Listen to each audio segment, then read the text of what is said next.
Chapter 103. Speaking of which, was I going to make Sakura my apprentice? Nan Gongja looked at the little girl in Yachue's arms and wanted to change the topic to Yachue, who had a sad expression on her face. You still remember? But in fact, I don't want my child to become a ninja. After all, ninja is too dangerous a profession. Every day, I am worried that my husband won't be able to come back in person. When he is on a mission, I often can't sleep well. If I can, I really don't want my child to be like her father, always fighting for her life. Yachue looked at Sakura in her arms, and Sakura seemed to feel her mother's gaze. Her closed eyes slowly opened at this moment. Just as she was about to open her mouth and cry twice, she saw her mother looking at her with a strange look. She was so young, but she stretched out her slightly weak little hand and gently placed it on her mother's face, as if she was comforting her mother. I know what you mean, Yabuki. After all, I also understand the sorrow of being a ninja. But although the war has calmed down now, maybe one day it will break out again. Our generation is still alive, and we can do our best to protect the next generation. But once we lose the ability to protect them, are we just going to watch them get bullied? Nan Gongja said such a cruel fact very seriously, and at the same time, he also offered his own suggestion to Yachue. How about this? When Sakura is about the age, let her come to me. I will teach her some self-defense techniques. Then send her to a ninja school to learn some basic ninja knowledge. I will ask Roro to let Sakura be assigned to Kiba Hospital as much as possible, so you don't have to worry about her facing all kinds of dangers, and, at the same time, she can have some ability to protect herself. How about it? Yachue looked at Nan Gongja, and, at the same time, she carefully thought about Nan Gongja's suggestion. In fact, Yabuki also knew that it was impossible for her daughter not to become a ninja. Although her husband was usually submissive to her, when it came to the topic of ninjas, he would become extremely stubborn. Moreover, in order to survive in such a world, one must have some ability to protect oneself. Since Nengongja was willing to help him in this way, why not? However, Yachue still decided not to agree so quickly. She still had to seek her husband's approval, right? I'll think about it myself. Once I made a decision, I'll inform you. Nangongjun. Nangongja also knew that this kind of matter related to his child naturally couldn't be decided so easily, so he didn't say anything. Yachue suddenly stretched out his hand and placed Sakura in front of Nangongja. Help me keep an eye on Sakura. I'll go help little sister Rower and little sister Mishiro make dinner. You men are all like this. You don't know how difficult it is to prepare 3 meals. Nangongja just wanted to explain that it wasn't that he didn't understand, but when he was pushed out of the kitchen, Yachue had already strode into the kitchen, and at the same time, there began to be faint whispers in the kitchen. Nangongja thought that it might be a private conversation between women and girls, so he didn't concentrate on what they were talking about.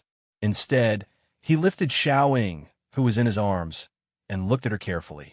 Sakura also looked at the unfamiliar person in front of her. Some of her long hair was not tied up, but floating in front of her. A pair of eyebrows, different from the gentleness in her youth, slowly began to condense a kind of aggressive edge.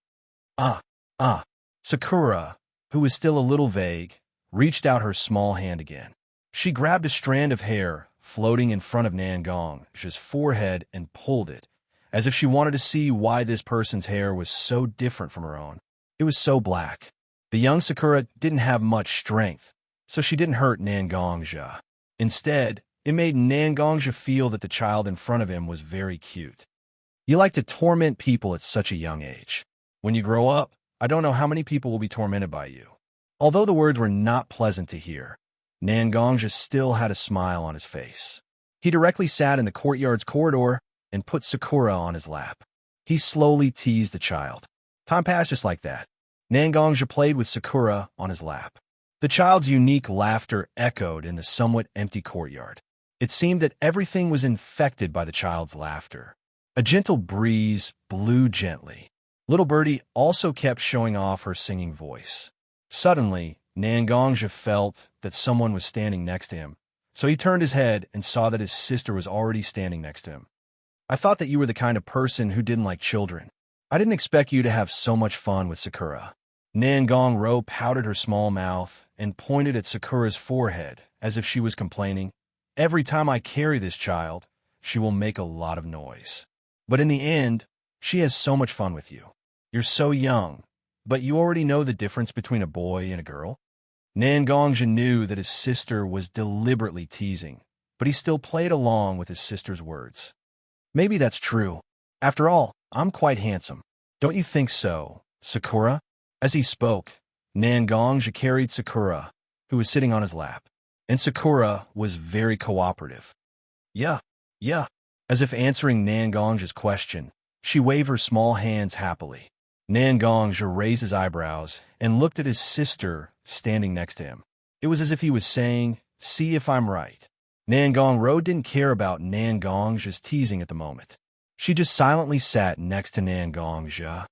When we were in the town, the blacksmith uncle passed away when Nine-Tails attacked the village. I was the one who saved him and covered him with a white cloth. Nangongja had been wondering why Makoto Hatake from the Hatake family, who had helped him and his sister a lot, wasn't invited by Nangong-ro. At this moment, Nangong-ro told him the reason. "Uncle? Fine. Life and death are fated. Since Uncle has passed away, then I'll find a day to give him a bouquet of flowers.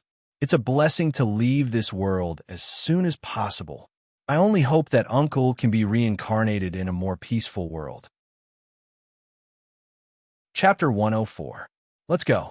Since you're here, the food must be ready. Let's leave those unhappy things for later. Let's go eat first. Nangongja looked at Nangong-ro, who was sitting next to him, and reached out his hand to scratch his sister's nose. This caused Nangong-ro to be dissatisfied, but it also dispelled the heavy atmosphere from before. Mishiro and Little Linger also came out with a few small tables. On each table, there were some exquisite side dishes and rice. Mishiro also specially put a small pot of sake on Nangongja's table. I don't know what you learned during this period of seclusion, but you learned a lot about drinking. Mishiro put the table in front of Nangongja and rolled her eyes at Nangongja.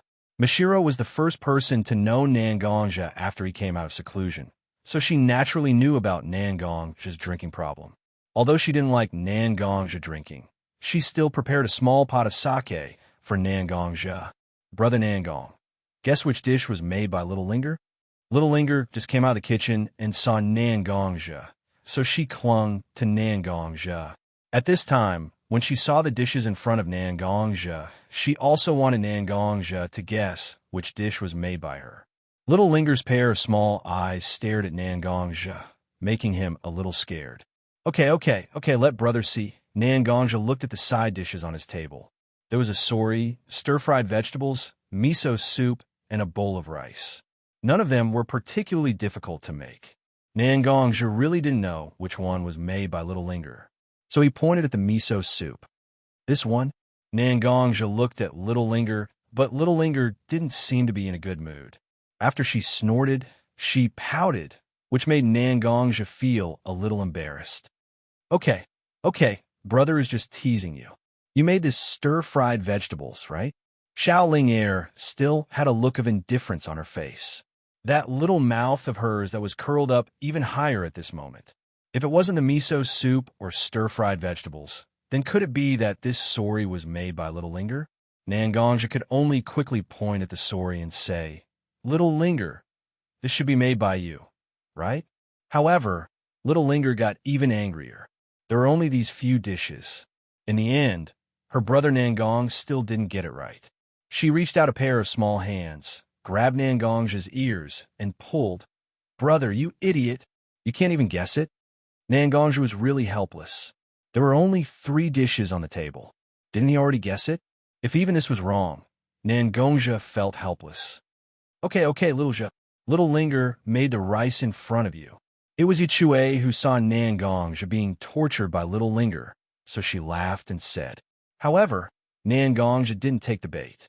Instead, he opened his mouth and said something that made Little Linger even angrier. White rice is also considered a dish. Suddenly, everyone in the room burst into laughter. Even Sakura, who was in Yichue's arms, giggled at this moment. She even used her small hand to point at Nangongja and Little Linger, who were playing tricks at this moment. Kakashi, who was originally in low spirits, lowered his head to finish the food in front of him. At this moment, he also spat out a mouthful of miso soup that he just drank. Seeing everyone laughing, Little Linger felt a little embarrassed. She could only reach out her hand and hit Nangongja's head. Then she ran to her seat and began to finish the food in front of her. On the other hand, Nangongja was still looking at everyone with a dumbfounded expression. It was as if his brain hadn't turned yet, which made people laugh. The dinner passed in a happy atmosphere like this. After saying goodbye to Yachue and Kakashi, Nangongja finally sat in the living room and picked up a miscellaneous book to read. Nangongro and Mashiro also sat next to Nangongja after packing up. As for Little Linger, at this moment, she didn't have the sulky look from before at all. She happily read the manga published by Woodleaf. In these manga, they are all adapted from some of the well-known ninjas of Konoha, which is also a kind of ideological education, right? Brother Nangong, are all ninjas so powerful? Little Linger held her manga book at this time and went in front of Nangongja. After grabbing the miscellaneous books in Nangongja's hands, she threw them to the ground. Then, she extended the manga in her hand in front of Nangongja. Her small hand even pointed at the figure of a ninja who was showing off his might in the manga. Nangongja looked at it carefully. The ninja above seemed to be the founder of Woodleaf, Senju Takuma. The person you're talking about is the first Hokage of Woodleaf, known as the god of ninjutsu, Senju Takuma. Naturally, he is very powerful. At that time, the nine-tailed beasts that wantonly destroyed the ninja world were subdued by Hashirama-sama one by one and distributed to the major ninja villages to balance the strength of all parties. It also allowed the shinobi world to go from the Warring States period to the current 5 countries era. When Nangongja explained Senju Takuma to Little Linger, he also explained the history of the ninja world to Little Linger. The more Little Linger listened, the more she didn't understand, and her pair of small eyes began to shine more and more. Oni-san, can I also be a ninja? Nangongja never thought that Little Linger would ask him such a question. After all, in Nangongja's consciousness, the little girl standing in front of him was still a very young girl. Since he can protect her well, why should he let her do such a dangerous job? However, Nangongja remembered what he just said to Yabuki. This era is a chaotic time, since he will grow old one day. Then he must make all kinds of preparations for everyone close to him. Since Little Linger is not resistant to becoming a ninja, then why not give Little Linger a chance to choose for herself? You can, but you're already past the age of Kiba Ninja School's enrollment. If you want to go to a ninja school, you may need to study well, and then you can go to a grade suitable for your age. Nangongja considered that Little Linger's age is close to 10 years old. For a ninja school that is often 6 or 7 years old, it is too old. So, Oni-san will train you well. If you can't hold on, then don't go to a ninja school. After all, Oni-san doesn't want you to be a ninja, but can only mix in the position of a genin. Do you understand? Chapter 105. Knock knock. There was a clear knock on the door. Nangongja was standing in front of a room.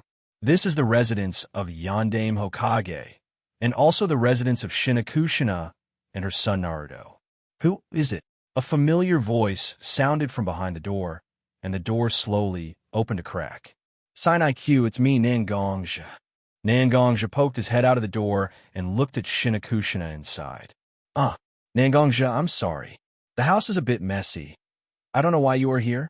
He didn't know why, but at this moment, Shinakushina looked full of vigilance, and her eyes were full of fatigue.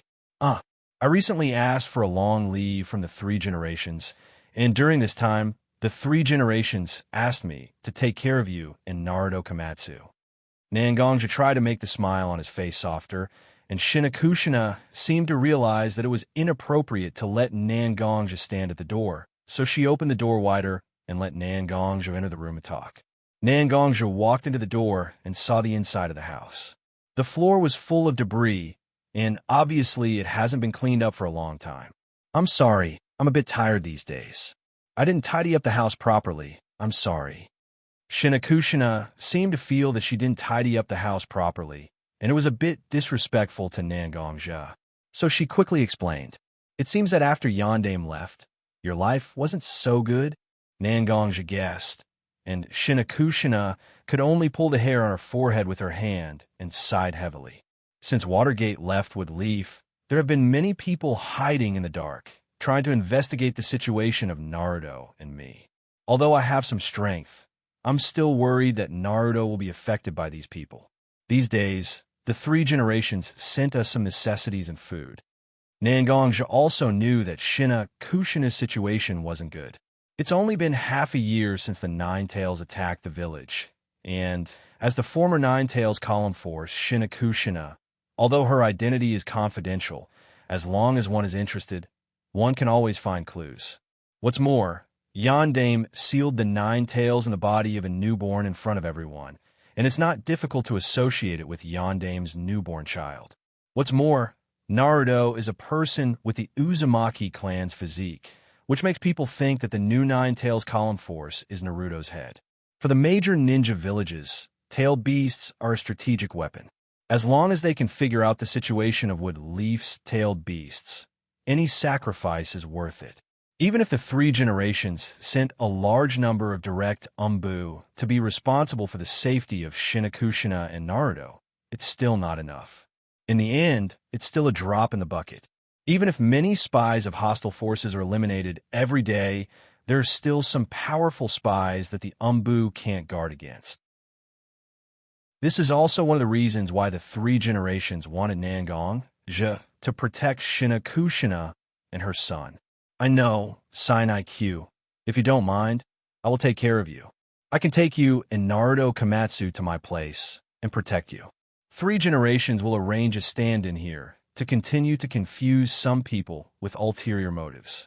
Although column force is of great importance, as long as this period of time is over, other ninja villages won't have so much energy to invest a lot of manpower and material resources to spy on you. Nangongja talked about the solution he discussed with the 3 generations earlier and wanted to ask for Xianxia's opinion. Although the major ninja villages have some speculations about the identity of the Nine Tails column force, such behavior of constantly burying their own spies is unacceptable to the major ninja villages. As long as this storm passed, there wouldn't be such high-intensity snooping behavior anymore. Xianxia also understood this, so she nodded, indicating that she has no objection. What's the exact time? Nangongja thought for a while and then said, if possible, now is the best time. I have already greeted the Umbu outside, and the stand-in is also ready. I will temporarily place you in Naruto Komatsu in the different space where my summoned beast lives, and I will let you come back when you arrive at my house. Okay, then I will go and pack some necessary things. Then I will take Naruto Komatsu with you. Xianxia nodded and went to Naruto's room on the 2nd floor of her house. She looked at Naruto, who was still wrapped in swaddling clothes and sleeping soundly. After touching Naruto's head, she turned around and packed her luggage. Nangongja also followed Xianxia and saw Yandame-sama's child Naruto. I heard from the 3 generations that Yandame-sama hopes that Naruto can take Sinai Q's surname, Uzumaki. I think he also hopes that those hostile forces will shift their attention away from Naruto, right? Xianxia, who was packing, also trembled at this moment. Yes, in order to protect Naruto, Watergate has also worked very hard. If it wasn't for the fact that he wanted to find out who was spying on Nine Tails, and even released Nine Tails at that time, Watergate wouldn't have left with Leaf Village like this. Even the news is intermittent. Xianxia said, but a slight sobbing sound came out. During this time, not only the safety of herself and her child was not guaranteed, even her husband was alone outside, which really made Xianxia's heart accumulated too much pressure. Nangongja put his hand on Xianxia's shoulder. He hoped that he could give Xianxia some comfort. You and I both know the strength of Yandame-sama. There may be some people in the entire ninja world who could defeat Yandame-sama, but no one can really kill Yandame-sama. And you and Naruto, after this period of time, will also return to normal. I also hope that Sinai Q can take good care of yourself and the young Naruto Komatsu. When Yandame-sama returns to the village, he can see a healthy and happy wife and a healthy child, right? Although Nangongja knew that what he was saying now was just his opinion, Nangongja knew that it was only his opinion. But if it can make Shina Kushina's heart can be a little relieved, it's worth it. Don't worry. Shina Kushina stopped the movement of her hand and turned to look at Nangongja standing behind her.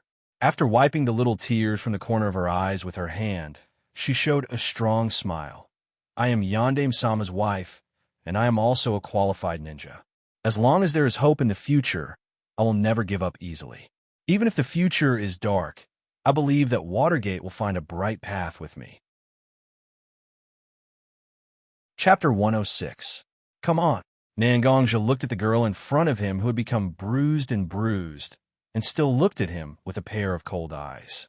This girl was Little Linger, the one who told Nangongja that she wanted to become a ninja and enter the ninja school. In order to let Little Linger keep up with the learning progress of the ninja school, Nangongja let Nangong-ro teach Little Linger some basic ninja knowledge, and he taught Little Linger taijutsu. Although most ninjas rely on a variety of strange or powerful ninjutsu and jinjutsu to attack, but most of the time, in order to save chakra in their body. If they can use taijutsu to solve the problem, they will focus on taijutsu. A ninja who is very good at taijutsu is not necessarily a top ninja, but a top ninja must be a ninja with strong taijutsu. Little Linger wiped her face with her hand, hoping to reduce the dust on her face. But the dirt on her hand made her white and tender face even dirtier. Little Linger didn't protest. From childhood to adulthood, whether it was with her grandfather, Nangongja, or Mishiro, she went to Kagekure. Little Linger was basically protected by the people around her. Although it was a bit exaggerated to say that she didn't do any chores, but it was not far off. Since Nangongja trained her in this way, Little Linger didn't know how many bruises on her body, and how many tears she secretly shed. But Nangongja didn't reduce his strength. Instead, when he found that Little Linger could accept this level of strength, he increased his strength by a bit. Every day, Linger would suffer all kinds of injuries of varying degrees. Fortunately, Nangong-ro was a qualified medical ninja, and Nangongja was also very measured. So basically, after a night, Little Linger will recover. Then she will suffer the next day's torture. Little Linger made a soft roar, and her whole body rushed toward Nangongja. She even pulled out a kunai from behind her back with her small hands. This was Nangongja's requirement for Little Linger. She can use any weapon. She can use any means. As long as she can leave a little injury on her body, she won't have to go through this kind of training. Directly to the ninja school. Nangongja will only use taijutsu to fight, and he won't even use internal strength or weapons. But Mishiro, Nangong-ro, and even Shina Kushina felt that Nangongja deliberately didn't want Little Linger to go to the ninja school. After all, although Nangongja hasn't reached the level of a Kage, he is only one step away.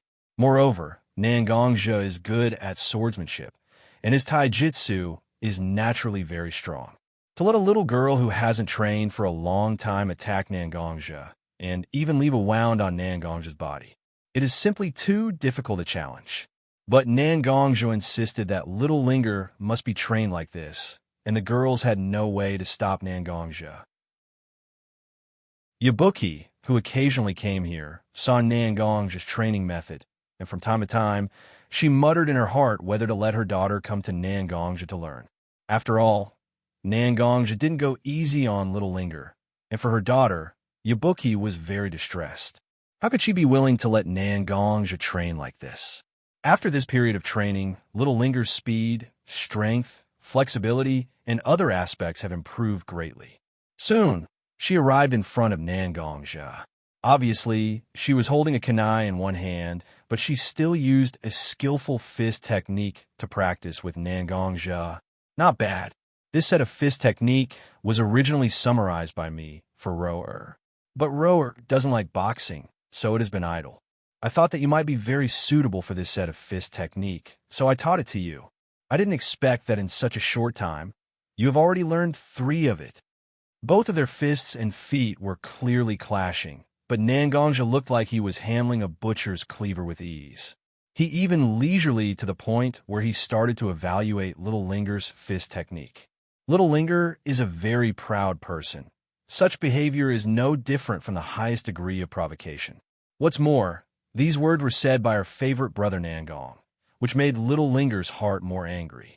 She didn't speak, but instead, the fist in her hand became sharper. She had to answer everything Nangongja said with every blow. Nangongja also secretly nodded. A person is not afraid of their own negative emotions. What is afraid is that a person will be affected by their own emotions and be implicated. Whether it is anger or injustice, the right way to vent it can increase a person's combat power. The 2 of them have exchanged dozens of blows, and slowly, Little Linger fell into a disadvantage. After all, Little Linger is still very young, and her physical fitness has not really reached the point where it can be compared to an adult. The speed and strength of the punches kept decreasing, and the fist technique began to become a little messy. Soon after, a huge flaw appeared in Ling Er's defense. Her left abdomen did not defend against Nangongja's attack, and Nangongja's palm hit her left abdomen. She instantly lost her balance and fell back. But Nangongja has no intention of stopping. He stretched out one hand and grabbed Little Linger's arm, and the other hand supported Little Linger's waist. He threw Little Linger in his hand to the ground behind him. This time is still considered. Nangongja knew that Little Linger has no more strength to fight, so he withdrew his strength. He was ready to teach Little Linger a good lesson, so that she can understand the strengths and weaknesses of this training. But before he finished his sentence, a kunai flew towards Nangongja's face. But the kunai's flight path was too simple for Nangongja, so Nangongja easily caught the kunai in his hand. This move is not bad. Nangongja looked at the kunai in his hand and even fiddled with it a few times. However, the unresigned Ling Er, who was sitting opposite him, had a strange smirk on her face. Brother Nangong, there is something even better. Just as Little Linger spoke, Nangongja found a shallow wound on his ankle, and a very thin shuriken was inserted into the tree trunk behind him. I've never intended to defeat you in a direct confrontation, big brother. All you ask of me is to leave a wound on your body. No matter how shallow, no matter how small it is, it's fine. Little Linger's face showed a bright smile. It was obvious that Ling Er did not completely exhaust her stamina during the face-to-face training. Instead, she had left a little bit of it. After Nangongja relaxed a little, Little Linger threw a kunai at Nangongja's face. She distracted Nangongja, and at the same time, her other hand secretly grabbed the specially made shuriken and threw it towards Nangongja's ankle. Because the wound was very small, Nangongja only paid attention to Little Linger and did not feel anything. Nangongja suddenly felt that he had been through a lot, and now he suddenly capsized in front of Little Linger. He felt very uncomfortable. His bitter face naturally made the few girls watching from the side clap and cheer. Chapter 107. It seems that you have miscalculated. You didn't really intend to let Linger go to the ninja school to study, but you were tricked by Little Linger. This time you have to fulfill your promise. Mishiro walked to Nangongja's side and put her little hand on Nangongja's shoulder. She said half-jokingly, but Nangongja shook his head and looked at Mishiro beside him. He said with a smile, "Do you think Little Ling can really hide from me so easily?" After saying that, he left without looking back, leaving Mishiro standing there in a daze. Indeed, Little Linger left a shallow wound on Nangongja's body with a sneak attack. Naturally, it was extremely delicate. Fortunately, Little Linger was quick-witted enough to think of such a trick. However, Nangongja wasn't just a theoretical ninja who worked behind closed doors. He was a real fierce man who killed his way out of the battlefield with his sword and spear. On the battlefield, both sides would attack and defend, and all kinds of dirty tricks would emerge one after another. How could Nangongja fall for such a shallow trap? Mishiro thought for a moment and looked at Nangongja, who had walked a little further away. For a moment, she felt that the boy she had known for a long time became more and more thoughtful. Then she thought about herself and couldn't help but shake her head. Everything in the world is like this. If you don't let others down, you let yourself down. In the end, it's just another sad person in the world. At this moment, Xianxia was mumbling something that made people scratch their heads. It seems like it's time to find something to do. In fact, if an ordinary person wanted to enter the ninja school, they would have to go through all kinds of strict selections. Only those who had a certain amount of aptitude to become a ninja could enter the ninja school. Especially for transfer students like Little Linger, the requirements were naturally stricter. But with an elite jonin like Xianxia as a guarantor, all the problems were easily solved. In order for Little Linger to have an official wood leaf household register, Xianxia also added Little Linger to his household register, using the name Ling to register. Little Linger didn't object. Instead, she was happy after hearing the news. She leaned on Xiaxia's face and kissed him fiercely. Ro and Junbai, who were watching from the side, were slightly jealous. In the blink of an eye, Little Linger had been studying in the ninja school for almost a week.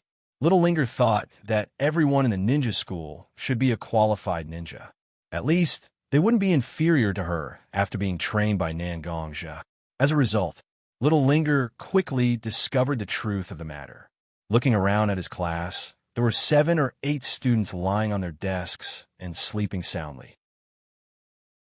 There were also many people who secretly put some magazines under the textbook, holding back the smile on their face with a serious face. There was even a more outrageous one who put a makeup box on the table in front of her. Unhurriedly, she held a variety of brushes and applied a variety of powders, creams, and makeup to her face to her heart's content. If it weren't for the fact that I'm a student here, I wouldn't have believed anyone who told me that the students of the Ninja Academy are lazy. On the podium, a teacher with thick glasses that looked like the bottom of a glass bottle was drawing various complicated and trivial physics problems on the blackboard with great concentration. Not only did he not care that his students were busy with their own trivial matters at the moment, but he seemed to be completely immersed in the knowledge he was teaching. A variety of formulas sprayed out of the teacher's mouth like bullets. Even Xiao Ling felt an irresistible drowsiness welling up in her heart at this moment. Sure enough, every outstanding physics teacher is the world's top hypnotist. The ancients didn't lie to me. Dang, dang, dang, the melodious bell rang throughout the campus. Like a huge palm suddenly grabbed the mouth of a glass bottle. The teacher immediately turned around, picked up the thick brick-like book on the podium, and walked out of the classroom. The students in the classroom at the moment were like seriously ill people who were injected with a cardiac stimulant, and they instantly became excited. The sound of sobbing could only be heard in fear that it would not be able to break through the clouds. Even the birds that were originally perched on the trees in the campus were frightened and flew high. Have you heard? A new mouse came to the school to teach us combat lessons. A girl who was wearing makeup just now turned around and looked at her friend who was sitting next to her. She was clearly very young, but she dressed herself up extremely coquettishly and talked about the small gossip in the school. The coquettish girl listened to the makeup girl's words, and her face was instantly filled with disdain. Forget it, the person who teaches in the ninja school. If it's not a serious injury on the battlefield that can't continue to be a ninja, then it's those who are not good at fighting. Teaching us combat lessons? I don't know what kind of idiot it is. But the makeup girl shook her head at the moment, trying to deny the rumors girl's words. Yuri Koyuri, you don't know. This teacher is super handsome. Someone seemed to have seen this teacher at the teaching office, and it seems that this teacher is a jonin. He just took a long leave to stay in with Leaf, hoping to spend more time with his family. After the principal heard about it, he even begged the 3 generations, and this teacher reluctantly agreed. Doesn't he come to school every day? Only when he's willing to occasionally teach us a lesson or two. The coquettish girl, Yuri, also seemed to be a little energetic at this moment, and her face was filled with expectation. Jonin? It's not that I haven't seen one before, but it's really the first time I saw a jonin teaching in the ninja school. I don't know what kind of person he is. Even the 3 generations can't invite him. The makeup girl also shook her head, and then said, I don't know. Even if it's Yuri Koyuri, your Uchiha family doesn't have such a character. Yuri Koyuri is actually a member of the Uchiha family. His hair that has always been loose was blown by the wind outside the window, revealing Yuri Koyuri's Uchiha family tattoo printed on his clothes. After listening to the makeup girl's words, Yuri Koyuri suddenly seemed to be angry.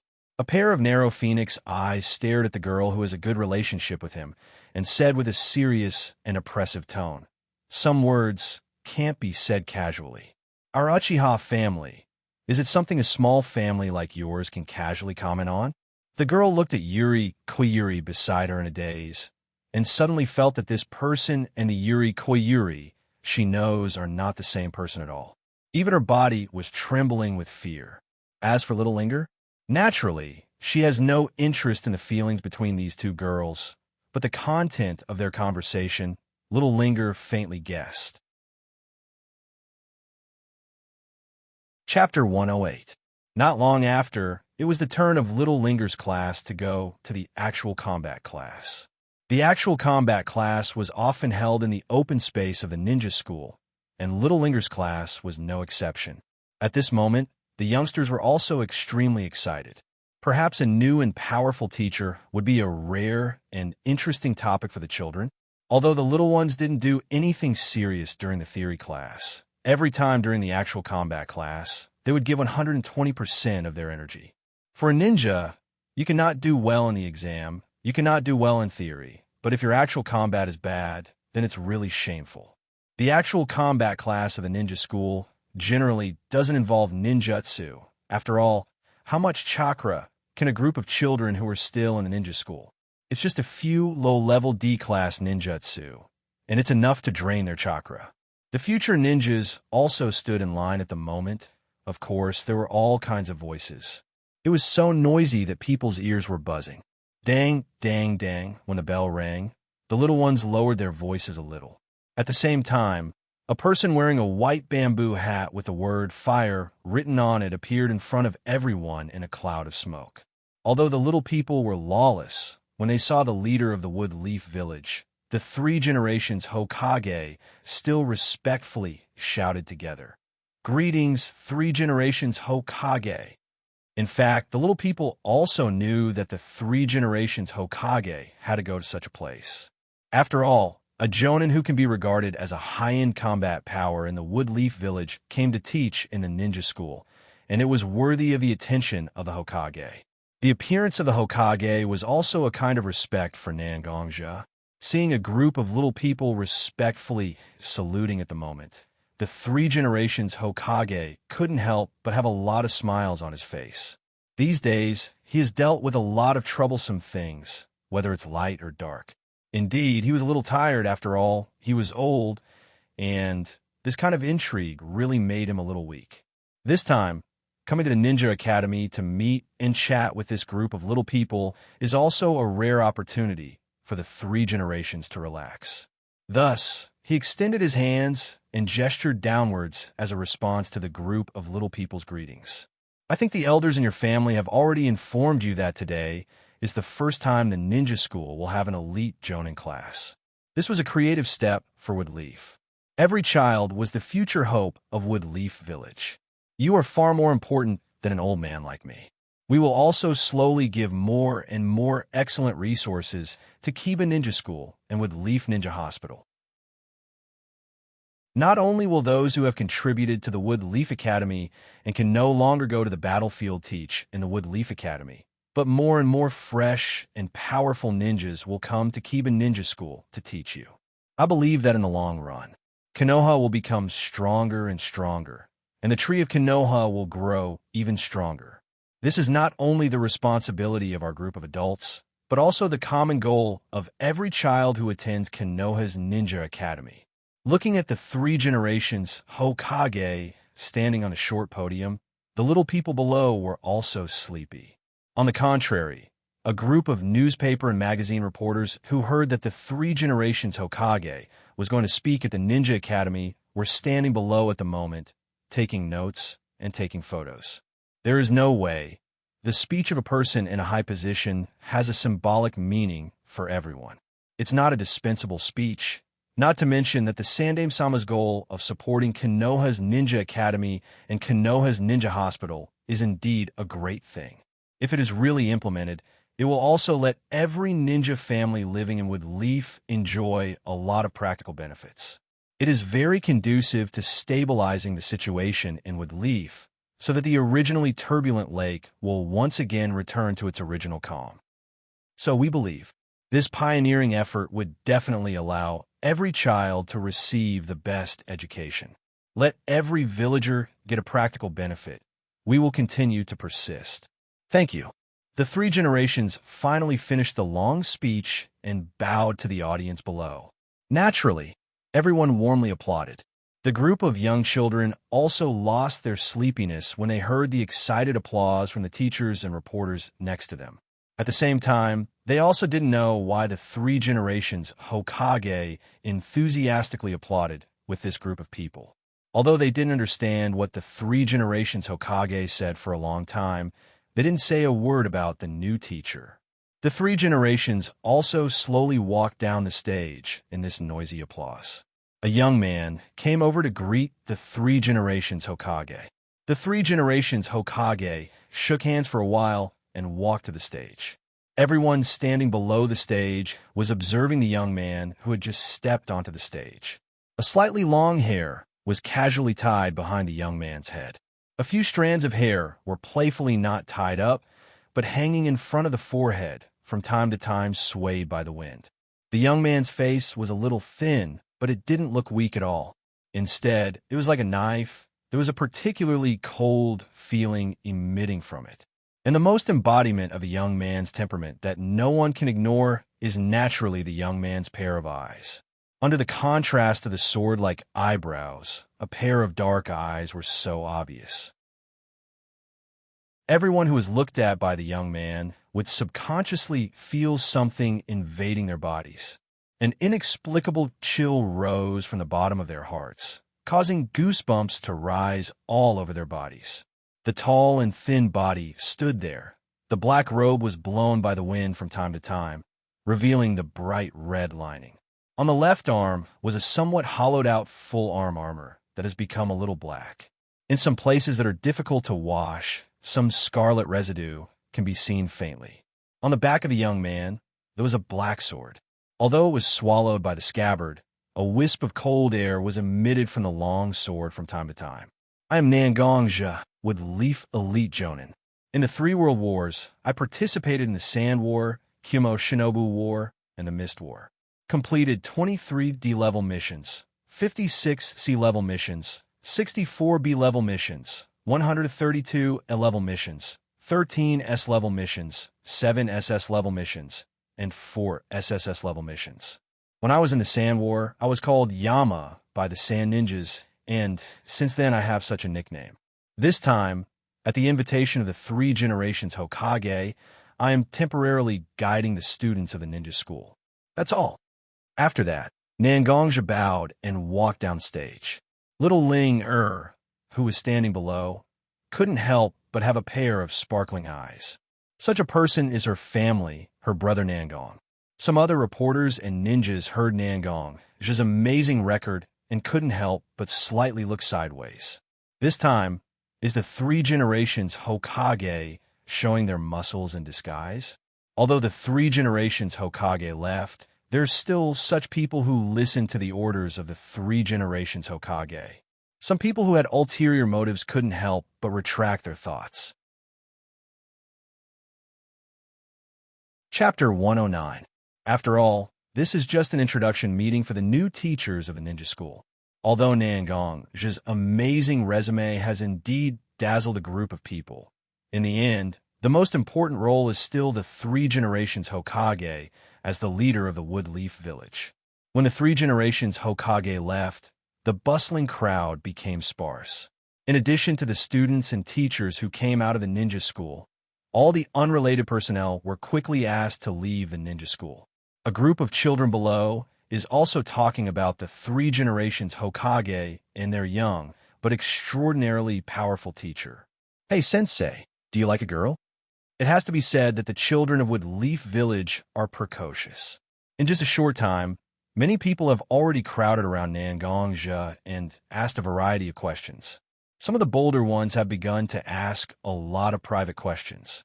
On the other hand, Xianxia only smiled embarrassedly before he exerted force with his feet and left the dangerous area surrounded by a group of people. He clapped his hands, indicating that his future students can be quiet. Well, we will have a lot of time to continue to get along. There are some private topics. We can talk about it slowly after class. Now, we're mainly going to start our actual combat teaching. Seeing that the teacher has spoken, the students below can't say anything more. They just responded in unison and then began to form 4 neat groups, waiting for their teacher to teach. Very good. Everyone can be quiet so quickly it's not bad. I also have a general understanding of the learning progress and learning attitude of the students. Xianxia nodded, but halfway through his words, he raised his head and glanced at the faces of the children standing in front of him with his eyes. I have to say, you really let me down a little. Xianxia's words set off an uproar in the hearts of the students. Every child who has the qualifications to become a ninja and has been persisting in the ninja school until such a high grade, even if they don't say it, they still have some pride in their hearts. After all, a ninja is a completely different class from ordinary people. It can be said that the difference between a ninja and an ordinary person is like the difference between clouds and mud. Even if you're a poor ninja, you will be more noble than the richest ordinary person in the world. This is the status that strength brings to a ninja. You can deny a ninja's character. You can also despise a ninja's appearance. But you can never ignore the power level of a ninja. Genin who graduated after a year will learn at least 5 D-class ninjutsu under the guidance of their instructors, and even C-class or B-class ninjutsu. Such a genin can at least wipe out a village of hundreds of people through assassination and other means. Teacher, how can you say that? All of us have worked hard to train ourselves, and we are all very capable. You haven't properly tested our actual combat performance, and you said such a thing. Don't you think it's beneath your status as a teacher? Some of the students have begun to talk about it, and a lot of harsh words were passed to Xianxia's ears. Xianxia looked at the group of children who were defending themselves, and his face hung a bit of a smile. Others don't know Xianxia, but how can little Linger not know Xianxia? This kind of smile was not a kind smile. Every time Xianxia ruthlessly trained himself, such a smile never disappeared from his face.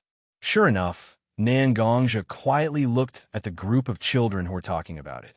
He didn't have any intention to interrupt, and this approach made the group of ninjas on the opposite side more energetic. All kinds of words became more and more unpleasant to hear. There are even a lot of people who have begun to criticize Xianxia for fabricating his own mission resume.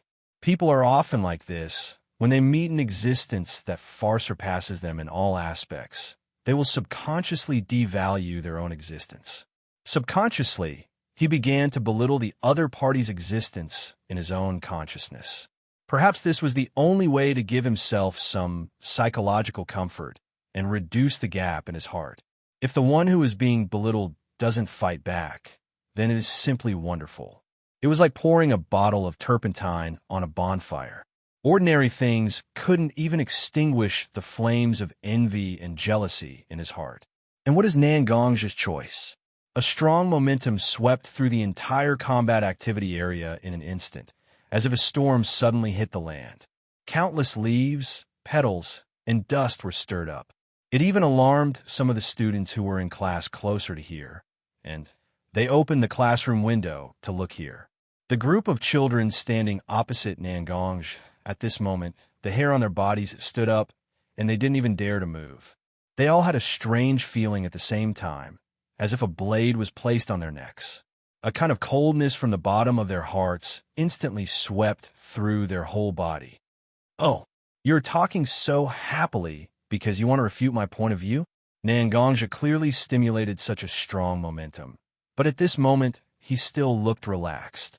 He didn't have the slightest sense of authority that relied on his aura to suppress others. But the more he was like this, the more the group of children below were frightened. Such a person really made one's hair stand on end. Let's not talk about other times for the time being. In the end, how many of you are in class except for the actual combat class? I have quietly observed you when you are in class. Except for studying, you really do everything. With this kind of attitude, you want to be a ninja who can take charge of everything on their own? Even if you go back and practice for 20,000 years, I don't know if you can guarantee that you can come back with your body intact after going to the battlefield. Nangong's disdain was felt by everyone present. Naturally, there will be some people who will face Nangong's momentum and begin to defend themselves. Sensei, we are ninjas. Everything depends on actual combat. Since Sensei thinks that we are not good enough, then why don't you do a good test instead of blindly speculating about us? Nangongja didn't expect that there would be someone in this group of children who can speak against his momentum. At the beginning, the person who spoke was still intermittent, but slowly, the words became more and more fluent. Oh, who are you? I'm a bit interested in you. Nangongja looked at the girl who could speak against his momentum and said, I am Yuri Koyuri, Uchiha Yuri Koyuri. Chapter 110. Yuri Koyuri?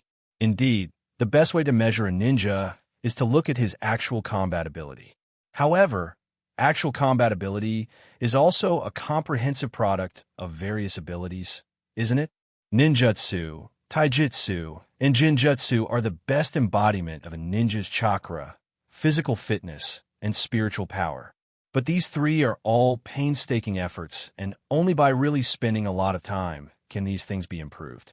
And everyone's aptitude is different, and there's an upper limit. After reaching the upper limit, what kind of method can be used to improve oneself? I don't know if Yuri Koyuri has considered this. Nangongja said, and also put away his momentum. Many students sat on the ground after losing the pressure of momentum for a moment. Only a few people could barely stand, including Uchiha Yuri Koyuri and Little Linger. Yuri Koyuri also seemed to be asked by Nangongja's question, and instead of taking advantage of this precious time to rest, he seriously thought about it. There are also many students who heard Nangongja's question and carefully thought about it. These questions have not been thought about by these children, and even many parents who only have chunin or ordinary jonin in their families have not thought about it. After all, many ordinary jonins have not reached their upper limit in terms of physical strength, spiritual power, and chakra. And the gap between jonin and kage level is just like this. There is no doubt that some people with good aptitude and talent will learn more ninjutsu and have more chakra, and even many jonins have more chakra than some veteran kage level jonins. But there is a qualitative gap between kage level and jonin level.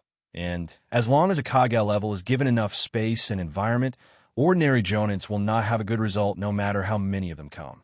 The reason is that kage level not only increases their physical strength, spiritual power, and chakra to the upper limit, and they also sum up all kinds of combat experience and explore the most suitable combat method for themselves and achieve the best effect with the least cost. This is easy to say, but it is actually very difficult to do.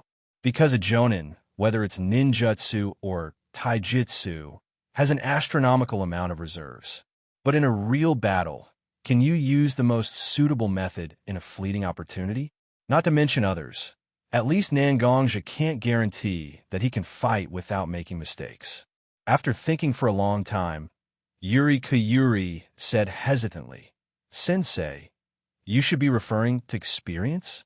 That's right. Isn't a reasonable distribution of combat method that can only be done after accumulating a large amount of experience? Nangongja nodded. Sure enough, you are very talented. Yes, the limit of slimit, the limit of the brain limit, the limit's limit, the limit of the limit. Is the limit to two's limit, the limit's two's. To be honest, this is also the fundamental reason why, when it comes to high-end combat power, except for very special circumstances, some basic and simple ninjutsu can be used to win.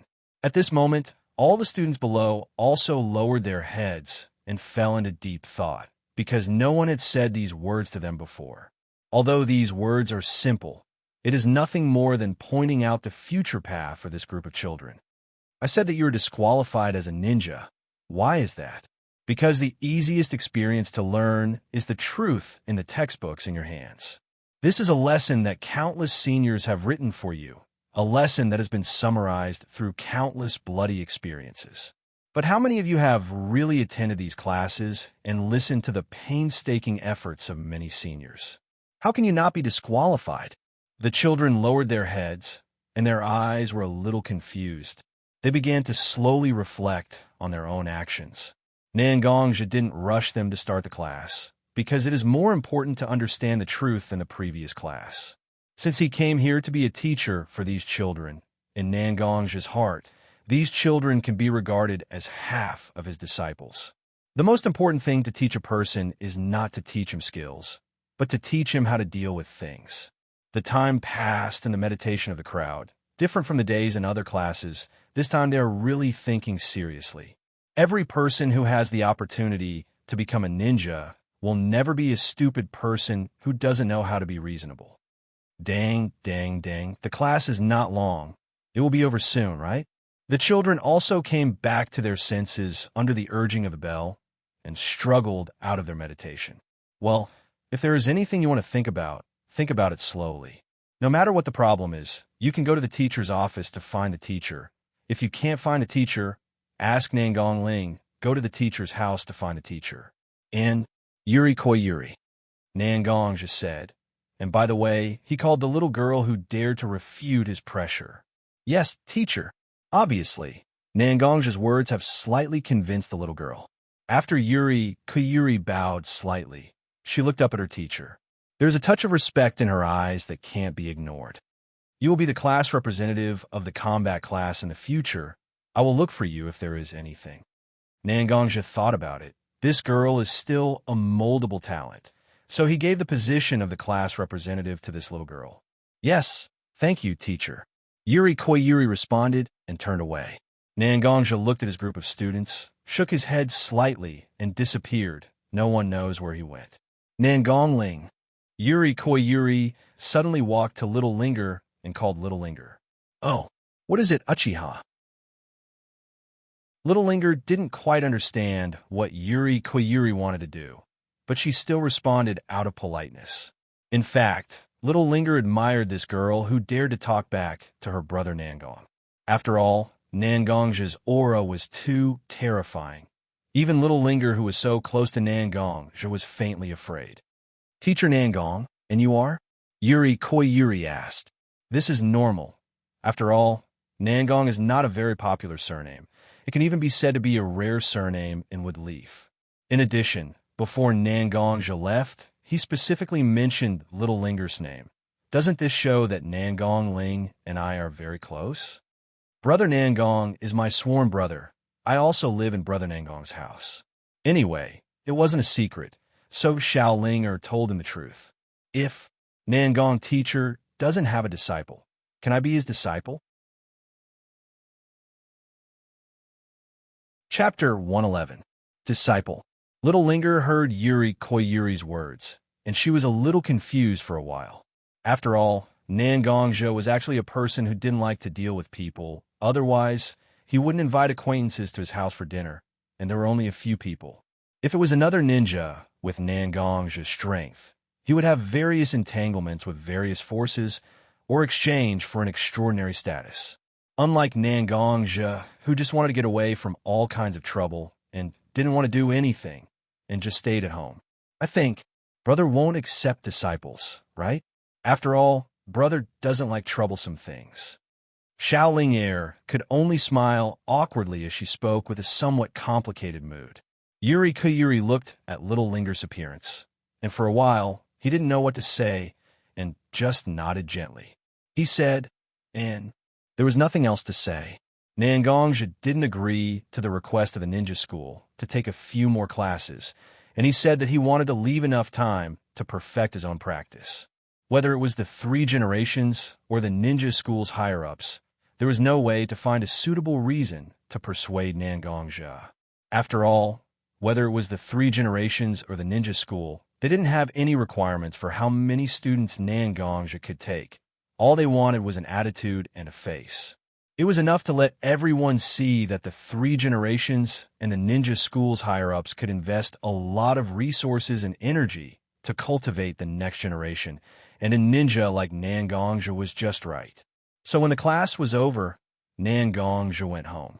Saying that he wanted to perfect himself wasn't a complete excuse. After all, Nan Gongzhi's momentum in the class just now made it clear. A person's body has a limit, and Nan Gongzhi is now in a state where he is close to his limit. However, Nan Gongzhi's strength had been increasing rapidly over the past few years. Regardless of whether it was swordsmanship or natural energy, they were both broad and profound knowledge. If he wanted to truly master them, he would need a lot more time to settle down.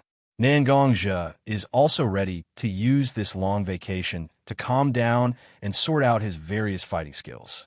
Then, I will first sort out the most familiar swordsmanship, Nan Gongzhi muttered to himself. At the beginning, Nan Gongzhi actually relied on the various swordsmanship essences contained in the God's Disaster sword to practice his swordsmanship. It's not bad, it's just that it's too big a step. The essence of swordsmanship is the way to use the sword, the knack of using the sword. However, it lacked all kinds of basic swordsmanship. This was also the reason why Nan Gongzhi's swordsmanship was not low, and he even comprehended the profound meaning of sacrifice heart technique when he first arrived in Konoha, but he still had a hard time fighting against Kakashi.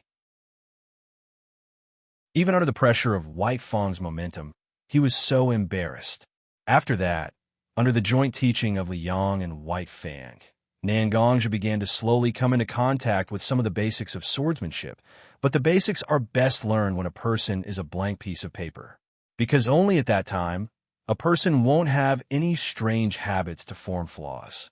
Obviously, Nan Gongzhi was a little late. Fortunately, when he walked in the ninja world, he didn't meet any opponents who specialize in swordsmanship. At this time, maybe you will ask Nan Gongzhi if the 7 ninja swordsmen of the mist who didn't practice swordsmanship. The author wants to say that they really didn't practice swordsmanship at all. These people used the swords in their hands as a tool to improve their ninjutsu cultivation, and they didn't really concentrate on swordsmanship. Of course, when Nan Gongzhi fought with them, he didn't purely rely on swordsmanship, but more on the magic of internal energy and physical fitness. It's funny to say that when Nan Gongzhi really changed some of his bad habits, it was not long ago in Banishment's spiritual space. Banishment, as the creator of God's Retribution Sword, was an amazing internal energy cultivator, which completely exposed Nan Gongzhi's small habits that he covered up with internal energy. Banishment didn't care whether Nan Gongzhi was pressed for time or not. He just wanted to sharpen Nan Gongzhi. How could he let go of such a flaw? But since Nan Gongzhi returned to Wood Leaf, he really didn't have much time to reflect on himself. After all, there was a big difference between understanding something in the spiritual space and using it in the real world. After returning, he has been busy comforting his family, scheming against 3 generations, and then helping Xianxia to ensure her safety and training Little Linger. In the end, in order to let Little Linger grow better, 3 generations asked him to be a substitute teacher at the ninja school. These things were really a waste of time and effort, and it was really difficult for Nan Gongzhi to have time practice. Fortunately, everything was finally on the right track. A few days ago, Xianxia took her child back to her home. Although Nan Gongzhi still had to ensure the safety of the mother and child, he didn't have to be worried all day long. As long as he had time, he would go and take a look. Little Linger also went to the ninja school, and she didn't just rely on Nan Gongzhi and Nan Gongro to teach her. Naturally, it was also a relief. Phew, I didn't expect that I would do so many things. Originally, I just wanted to rest, but in the end, all kinds of things kept coming. Although Nan Gongzhi always knew that as long as a person was in the Jianghu, he was often helpless.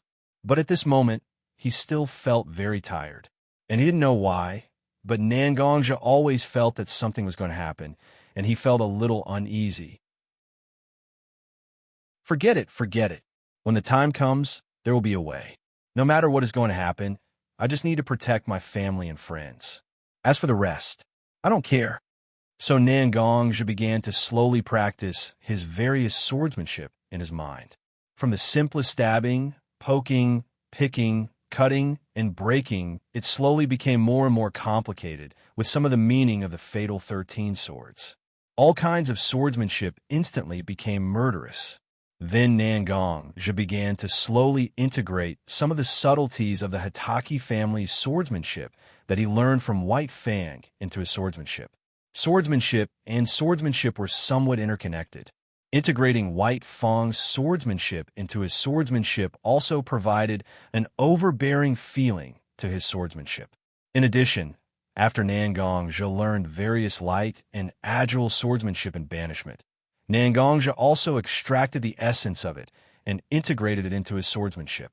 In the end, Nangongzhi deduced such a move. A strange swordsmanship that used murderous intent as the blade, overbearing as the bone, and light as the mind. Well, this is somewhat interesting. Chapter 112. It's a pity that although I have already set the foundation for this set of swordsmanship, I still need more time to perfect it. I don't know when I will be able to perfect such a swordsmanship. Nangongzhi once again practiced the swordsmanship he had just deduced in his mind, but as expected, he found many flaws. How difficult is it to create a swordsmanship? Not only does it require vision and accumulation, but it also requires more time to polish and perfect it. Among the countless seniors in the shinobi world, there are also people who are good at using swords. But how many swordsmanship routines have been passed down to this day? Although the prosperity of ninjutsu is also a factor that inhibits the development of swordsmanship, it is more because creating a perfect swordsmanship is a very difficult job. If it is for children to practice the basic swordsmanship, Nangongzhi can create a set of swordsmanship in an afternoon without deducing it. But if it is for his future life, Nangongzhi can't tolerate the slightest flaw that he can find.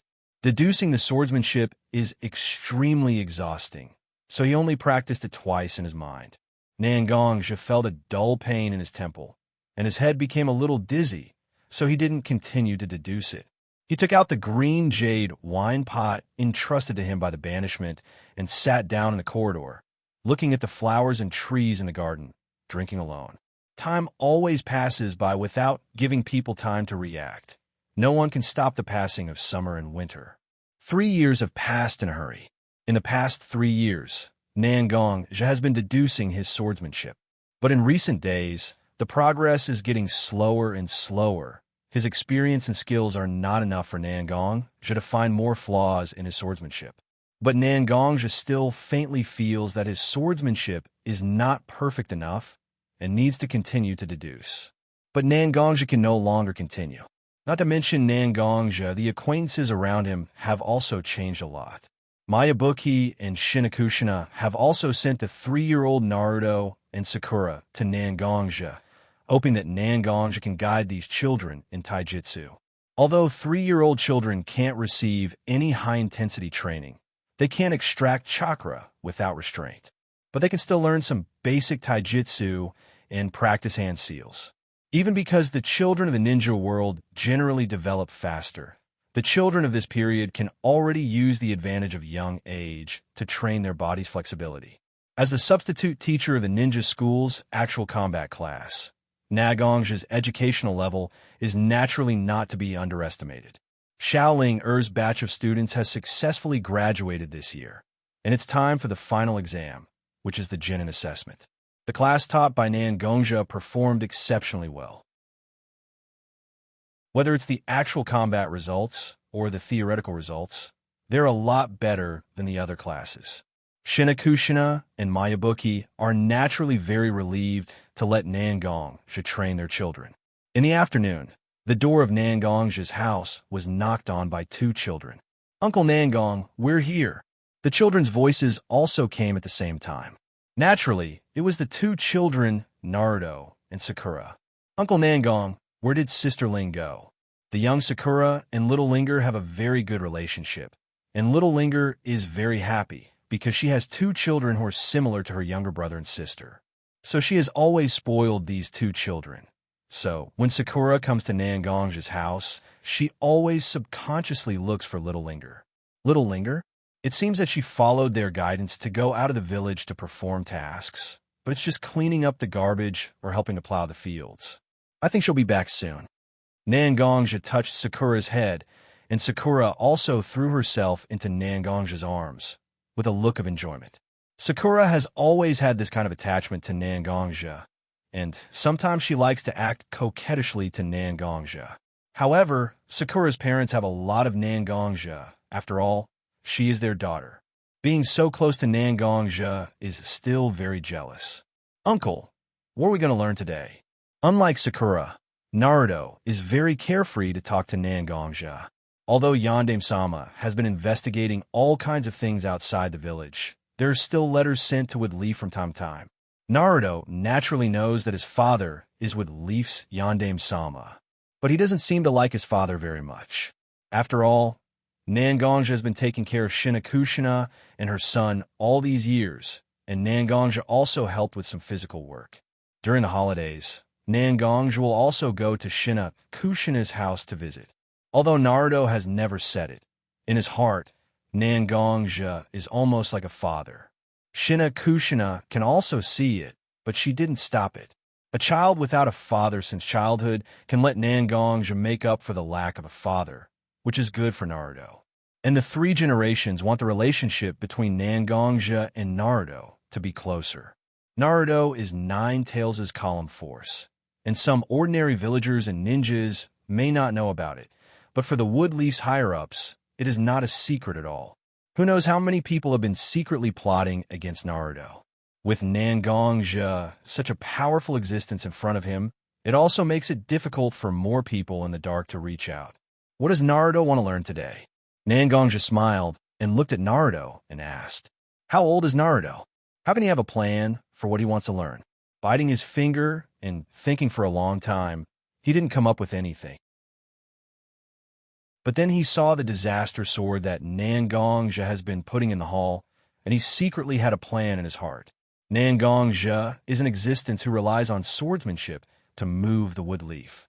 Naruto has heard a lot of stories about Nangongja, so he secretly has a plan in his heart. "Uncle, can I learn swordsmanship from you?" Nangongja was slightly surprised. He didn't expect that Naruto, who is usually lively, would want to learn swordsmanship from him at this moment. "Uncle Nangong, I want to learn swordsmanship too." Sakura in Nangongja's arms seemed to be tempted by Naruto at this moment. She also said eagerly in Nangongja's arms.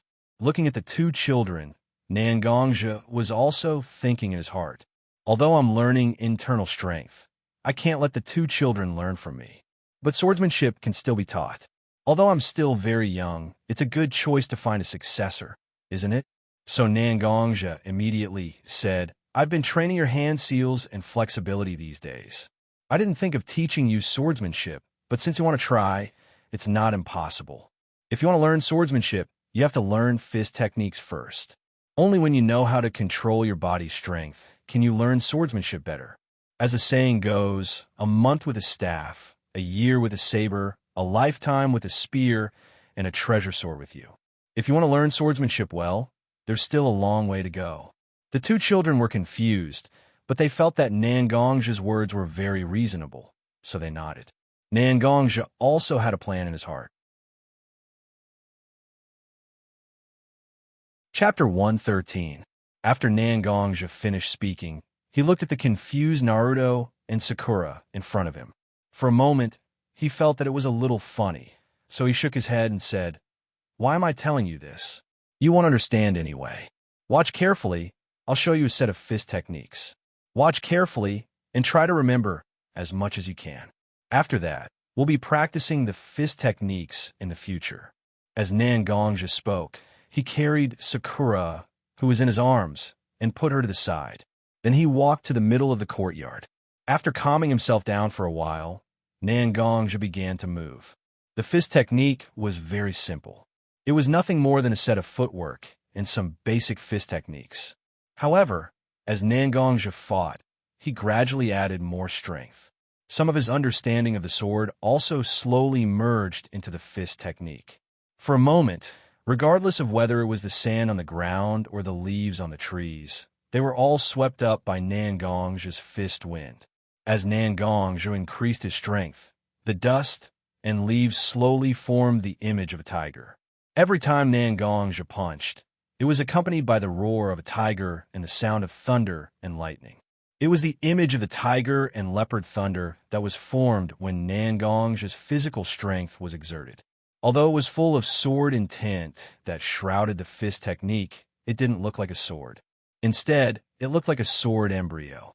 Most of the body's strength was used on the muscles, bones, and it constantly improved the physical quality of the fist technique. In order to make the child more interested in the fist technique, Nangong fought a little more flamboyantly. At the same time, he deliberately created the image of the tiger and leopard thunder. Even the current Nangong began to sweat slightly after 3 rounds of fighting. This was the nature of the fist technique. The higher the strength, the stronger the physical quality, and the greater the pressure on the body. This was a boxing technique that Nangong had developed over the past few years to train his body and maintain his stamina. It could also be considered as a subsidiary product of perfecting his swordsmanship, right? Amazing, amazing. Uncle Nangong played really well.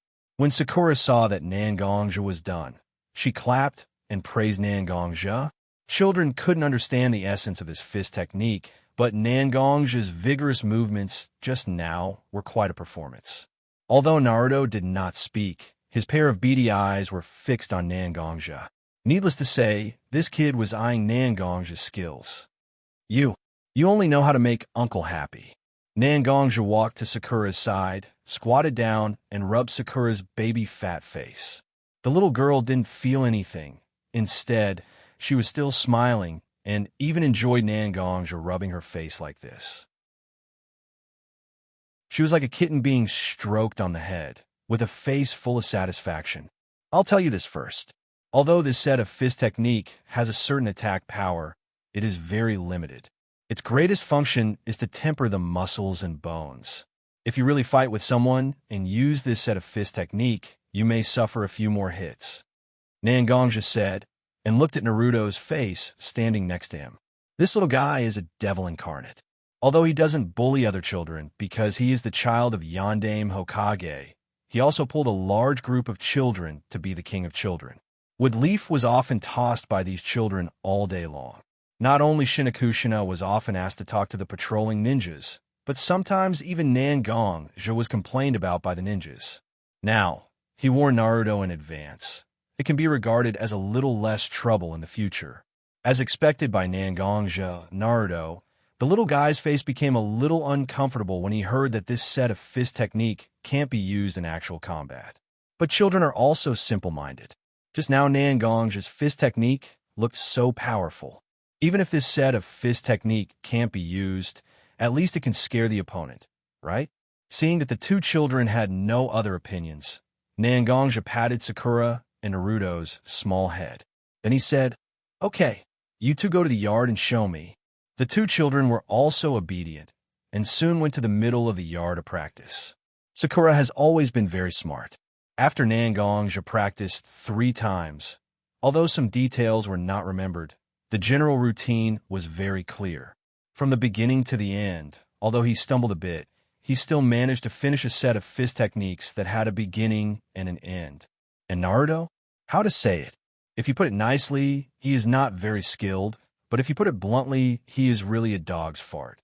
Basically, except for the beginning and ending of the fist technique taught by Nangong, the middle is simply a mess. There is no sense of Nangong's fist technique. Even Nangong, the creator of this fist technique, felt that this set of fist technique is not his at all. Okay, Sakura and Naruto, you can stop for a while. Let me give you some pointers. When you are practicing, there are still some mistakes in your form and strength. Nangong also walked to the middle of the yard, looked at Sakura, and said, "Sakura is not bad. After all, you have only seen it 3 times, but you have already remembered the overall routine. In a while, I will slowly teach you some strength techniques and correct some of your movements." Okay. After Sakura heard Nangong's evaluation, she was slightly happy. After all, her uncle Nangong praised her. At the same time, she glanced at Naruto, which made Naruto a little unhappy. He quickly ran to Nangong's side and asked eagerly, "Uncle, what about me? What about me? I am so smart. I am definitely much better than Sakura." Nangongja was speechless for a while. "Yes, you are indeed very good, but don't you know where you are good at?" "Oh, yes, Naruto is also very good. This set of boxing is completely beyond the limits of boxing. It is unrestrained and unrestrained. It is indeed very good." As Nangongja spoke, Naruto became more and more happy. He looked at Sakura provocatively. "You see, Uncle also said that I am good. You are a violent woman. You can't compare to me at all." However, when Naruto looked at Sakura, he was not angry at all. Instead, he looked at her with interest. For a moment, they did not know what was going on. Nangongja looked at Naruto, who was confused, and chopped Naruto's head with his hand. Naruto shouted that it was painful, but Nangongja did not feel sorry at all. "Naruto, listen to me correct Sakura's movements at the side. Then learn bit by bit. When you are practicing the boxing I taught you, I will slowly teach you the details." Chapter 114. The sun gradually shifted from the east to the middle, and unknowingly, it was already noon. The thin mist in the morning had long been dispersed by the rays of the sun. In the courtyard of Nangong's house, Sakura was practicing the body refining fist technique that Nangongja had taught her. As for Nangongja, he sat in the corridor and watched Sakura practice the fist technique. From time to time, he would give some pointers. Naruto sat beside Nangongja. Learning fist techniques required a certain impression in one's memory before one could practice. After a series of random punches, it would be better to just sit there and watch others practice. "Brother, I'm back." The door opened at the same time, and the two people who walked in were Nangong and Mashiro. In these few years, Mashiro had been quiet for a long time. He actually teamed up with Yachue to open a clothing store. Every day, he and Yachue would take turns to look after the store in the morning and afternoon. It could be considered as a form of entertainment for their daily life.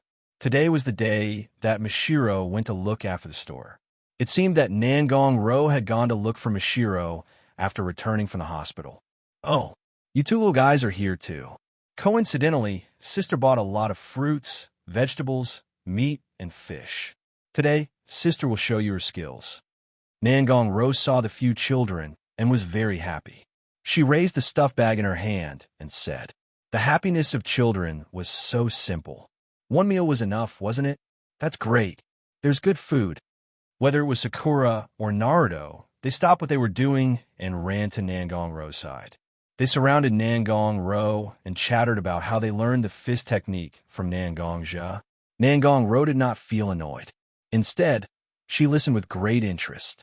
When he found out that Naruto's learning wasn't going so smoothly, he even gently patted Naruto's head and urged Naruto to work harder in learning. Nangongja looked at his younger sister. For a moment, he looked like an old man. He kept sighing that his younger sister had grown up and was already so good at taking care of people. Nangong, on the other hand, was so embarrassed that her face turned red. She acted coquettishly in front of Nangongja. Nangongja was already 19 years old. Even though Nangong was a few years younger than Nangongja, she was already 16 years old. Woodleaf Village had quite a number of girls who had gotten married at this age, so it was natural for young girls to be shy when such a topic was brought up. "Okay, you two don't need to practice the fist technique anymore. Go help Rower, Jejia and Mashiro, Jejia, and cook together." Nangongja walked to Naruto and Sakura's side. He patted the two children's heads and asked them to help cook. He watched the two children, Nangong and Mashiro, cook together. Nangongja suddenly felt that this kind of life couldn't be better. However, he inadvertently glanced at a shadowy location. He didn't do anything and just went into the room. "Oh no, it seems that I have to quickly report to the Lord. This is already the 5th time this month that Nangongja discovered my location. Although Nangongja's temperament isn't bad, he didn't directly make a move on me. But how could a person called Yama be afraid of killing people?" There was a slight movement in the shadows, but soon there was no sign of it. It was the same as what Nangongja saw, but it still made him feel that something was missing. On a sparsely populated street near Nangong's house, a person wearing a hooded robe appeared. A white mask with floral patterns was placed on the face of this figure. After a while, the person wearing the mask walked to a large tree in a deserted practice field in Woodleaf Village. He took out a small scroll that was about the size of a thumb, bit his finger, and smeared his blood on the magic array in the scroll. A weak wave of energy was emitted from the scroll. The masked person pressed the scroll in his hand on the tree in front of him. The fluctuation of the scroll and the tree seemed to have some kind of resonance. A wave of ripples spread from the place where the scroll touched the tree, as if the space was distorted. After the masked person looked at his surroundings, he walked into the distorted space. At this moment, Nangongja, who was eating, slightly changed his expression, but he quickly adjusted. He continued to chat with Nangong Ro and Mishiro one sentence at a time. "Sir, you told me to report to you every time I was discovered by Nangongja. Today, I was discovered again." In a gloomy cave, the masked and robed man was kneeling on the ground with one knee. He respectfully reported to the person in front of him. In front of the masked person, there was a seat made of black stone. A cold aura was emitted from the stone seat, proving that the stone seat was not ordinary. On the stone seat, there was a slightly blurry shadow sitting on it. "Oh, it's fine if you're discovered. I originally sent you to let him discover you. Where's the other target?" The shadow's voice was very strange. It was obvious that it had been altered. However, the indifference in the voice could not be hidden even if it was altered. "The target is normal. There are daily reports." The masked person heard the shadow's question and immediately replied, with Nangong's ability, how could he not discover the target's little tricks? However, this target is really out of Danzo's expectations. He actually began to deliberately hide some information. Let's see if Danzo will go for wool and come home shorn. The shadow laughed and said with a hint of sarcasm. The Danzo that the shadow mentioned was the name of the leader of the wood leaf roots, Shimura Danzo. "Then, sir, should I continue to keep an eye on these two targets?" The masked person asked. "No need. Wood leaf roots are going to be unstable. Who knows, it might even affect Nangongja and the other target. If Nangongja is really desperate, who knows what he will do? With your ability, you're still a bit lacking. You can go back for now. If there's anything else, I'll give you orders directly." The shadow waved his hand, but his tone was somewhat impatient. However, the meaning behind his words was that he was taking pleasure in other people's misfortune and watching a show. The masked person was very tactful at this moment. He did not say anything and retreated. In the empty cave, only the shadow's words were left echoing. Wood leaf roots are going to do something stupid again. Nangongja, since you have the tribulation sword that I wanted to take from you, why don't you show me? Then show me what you've got to gain this sword's recognition. Chapter 115. In another place in the wood leaf, whether it was the 3 generations of Hokage, the elders of Kiba, or Shimura Danzo, who had been hiding in the dark, they all gathered together. Aside from Shimura Danzo, who was sitting calmly in his chair, looking at the 3rd Hokage and Konoha's elders with his one eye, Konoha's Elder Council. Whether it was the 3 generations of Hokage or the elders, they were all staring at the document in front of them. The document wasn't thick, only 5 or 6 pages. But this was the 3rd time that the 3 generations of Hokage and the elders of Kiba had read it at this moment. Everyone couldn't believe what was described in the document, or everyone didn't want the things in the document to be true. The 3 generations finally put down the document in their hands and knocked the pipe in their hands on the table. After the pipe was lit, the 3 generations of Hokage didn't even take a puff. Now, there wasn't even a little bit of heat left in the pipe. This document. Danzo, are you sure it's true? The 3 generations of Hokage looked at Shimura Danzo, who was sitting opposite him, and his shadow covered most of Danzo's body. It made Danzo look even more gloomy. This was provided to me by my spy in Uchiha, and I have also sent all the members of Root to investigate the authenticity of this document. Unfortunately, If it wasn't for Root's fatal mistake, this document can almost be 100% verified. Although Root is directly under the command of Shimura Danzo, Root is still the department of the Woodleaf. Some personnel transfers and resource allocation are still recorded in Woodleaf. As long as they check carefully, they can naturally prove that Danzo is telling the truth. Collusion with foreign ninjas, hidden strategic resources, annexation of weak clans. We are very clear about these things, and if one of them is committed, it will be an absolutely unforgivable death sentence. Uchiha has not been stable since the establishment of Woodleaf. They had even carved out a part of the land for themselves, not allowing any village to plant their power there. We're not the only ones who know this. The Uchiha is also very clear about this. 3 Generations stood up from his seat and took out his tobacco pouch. He slowly added more tobacco into his already empty pipe as he spoke slowly. The group of Woodleaf elders and Danzo also secretly nodded. It was undeniable that Uchiha was an important force in Woodleaf. But this kind of power was a double-edged sword. If there was someone who could suppress Uchiha, then Uchiha would be Woodleaf's strongest weapon. In the past, the first Hokage Senju Hashirama and the second Hokage Senju Tobirama were both such geniuses. When the first Hokage and the second Hokage were still alive, Uchiha could only obey the orders of Woodleaf. But now Woodleaf is unstable, and the fourth Hokage went out of the village to investigate the mysterious organization. And my 3 disciples, alas, they have all left this sad place. I'm already old, and I can no longer suppress Uchiha's ambition. He took out a box of matches, and the bright flame burned on the tip of the match. 3 Generations put the match on the pipe and wanted to light the tobacco, but after several attempts, he couldn't light it. Finally, one of 3 Generations' personal bodyguards quietly appeared and lit the pipe for 3 Generations. The group looked at 3 Generations' slightly bent body, and they were all speechless. Since 3 Generations took office, his 2 masters, the first Hokage and the second Hokage, had been his goal.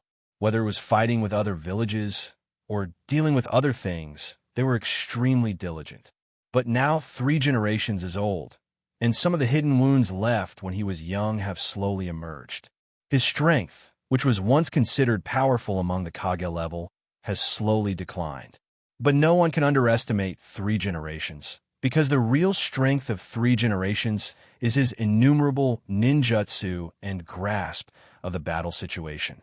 If 3 Generations really went all out to fight with any of the current Kage-level ninjas, 3 Generations will be the one to survive in the end. Tiger Elder is still powerful, and Ryuo is still strong. Danzo, 3 Generations suddenly called Danzo's name, which made Danzo raise his head and look at the 3 Generations.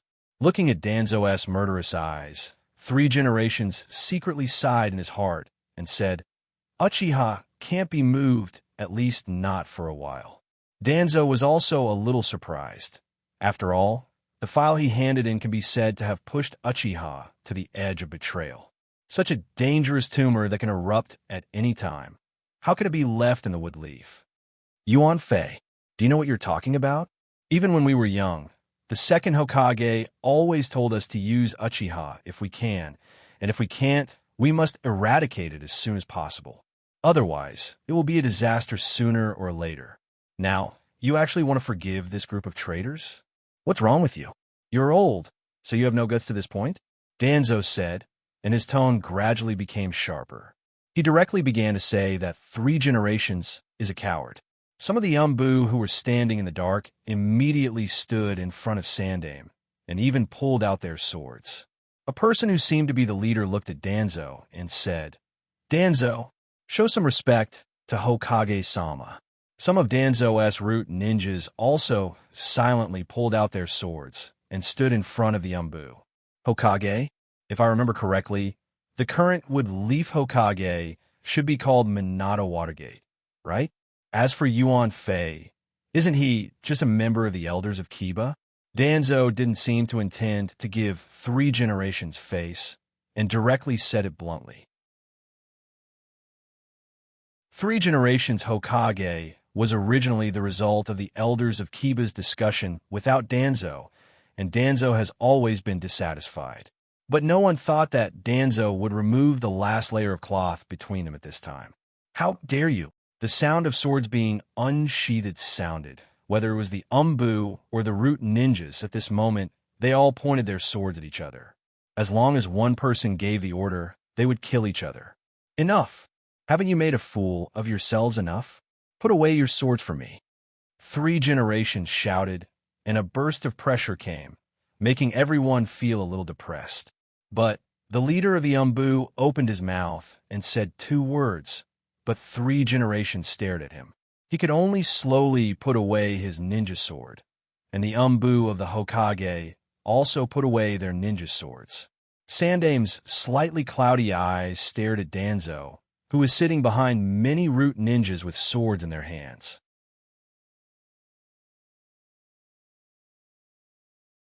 Chapter 116. Seeing that the atmosphere between the two sides has eased slightly, Mito Monitis and Zhuan Xiaochun, as the leaders of the elders of Kiba, also walked between the two sides. Mito Monitis was the first to speak. Danzo, tell your men to put away their swords. You're a grown-up. It's too undignified to pull out your swords. Is there anything that can't be discussed? The leader of the Root Ninja turned his head and looked at Shimura Danzo, who was sitting behind him, as if asking for Danzo's opinion. Danzo also nodded slightly, indicating his men to put away their swords. Seeing that Danzo has no intention to make a move, Zhuan Xiaochun also looked at the Three Generations and asked, Yuan Fei, Uchiha has indeed gone too far this time. And Danzo also paid a lot of money to prove this information, so it's natural that he's unwilling to be directly denied by you. Don't take it to heart. The Three Generations knew that Zhuan Xiaochun didn't want them to vent their anger on Danzo, otherwise there will be internal chaos in the Hokage faction. Uchiha is still in the ascendant. It's too irrational to have a conflict with Danzo. So the Three Generations also nodded, indicating that they know what to do. But, Yuan Fei, since you don't want us to touch Uchiha for the time being, you should give us an explanation. Whether it's the information we have now or the last words left by the second Hokage, it proves that Uchiha is after something big. It's really not good to let them go like this. Although Zhuan Xiaochun and Mito Monitis are on the side of the Three Generations, there are many things that you can't blindly support without any reason. The elders of Kiba were also an important part of Woodleaf's power. The Three Generations needed to give the elders of Kiba and Root a reasonable explanation. I believe everyone still remembers the incident where Kyumo, Shinobu Village, forcibly abducted the daughter of the Hyuga clan's patriarch not too long ago. Three Generations suddenly mentioned a major event that happened in the Hyuga clan. At that time, Kyumo Shinobu actually sent a small team of ninjas to kidnap the eldest daughter of the Hyuga clan. Fortunately, the leader of the Hyuga tribe had found out and risked his life to save his daughter. They did not let the Hyuga race's Kekkei Genkai Byakugan fall into the hands of the Kyumo Shinobu village. However, who would have thought that the Kyumo Shinobu village would actually cause trouble for them? They wanted Woodleaf to be responsible for the death of the Kyumo Shinobu village. In the end, the matter was resolved after a lot of twists and turns. However, it also made Woodleaf pay a lot of resources.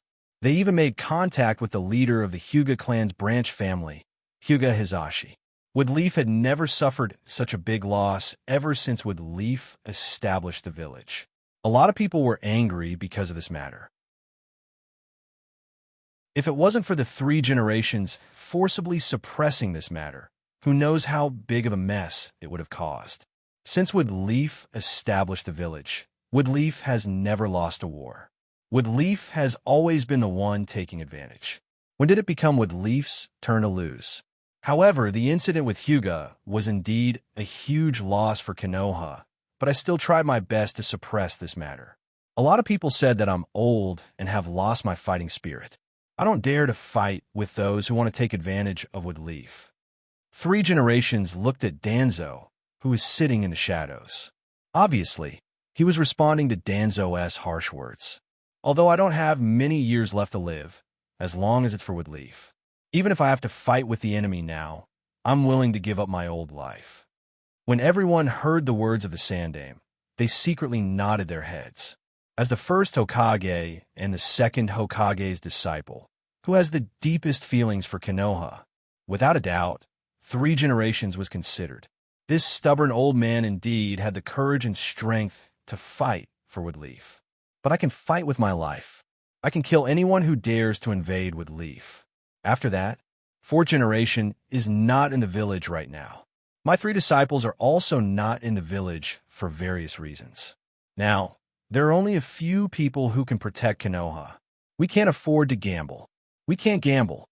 Sandaime took a deep puff from the tobacco pipe in his hand, giving the others some time to think about the cause and effect of the situation.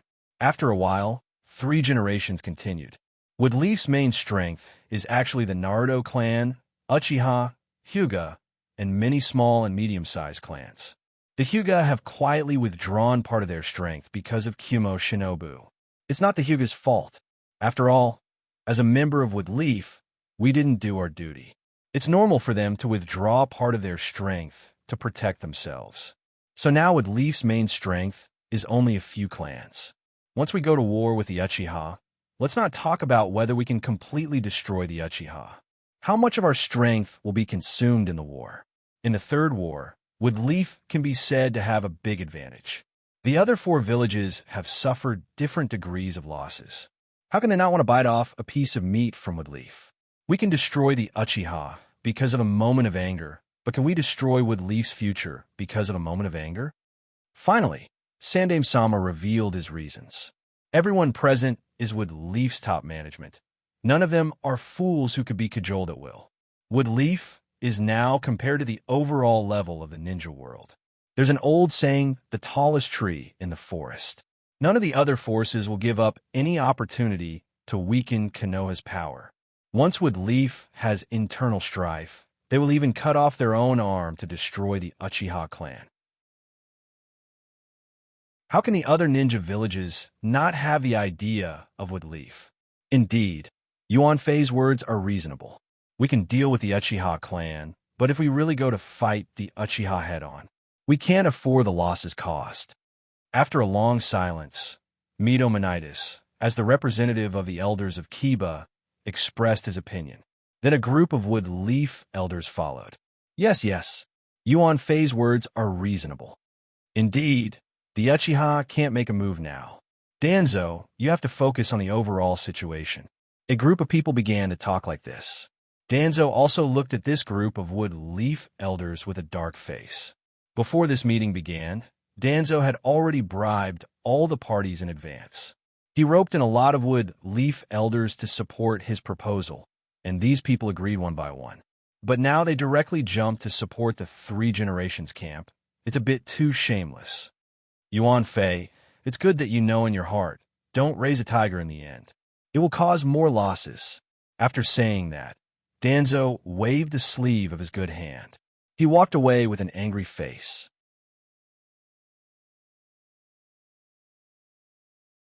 Chapter 117.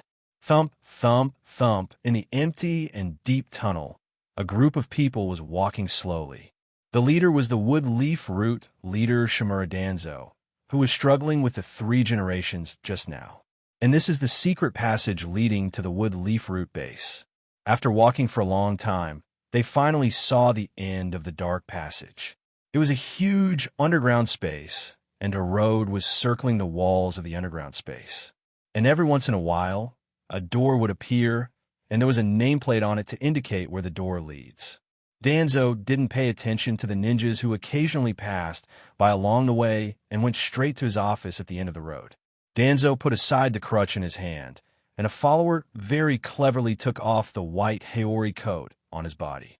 Danzo sat in his seat, and the ninjas who followed behind Danzo also stood in front of Danzo's desk, waiting for Danzo's orders. This time, everyone did a good job. We were able to explore the secrets of the Uchiha, and at the same time, we were able to verify the authenticity of the information. Danzo looked at the people standing in front of him, and his usually tense face slightly relaxed, and there was even a trace of gratification on his face. The ninjas heard Danzo's praise and felt warm in their hearts. We didn't achieve Sama's goal. We are really ashamed. The leader of the ninjas suddenly knelt on the ground and apologized to Danzo. But Danzo shook his head. You are not wrong. I have too many enemies. Even if there is accurate information, there's still people who want to go against me. I don't blame you. You can go down to the reward and punishment office to receive your own rewards. Sama, not only the leader of the ninjas, but the rest of the ninjas also knelt on the ground at this moment. Obviously, they were a little emotional. Okay, we are all people who have experienced the ups and downs of life. It's a bit shameful to act like this. You can leave now. Don't take this setback to heart. Our root exists to protect the wood leaf in the dark. As long as you complete our mission seriously, that will be enough. Dealing with the higher-ups is my business. Even if I fail, it's my fault. Danzo waved his hand and dismissed the root ninjas. It has to be said that Danzo can lead such a group of root ninjas. His charisma was unquestionable. Danzo, who took the initiative to take responsibility for his mistakes, was indeed worthy of Root's ninjas to do their best for him. When all the ninjas left Danzo's office, Danzo waved to a corner of his room. A ninja walked out from the shadows and half knelt in front of Danzo. Lord Danzo, what can I do for you? Danzo touched his scarred chin, thought for a while, and said, How's the progress on Sky's side? In the past 3 years, Xianxia has been occasionally going to the Wood Leaf School to give lessons to the children there. After that, he will stay at home. But according to Sky's observation, Xianxia's strength seems to have increased again. I once sent a Hyuga ninja to investigate Xianxia. Whether it is the energy in his body or the vitality of his body, Xianxia is now standing on the edge of the Kage level. Hearing the report of his subordinate, Danzo couldn't help but chuckle twice. I didn't expect that the chess pieces that I arranged occasionally in the past really played a role. Since Sky is here, Xianxia will be our hidden strength. When the time is right, he can become a sharp sword that can cut through the thorns for us. After Danzo finished speaking, the bodyguard who came out from the shadows didn't dare to speak casually. Danzo's office returned to silence again.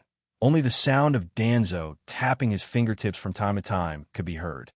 You go and inform Itachi Uchiha to report to me after this mission is over. I have something to say to him. After a long silence, Danzo said to his bodyguard, Yes.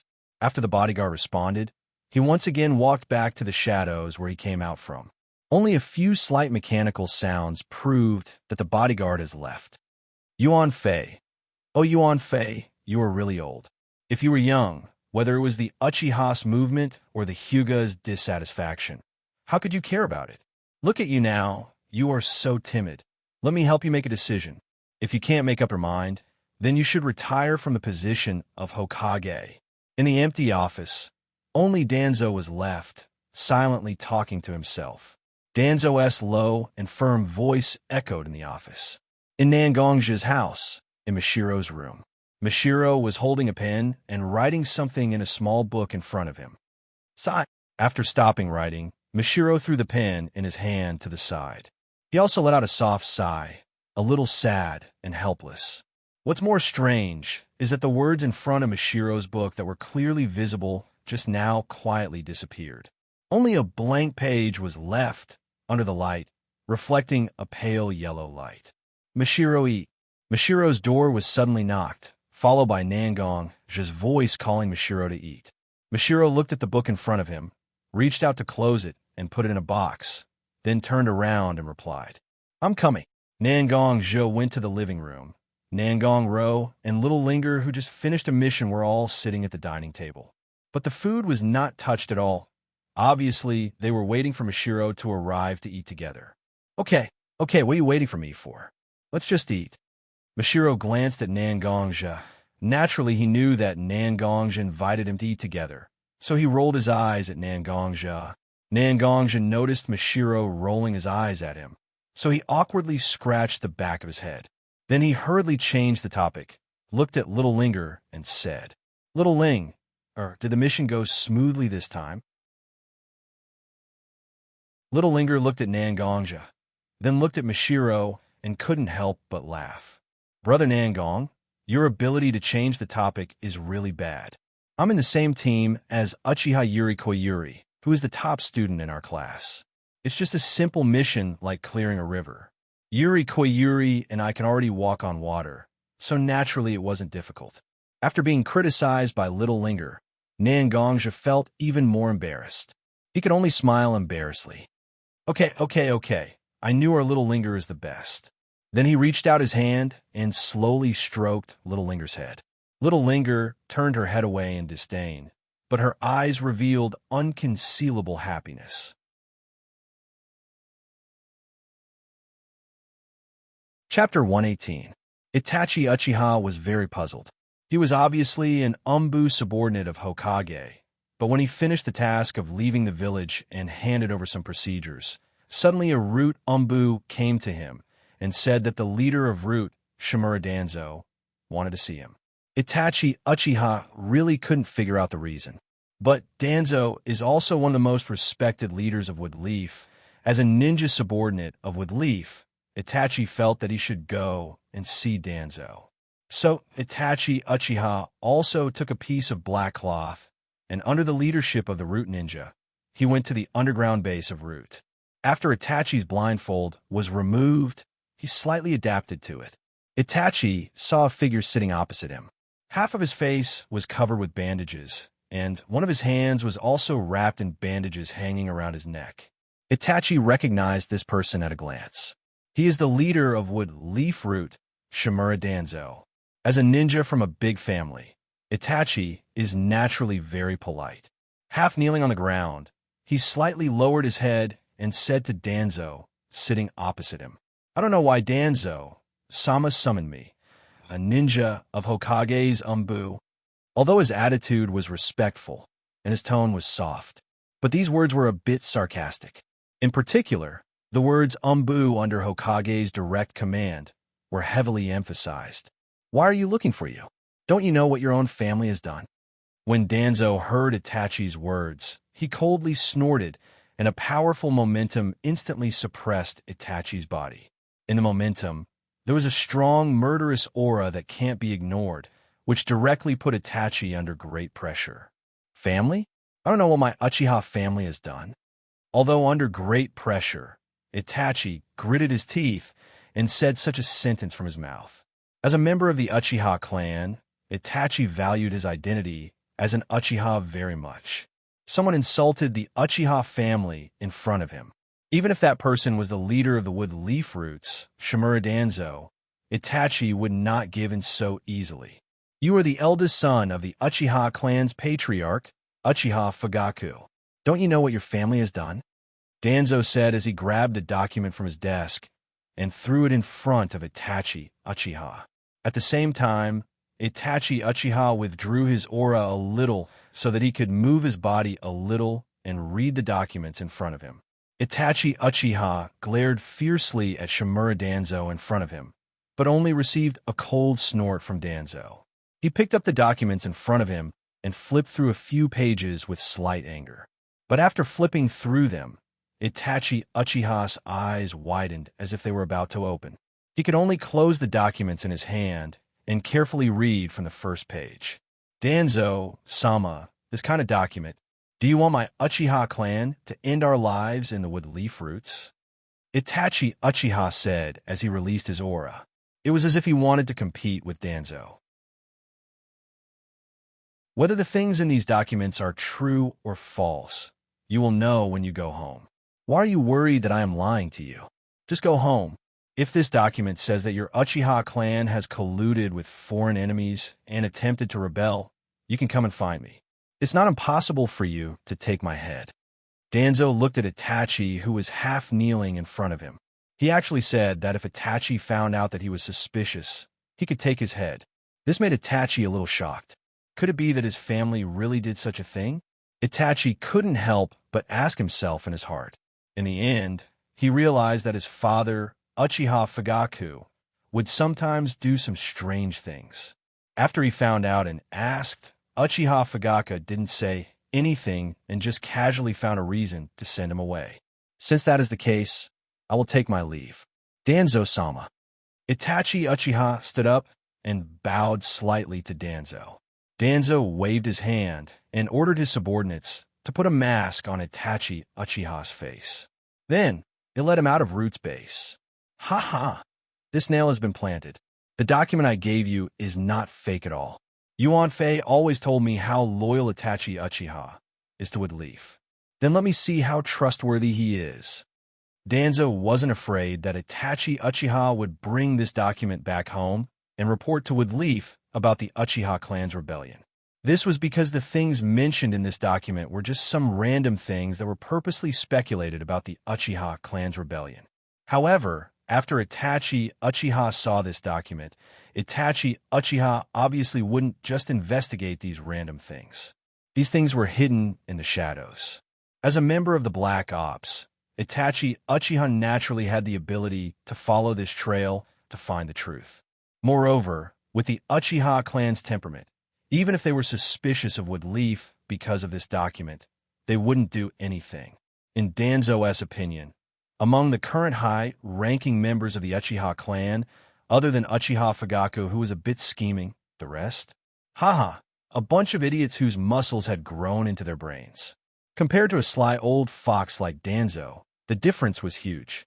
Give this Uchiha boy some time, let him carefully investigate his own family, and let him do a thorough investigation of his own family. Let this naive little brat see clearly what kind of people his family is. Danzo looked at Itachi's figure that was gradually fading away and said slowly. After leaving Root's base, Itachi once again lifted his blindfold and stood in a slightly remote corner of Woodleaf.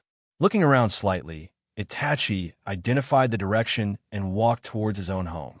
In just a moment, Itachi Uchiha arrived at the Uchiha clan's territory in Woodleaf. Several Uchiha clan ninjas in charge of patrolling also saw Itachi Uchiha's figure at this moment. They stepped forward and saluted. Hello, Master Itachi. You've worked hard on the mission. If it was in the past, the gentle Itachi might have exchanged greetings with these clan members. But now, Itachi's mood was uneasy. He directly walked past these patrolling Uchiha clansmen. Looking at Itachi Uchiha's back, several Uchiha clansmen also began to discuss. What's wrong with Master Itachi? We already greeted him. Why is he acting like this? Okay. Master Itachi is famous for his gentle temperament. Maybe he has an urgent matter to see the clan leader? Why are you sulking here? That's right, Master Itachi has always been good to us. Maybe there really is an urgent matter this time. The few of them chatted casually and finally came to a consensus. They continued to patrol the clan's territory. After all, this is a serious matter.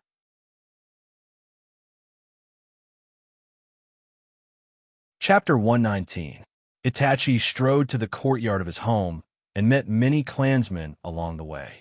After these people greeted Itachi, Itachi still did not respond to any of them, which made them very puzzled. Just as Itachi was about to walk to his home, a childish voice sounded from behind. Brother Itachi, you're back? You've been gone for a long time. Sasuke missed you so much. Itachi finally stopped and turned around to look at the child who was talking to him and hitting me. Black hair, a pair of black pupils, and a face somewhat similar to Itachi. The person who just spoke was Itachi's younger brother, the second son of the Uchiha clan's head Uchiha Fugaku, and the second young master of the Uchiha clan, Uchiha Sasuke. When Itachi turned around, Sasuke threw himself into Itachi's arms. He hugged him tightly and said, Brother Itachi, you lied. You said that this mission was very simple. You can come back in half a month, but now it's been 2 months since you came back from outside. Looking at his younger brother, Uchiha Itachi's anger and resentment disappeared in an instant.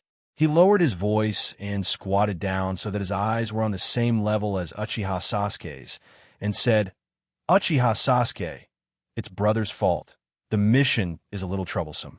It was delayed for a few days, but after this mission last night, I can rest for a long time. Brother will train with Sasuke, okay?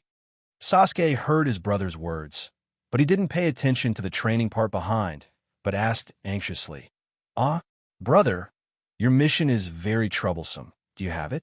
If you're injured, we have to go home and find Mom. Mom is amazing. She cured my knee last time. Listening to his brother's concern for him, Itachi Uchiha's heart was also warm. He touched his brother's head and said, "It's okay. Brother is very powerful. How come you have it?" In fact, Itachi was indeed injured in this mission, and the injury was not light.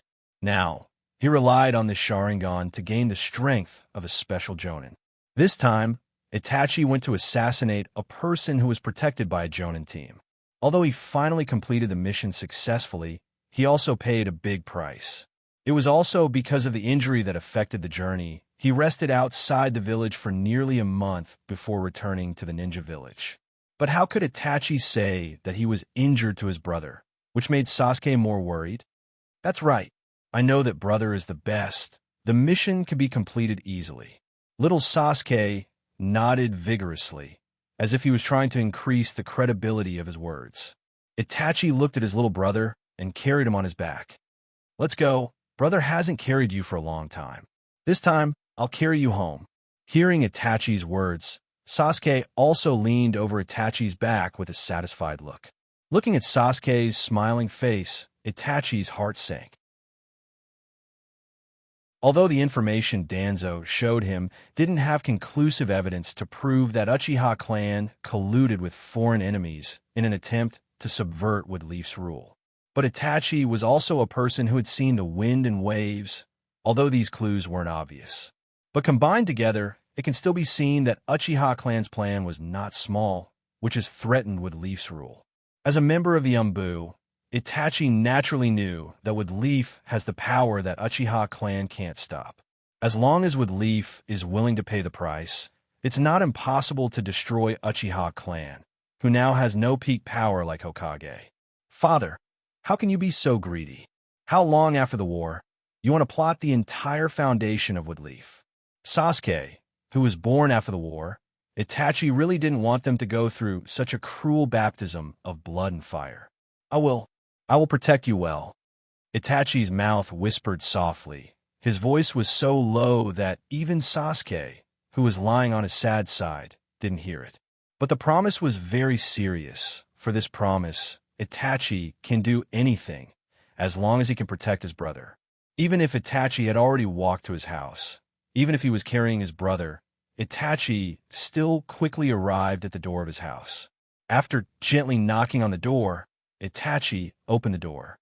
Uchiha Makoto also heard the sound of her door being opened the door, and saw her two sons at the door. She didn't know when Sasuke fell asleep on Itachi's back. He made a slight snoring sound, and his nose twitched from time to time. "Mother, I'm back," Itachi respectfully said to his mother, and at the same time gently put down the sleeping Sasuke on his back. Uchiha Makoto picked up Sasuke and walked inside the house. Can't you be so polite to me? Can't you learn from your brother and act like a spoiled child in front of your mother?" Looking at her eldest son, who has always been very calm, Uchiha Makoto couldn't help but say, "It's right to respect for mother." Itachi still said with a serious face, "Oh, my child is really not cute." Makoto pouted her mouth and whispered slightly. With Itachi's hearing, he could naturally hear what his mother said. But after a slight smile, he didn't pay attention to it. Walking to the living room of his house, Uchiha Fugaku was also sitting on the tatami, reading a newspaper. After seeing Itachi come back, he also said, "Oh, Itachi is back. How was the mission? Did it go smoothly?" Hearing his father's question, Itachi immediately replied, "Thank you for your concern, father. Although there were some troubles, they were solved. The mission was completed smoothly." "Good, that's good. As a member of the Uchiha clan, no matter what kind of difficulties, we must face them bravely. You did a good job." Uchiha Fugaku stood up, walked to Itachi's side, and reached out his hand to pat his son's shoulder. Then he went to his wife, Uchiha Makoto, looked at the sleeping Sasuke, and said, "Go get the family's best medicine and send it to Itachi later." Hearing her husband's words, Makoto didn't care about sending Sasuke back to his room. She looked at her son anxiously and asked, "Itachi, you're injured? Is it serious? Did you take care of it? Go to your room and wait. Mom will treat you after putting Sasuke down. Mikoto's relationship with Shinakushina is not bad, and she also has some foundation in medical ninjutsu, so she can still treat injuries.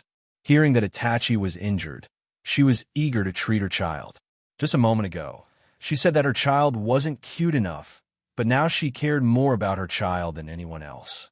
At this moment, the sentimental mother's eyes were covered with a thin layer of mist.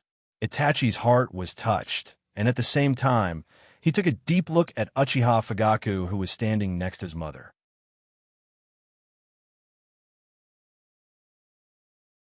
Chapter 120. Uchiha Mikoto put Sasuke in the room, covered him with a quilt, and walked to Itachi's door. Uchiha Mikoto reached out and gently knocked on her son's door. Itachi, Mommy will come in and check your wounds. But after waiting for a long time, there was still no response. She hurriedly pushed open Itachi Uchiha's door and saw Itachi lying on the ground. Itachi, are you okay? This scared Mikoto, and she immediately ran to her son's side. One of her hands was covered with a glowing green chakra ball and gently covered Itachi's body. The gentle nature of the medical chakra slowly penetrated Itachi's body, and Uchiha Mikoto could clearly see her son's physical condition. Internal examination. There are minor injuries, but he is almost recovered and will be fine after a few days of rest. Meridian examination. There are signs of swelling, which may be due to a large amount of chakra passing through the meridians. It's not serious, but he needs to rest for a period of time to adjust. Spiritual power examination. The spiritual power activity is low, which may be caused by a large amount of jinjutsu or excessive use of jinjutsu. The specific situation needs to be further examined by professionals. Uchiha Mikoto's mouth faintly murmured Itachi Uchiha's physical condition, and her eyes were very serious and slightly anxious. After checking Itachi's internal organs, meridians, and spiritual power, she found that there were some minor problems, and there was no possibility of causing a ninja of Itachi's level to faint. So Mikoto closed her eyes, and after silently saying open in her heart, her originally dark eyes now turned into a somewhat dark red, and the three tomo slowly rotated in her irises. As the wife of the head of the Uchiha clan, Uchiha Mikoto was not only a beautiful vase with a cute face. On the contrary, Uchiha Mikoto was also a genius when she was young. It was also because of Uchiha Mikoto and Uchiha Fugaku's talent that a genius with infinite potential like Itachi was born. Even little Sasuke, although only 3 years old, his physical fitness, meridian's width, flexibility, and toughness are far beyond his peers. The Magatama in Mikoto's eyes spun faster and faster, leaving behind afterimages that almost formed a circle in her eyes. Mikoto felt the changes in chakra in her body. Her right hand turned into a sword and pressed against Itachi's forehead. Streams of power flowed into Itachi's body. After a short while, Mikoto removed her finger from Itachi's forehead. Looking at Mikoto's appearance, drops of sweat were dripping down her face. The pair of Sharingan that was originally bright red in color has been forced to converge at this moment. Mikoto's expression couldn't help but become tired, and her face paled. Ugh! Itachi Uchiha, who had fallen to the ground, finally regained consciousness. He looked at his mother in front of him and couldn't help but ask, "Mother, what happened to you? Why do you look so bad?" Looking at her eldest son, Mikoto put her hand on Itachi's head and gently stroked it. "Mother is fine. It's just that I consumed a lot of energy just now. When I came to find you, you had already fallen to the ground. After I checked you, I found that your power is seriously lacking. It should be because you overdrew the power of your Sharingan when you were fighting someone, so I used a secret technique to separate a part of my power for you so that you can wake up as soon as possible." Listening to his mother's words, Itachi's heart suddenly felt very uncomfortable. In order to save him, his mother actually used such a dangerous secret technique. As a member of the Uchiha clan, Itachi Uchiha naturally knew how dangerous this kind of power transmission is. If one is not careful, if one is lucky, the Sharingan will degenerate. If one is unlucky, one will directly lose both eyes. How can he let his mother do such a thing? Mother, you don't have to use such a dangerous method to save me. As long as you properly recuperate, there will always be a way to make up for the loss of eye power. But if something happens to you, it won't be able to make up for it, right? Mikoto looked at Itachi, who was looking at her with a worried expression, and smiled. Although her face was a bit pale, but a unique feminine radiance of motherhood slowly emitted from her. I know that the loss of eye power can be slowly made up for. But when I look at the pain my child is going through, I see that my child is frowning. As a mother, even if I know that I am doing something pointless and dangerous, I must do it. Mikoto reached out her hand and stroked her child's hair. My little Itachi has been very obedient since he was a child, very sensible. Many people have told Mother that my little Itachi's talent is far beyond ordinary people, and that he will be the pride of the Uchiha in the future. But Mother doesn't want my little Itachi to become so powerful. I have even prayed countless times to the heavens to let my child become an ordinary person, because if my child becomes powerful, he will be forced to become a sharp knife for the Uchiha. Rather than that, it is better to be mediocre. But the heavens still didn't listen to my pleas. My little Itachi is indeed a rare genius. Just like that, he graduated early, became a Genin, rushed to the battlefield, promoted to a Chunin, and finally joined the Umbu. You have indeed made the Uchiha proud, but in contrast, you have deep and shallow scars on your body, and your soul is filled with cracks. Since childhood, my little Itachi has been a kind person. Whenever he sees an injured animal, he will beg me to bandage it. Whenever he sees someone in trouble, he will do his best to help them. Just like now, he is being forced to take another person's life. My little Itachi's heart is filled with helplessness. Mother knows very well. Mother really doesn't want my son to struggle in this kind of torment. Mikoto said. Tears flowed out from her eyes. She hugged her child in her arms and said these words with some emotion. Mama. Itachi was just about to call Mikoto Mausama, but halfway through, he changed it to Mother, which he rarely called out. Mother is here. Hearing Itachi's voice, Mikoto also responded. Mother, no matter what will happen to me, I will protect my mother and brother. If anyone wants to hurt you, I will not let them go, even if it is my father. Itachi silently added such a sentence in his heart, but no one knew. But this kind of resolution is also engraved in the depths of Itachi's heart. Letting go of her hands, Mikoto wiped the tears from the corner of her eyes. She said with a smile, All right, crying like this in front of your own child. Mother will go out first. I have already checked your injuries. It is not a big problem. You will be fine after a good rest. After saying that, Mikoto walked out of Itachi's room. Weasel was left alone in his room, deep in thought.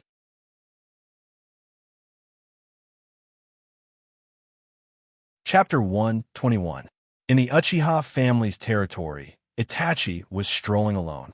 Although he was strolling, once one studied Itachi's route, it was not difficult to find that Itachi was slowly walking toward the warehouse where the Uchiha clan usually stored vegetables and food. Looking at this place that was usually used to store ordinary food for the clan, Itachi's brows slightly wrinkled. The guards here were the same as before. They were selected from the relatively old people of the Uchiha clan who were no longer ninjas. Two old people who seemed to be around 50 years old were sitting at the entrance of the warehouse at this moment. They seemed to be chatting about something. However, with his eyesight, Itachi found some talismans hidden in some secret corners of the walls of the warehouse. Waves of slight chakra waves were released from them from time to time. They resonated with each other and formed a barrier that surrounded the entire warehouse. Sure enough, Father has an ulterior motive. The barrier was actually a very simple sensing barrier. If there was anything different, it was just that the fluctuations of an ordinary sensing barrier were weaker. Looks like I have to give it a try. Itachi thought in his heart, and his feet moved. He strode towards the entrance of the warehouse, and the barrier was immediately triggered. Several auras instantly rose from the surrounding courtyards and moved around several times. The person who released the aura had already appeared in front of Itachi. Who dares to trespass into the Uchiha clan's warehouse? TCH, let this uncle teach this. Master Itachi, a good lesson. The person in charge of guarding the warehouse seemed to have a slightly bad temper. He didn't even see who was standing in front of him and already began to speak ruthlessly. But halfway through his words, he naturally saw that the person in front of him was actually the eldest son of the clan head, Itachi Uchiha. He could only bow to Itachi Uchiha with an embarrassed expression. Some of the clansmen behind the Uchiha who were responsible for guarding the warehouse also followed suit and bowed to Itachi. But then, the leader looked at Itachi and asked, "I don't know why Itachi-sama came to such an ordinary warehouse. Is there something you need?" Itachi smiled and said, "It's nothing. I just came to take a look. But with your strength, you actually came to protect such an ordinary warehouse. It seems that our Uchiha family really values these grains." Although Itachi had a smile on his face, he still emphasized the words normal storage when he spoke. "Master Itachi, please don't make things difficult for an errand boy like me. I was only transferred here according to orders. It's my boss's orders. It's not something I can choose. Who else could become the superior of the Uchiha clan? It could only be Uchiha Fugaku, the head of the Uchiha clan, or the elders of the Uchiha clan." The leader said this because he wanted Itachi to know that these things were arranged by people at his father's level. Don't meddle in it casually. Otherwise, those in high positions may not necessarily care about Itachi's identity as the young master of the family. But what if I want to go in and take a look today? Originally, the leader thought that with Itachi's intelligence, he naturally wouldn't do such a thing. But no one expected that Itachi not only didn't retreat at this moment, but also unscrupulously exuded his aura. A surging chakra wave was emitted from Itachi's body from time to time. "Master Itachi, although you have become a special jonin at a young age, your talent is extraordinary. But sometimes talent can't beat time. Please retreat as soon as possible." The leader of the guards also took a step forward at this moment. The aura he exuded was the strength of a jonin. Looking at the leader of the guards, Itachi also thought in his heart, although he is not weaker than an ordinary jonin, most of the jonins of the Uchiha clan have awakened at least 2 Tomo Sharingan. And to be able to be directly commanded by the higher-ups to guard the warehouse, then this jonin will at least have 3 Tomo Sharingan. The only time he defeated a jonin was by relying on a Sharingan and a bit of luck. So Itachi also took a step back and put away his aura. Looking at the leader of the guards, he said, "I'm just curious, and I want to take a look. Since you don't want me to go in and take a look, it's okay. Goodbye." After saying that, he didn't pay attention to the expressions of these guards. Itachi walked straight away, but the leader of the guards still stretched out his hand and called one of his men and said to him, "It seems that Master Itachi has noticed something. You go now and inform the patriarch and explain the situation clearly." "Yes." After the subordinate responded, he jumped up from the eaves and rushed to the place where Uchiha Fugaku was handling the internal affairs of the Uchiha clan. Itachi didn't care about the Watcher's reactions and just walked straight in one direction. He only hoped to get out of the range of the leader of the guards as soon as possible. But suddenly, in an alley beside him, an arm pulled Itachi into the alley. As a member of the Wood Leaf Umbu, Itachi's reaction speed is naturally amazing. In an instant, he took out a kunai from a ninja bag behind him and wanted to fight back. Crack! The sound of metal colliding suddenly sounded, and the 2 kunai collided with each other. "Brother Shui, aren't you?" Seeing the face of the person in front of him, Itachi couldn't help but exclaim. The person who came is Uchiha Shui, known as Body Flicker Shui. But Shui's current situation seems to be very wrong. He only opened one of his eyes. "Shu, don't be so excited. Come with me." For some reason, Uchiha Shui, who is usually very talkative, didn't say anything to Itachi this time. Instead, he took Itachi's hand and walked into the depths of the alley. Uchiha Shui stretched out a hand and gently knocked one of the bricks on the wall at the end of the alley. A dark hole appeared in the left corner of the road. "Come with me. I'll tell you everything you want to know." Shui looked at the hole and said to Itachi. Itachi also nodded. Shui is the person who took care of him since he was a child like his own brother. Not to mention that Itachi really wants to find out what happened to the Uchiha clan. But looking at Shui's current state, Itachi can't just leave him alone. So Itachi followed Shui into the hole. Under the hole is a passage leading to a basement. After entering the basement, Shui didn't greet Itachi Uchiha, who he regarded as a younger brother. Instead, he picked up a flint and lit an oil lamp in the basement. The dim light also brought some light and warmth to the dark and damp basement.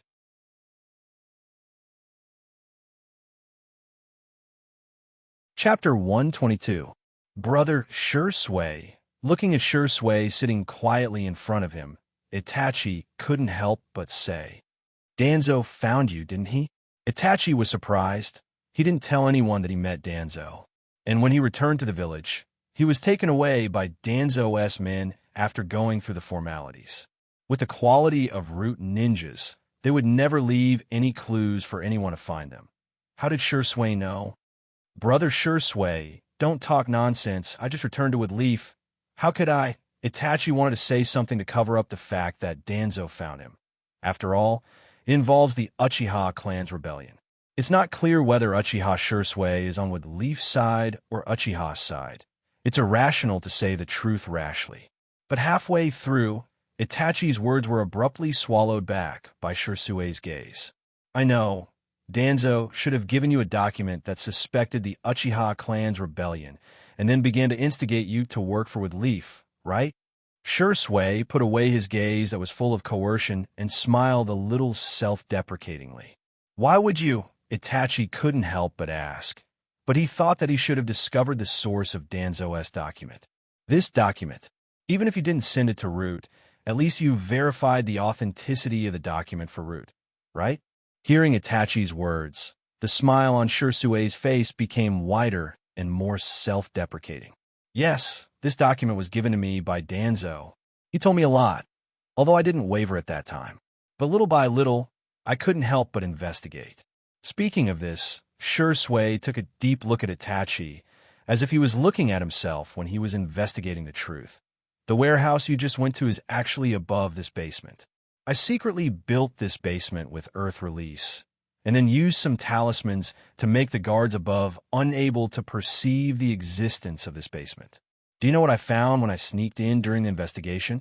There are tens of thousands of explosive tags in the whole warehouse. If these explosive tags are scattered in important positions, it can directly paralyze the entire operation system of Woodleaf, and the loss is even more serious than when the Nine Tails attacked the village. So I reported my findings to Danzo, hoping that Danzo will pass it to the 3 generations, so that they can stop the ambitions of the higher-ups in time." Hearing Shui's words, explosive tag is actually equivalent to a high explosive tags. The power of 10,000 explosive tags can't even surpass the power of Spyudama's Baijidamet. "Shui and I-san, you did the right thing. We can't let the Uchiha destroy Konoha," Itachi said to Shui. In Itachi's mind, Konoha and the Uchiha are such a community of interests. If they work together, they will benefit, and if they don't, they will lose. So Shui's can be said to be saving the Uchiha clan, and Itachi thinks it's the right thing to do. Shui smiled when he heard this, and said to Itachi, "Itachi, although you have been very mature since you were a child, but some things are still too simple. Of course, I am the same. Thinking of people is too kind. That's why I ended up in this situation." With that, Shui put his face in front of Itachi's, so that Itachi can clearly see his face and also see his closed right eye. A trace of blood oozed out from the gap of his closed right eye. Because the amount of blood was very small, and Shui has been deliberately hiding his right eye from the alley to the basement, so it was not discovered by Itachi. But this time, Itachi can see it clearly. Shui's right eye is no longer in his eye socket. "Shui, how did your eye become like this?" Itachi hurriedly asked anxiously. Shui is like a brother to him, but one of his eyes is missing. Someone must have deliberately dug out Shui's right eye. Such a situation made the usually calm and steady Itachi can't help but ignite a burst of anger in his heart, and he wants to take revenge on the person who hurt Shui. The person who dug out my right eye, you know him. It's the leader of the wood leaf root, Shimura Danzo. Shui's words are powerful, but they are like a heavy hammer hitting Itachi's head. Danzo? Itachi can't help but exclaim the name of Shimura Danzo. Many people think that the limit of the Sharingan is the 3 Tomo Sharingan, and even many clansmen think so. But the limit of the Sharingan is far from this. Above the 3 Tomo Sharingan, there is an eye that is close to the gods' eye, Mangekyo Sharingan. Shui looked at Itachi with his remaining left eye, which is the 3 Tomo state of the Uchiha clan Sharingan. But in the red Sharingan, the Tomo spun faster and faster, and gradually merged together to form the shape of a 4-cornered pinwheel. Reaching out his hand and pointing to his eye, Shui said to Itachi, "This is my Mangekyo Sharingan." Mangekyo? Sharingan? Itachi's mouth also muttered this new state of the Sharingan. The right eye lost was also a Mangekyo Sharingan, but it was taken away by Danzo.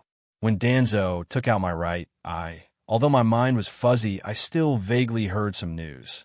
Although Danzo really wants to quell the rebellion of the Uchiha, Danzo's ultimate goal is to harvest our Uchiha's Kekkei Jinkai, the Sharingan. Shui said these cruel facts, and Itachi's idea of using Danzo's power to quell the Uchiha's rebellion was completely eliminated. After all, Danzo doesn't care whether the Uchiha clan can survive or not. Instead, he wants the Uchiha clan to die, so that he can harvest more of the Uchiha clan's unique Sharingan. With such a purpose, how can he help Itachi to save the Uchiha clan? I also knew about this. That's why I tried my best to escape from Root's base. But I just happened to see Root's people take you to their base. I thought that Danzo will deceive you just like how he deceived me. I just want to tell you, whether it's the Uchiha clan or wood leaf people, don't believe him, no matter how sincere he is in front of you. And I also want to give you a gift. Gift? That's right. After saying that, Shui stretched out his hand toward his only remaining left eye and dug it out. The bloody eye was placed in front of Itachi's eyes. My kaleidoscope's ability is a type of illusion called Kodoamatsukami. The only thing that can break this illusion is my remaining left eye. Kodoamatsukami is very scary. It can completely control a person without them knowing. Since my eyes have fallen into Danzo's hands, one day he will need to use this Jinjutsu. At this time, please use this eye of mine where it should be used.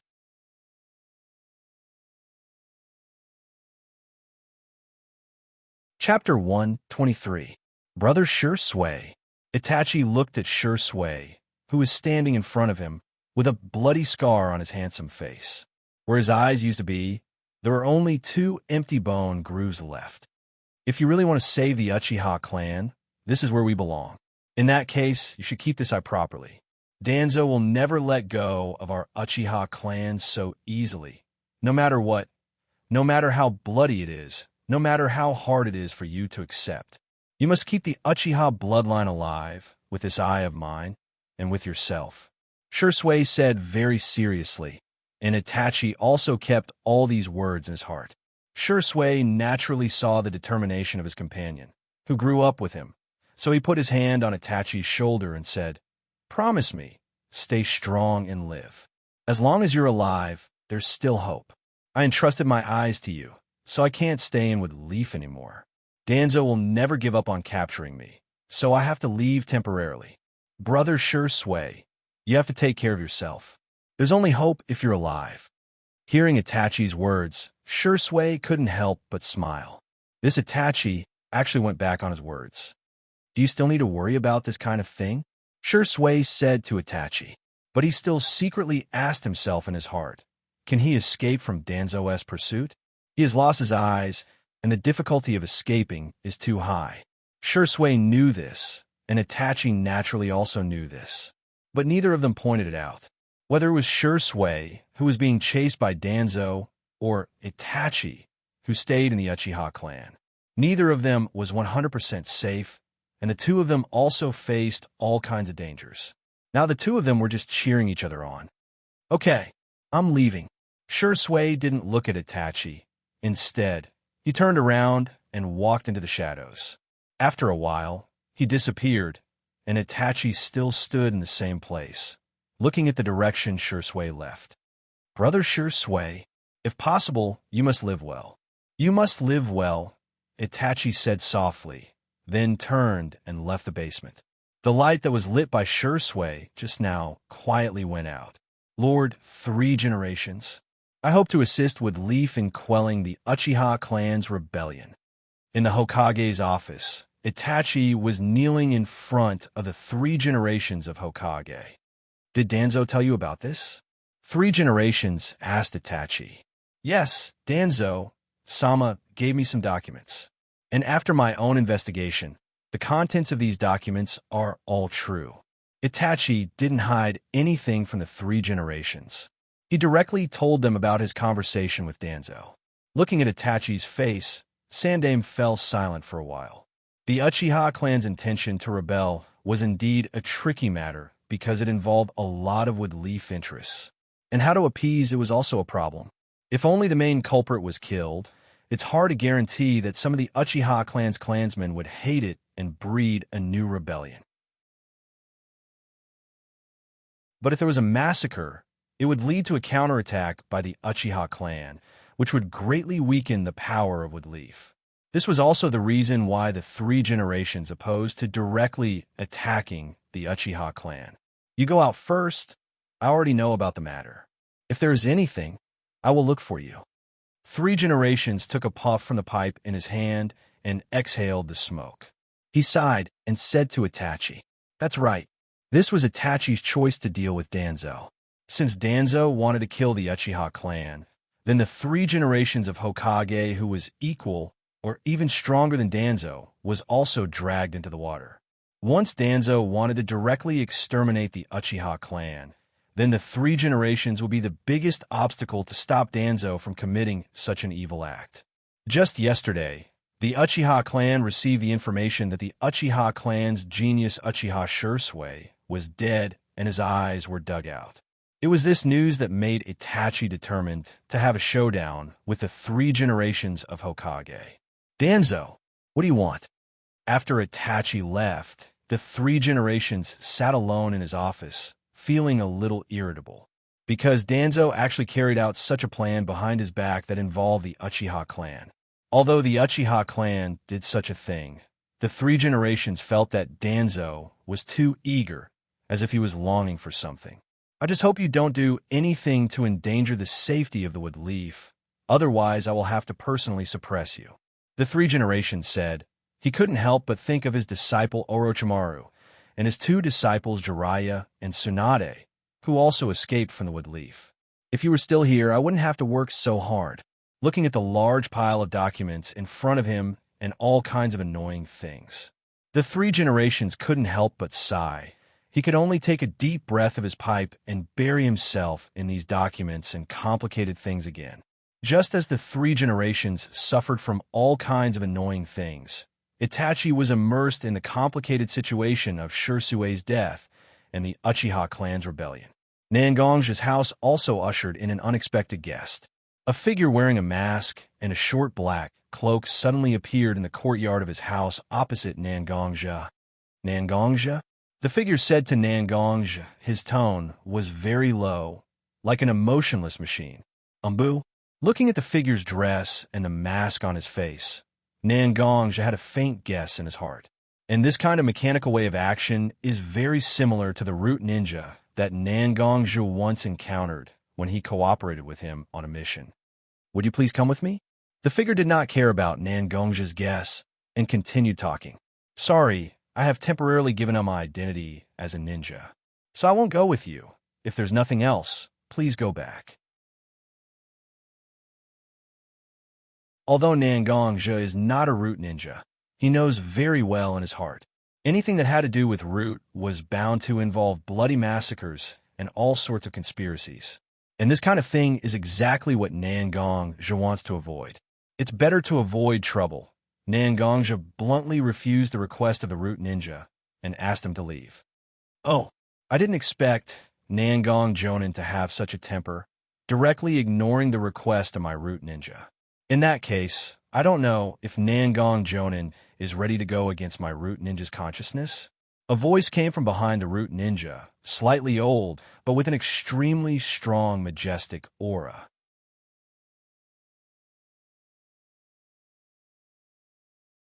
Chapter 124. The root ninja who was standing in front of Kuroto immediately stepped aside, revealing the person who just spoke behind him. His right eye was bandaged, and his right arm was also bandaged and hidden in a black coat. Although his face can't be said to be old, there are some wrinkles on it. He looks slightly younger than the 3 generations Hokage of the same generation. But his left eye has an indescribable gloominess, like the eyes of an eagle, and after being stared at, you will feel extremely uncomfortable. So, it's the leader of Root, Shimura Danzo-sama. Nangongja naturally recognized the leader of Root, who is an important part of the Wood Leaf Defense Force, Shimura Danzo, and then slightly bowed and said, "Greetings, Shimura Danzo-sama. I don't know why Shimura Danzo-sama sent such a small shrimp to invite me." Although he was slightly ridiculed by Nangongja, the root ninja who just talked to Nangongja didn't show any emotion at all. He just stood quietly beside Danzo without saying a word. But the muscles all over his body were tense, and obviously, as long as Danzo gives the order, he will rush up and fight Nangongja to the death. Small shrimp. Danzo heard Nangongja's words and smiled, and then said to Nangongja, "Yes, maybe this subordinate of mine is not your opponent in a direct confrontation. But when did my root ninja become the strongest in a direct confrontation? If it's not a direct confrontation, then isn't it an assassination? Indeed, whether it's the Umbu or root, most of the time, they carry out assassination missions. Almost no one would do such a thing in a head-on battle that caused a lot of commotion. The Umbu are supposed to fight in the dark, right? Then, what is the matter with Danzo-sama? Nangongja doesn't want to keep arguing with Danzo about who is the strongest, because it's meaningless. Nangongja also doesn't like to pretend to be polite, so he directly told Danzo about it. He wants to know what Danzo wants to do. My purpose. Danzo stared straight at Nangongja with his left eye and said, "I want you, Would Leaf Jonin Nangongja to join Root." Nangongja knows that Danzo must have a purpose for looking for him, but he didn't expect that Danzo wants Nangongja to join Root. "Danzo-sama, don't you think you're taking things for granted?" Nangongja said, "Although I'm not a high-ranking person in Konoha, I still have some influence in terms of combat power. Especially since I took over Kiba Ninja School, a lot of people know about me, and Danzo-sama directly came to recruit me. A lot of people won't be happy, right? Although Wood Leaf seems very peaceful, there are actually a lot of hills. These hills won't directly fight with each other, but there are still all kinds of small conflicts. Naturally, Danzo was one of the more powerful ones among these mountain peaks. Once Nangongja joins Danzo-S Root, there is no doubt that Danzo-S Root will have a small increase in strength. Such a small improvement is very likely to directly break the weak balance between the mountains of Konoha, and the consequences would be unimaginable. Moreover, Root is not a good place. The members of the Umbu can leave the Umbu after meeting certain requirements and getting the approval of the Umbu head. However, Nangongja has never heard of anyone leaving the Umbu after joining Root. There is no big difference between joining Root and signing a contract to sell one's body. With Nangongja's character, how can he join Root? Not happy. Danzo heard Nangongja's words, and after repeating it with a little contempt, he continued, "They are not happy. What does it have to do with me? Since I became the leader of Root, I have single-handedly led this new organization to grow up. In the process, how many people's interests have been violated? How many people are unhappy? But I'm still alive and well, and Root is getting stronger and stronger. Those losers are unhappy. What can they do to me?" Danzo indeed has something to be proud of, because whether it is the Umbu or some other clans, they all relied on the legacy left by their ancestors and the efforts of several generations to develop. But Danzo can be said to have started from scratch and pulled up such a violent organization. There is no need to say more about the hardships, and Danzo's ability is naturally obvious. Danzo Sama is naturally very powerful to be able to establish root single-handedly. But I'm just an ordinary ninja, and now I'm even a little tired of being a ninja. So I asked for an indefinite leave from Hokage-sama, and if I have nothing to do, I will go to the ninja school to teach children. Although it is dull, it is also very fun. Root is very powerful, but joining Root means that I'll have to start an endless slaughter. Although I'm not the kind of super strong person who can suppress the ninja world, but I think I have the ability to protect myself and my family. So, I will not join Root. Danzo-sama, please go back. Nangongja was actually speaking from the bottom of his heart. From the beginning, Nangongja practiced martial arts so that he and his sister could join with Leaf, so that their lives would not be so difficult. Although Nangongja participated in the ninja war, he also made a lot of contributions. But that is because Wood Leaf has too many powerful people on top, and he is just an ordinary chunin. If he were to make any one of them unhappy, wouldn't he and his sister be crushed to death like ants? Therefore, Nangongja fought with all his might, trying his best to accumulate merits. Little by little, Nangongja's strength became stronger. Later, with the help of Leo and banishment, he became only half a step away from Kage level. Although this strength is not enough to crush everything, it is enough to ensure the safety of several people and survive in this war-torn world. Nangongja spent these years perfecting his swordsmanship and accompanying his family. Nangongja cherishes these days very much. He does not allow anyone to disturb their peace. Even if this person is the leader of Wood Leaf's root, Shimura Danzo. Nangongja is not afraid to fight with him. Nangongja, I didn't expect you to be such a man who is satisfied with the status quo, longing for some beauty, longing for a moment of peace. But have you ever heard of a saying? After listening to Nangongja's words, Danzo didn't pursue the matter any further. He turned around and walked out of the door with his men. Only one sentence is still echoing in the air. The tree wants to be still, but the wind will not stop. You have joined with Leaf and become a ninja. It means that you have stepped into a whirlpool that you will never be able to break free from. You will come to me.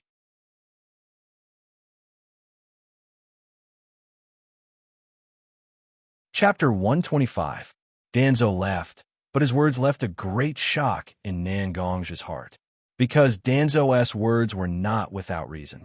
In this chaotic world, there were too many things that were beyond one's control. Nangongja could be willful once, and he could be willful twice.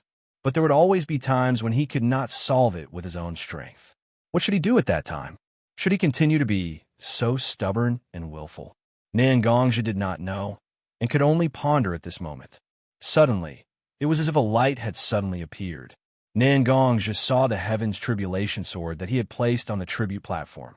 He thought of the person who had taught him for a long time, the person who he believed to be the #1 swordsman in the world, the master of the Heaven's Tribulation Sword, Banishment. Even if he had become a demon, even if he was despised by others, Banishment had never changed his mind. Since he liked the sword, he would practice it well. Since he cherished his current life, he would do his best to protect everything he had. If he was not strong enough, then he would work hard to cultivate. Danzo's words were reasonable, but Nangongja was still very young and had a lot of potential. At this time, Nangongja might not be able to resist the fierce wind that wanted to disturb the tree, and he might not be able to defeat the thief with ulterior motives. But Nangongja's strength would not stop here, and it would only become stronger. Since it was not enough now, he would work 10 times harder, 100 times harder, 1,000 times harder, 10,000 times harder. One day, whether it was the fierce wind or the thief, they would all be insignificant things. Nangongja muttered to himself, "One day, if the wind wants to disturb me, I will use the sword in my hand to cut the wind. If someone wants to disturb me, I will use the sword in my hand to cut off their head." Nangongja walked with firm steps in front of his heaven's tribulation sword.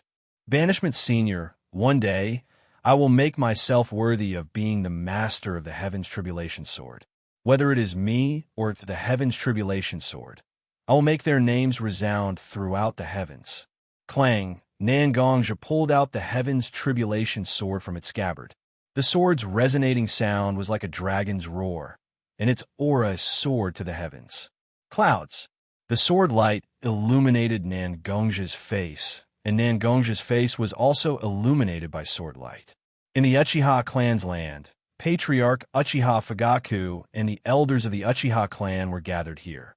Everyone's face was filled with anger and hatred. If someone saw this scene, they would definitely be shocked. Are they still human? Why are they so frightening? U.S. You bullies.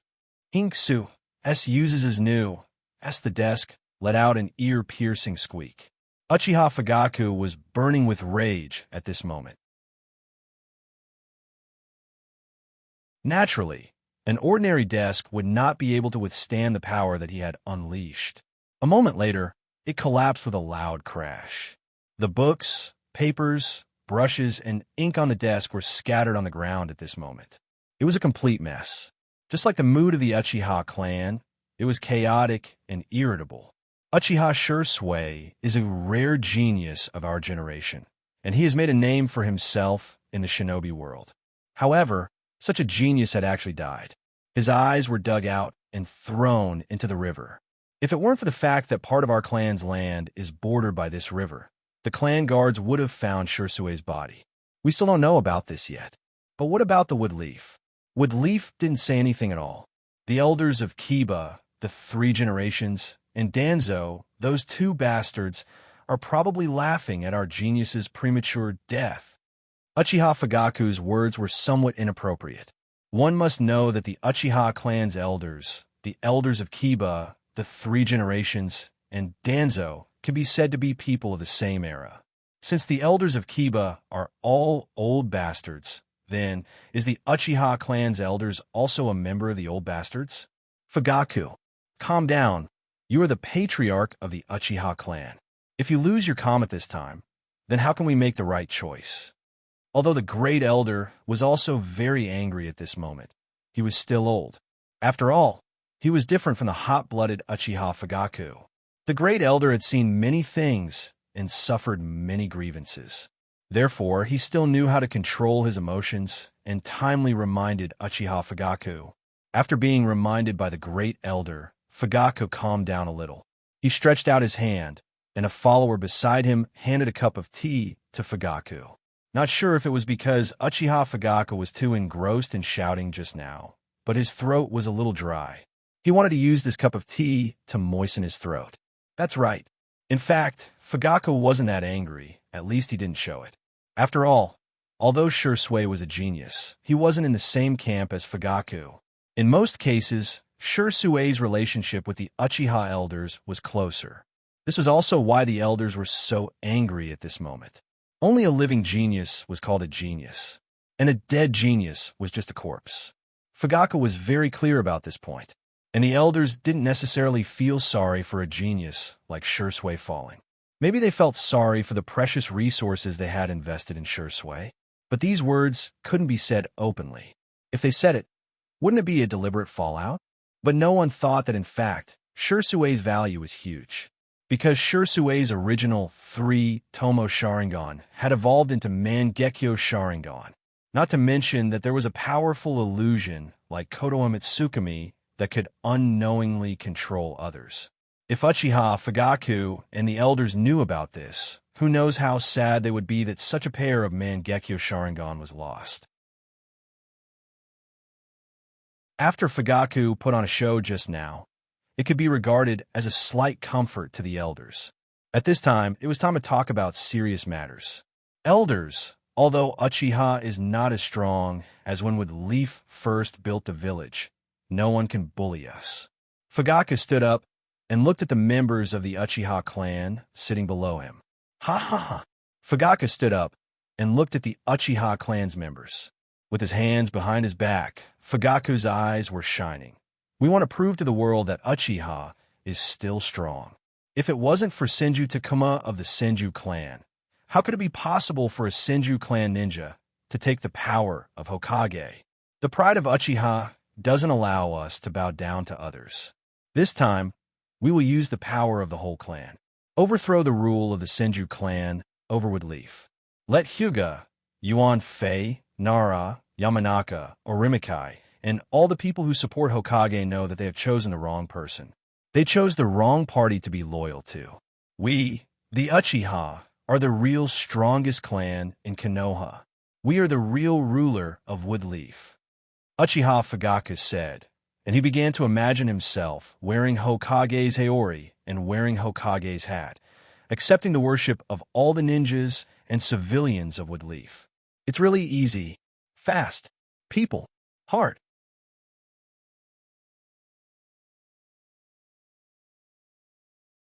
Chapter 126.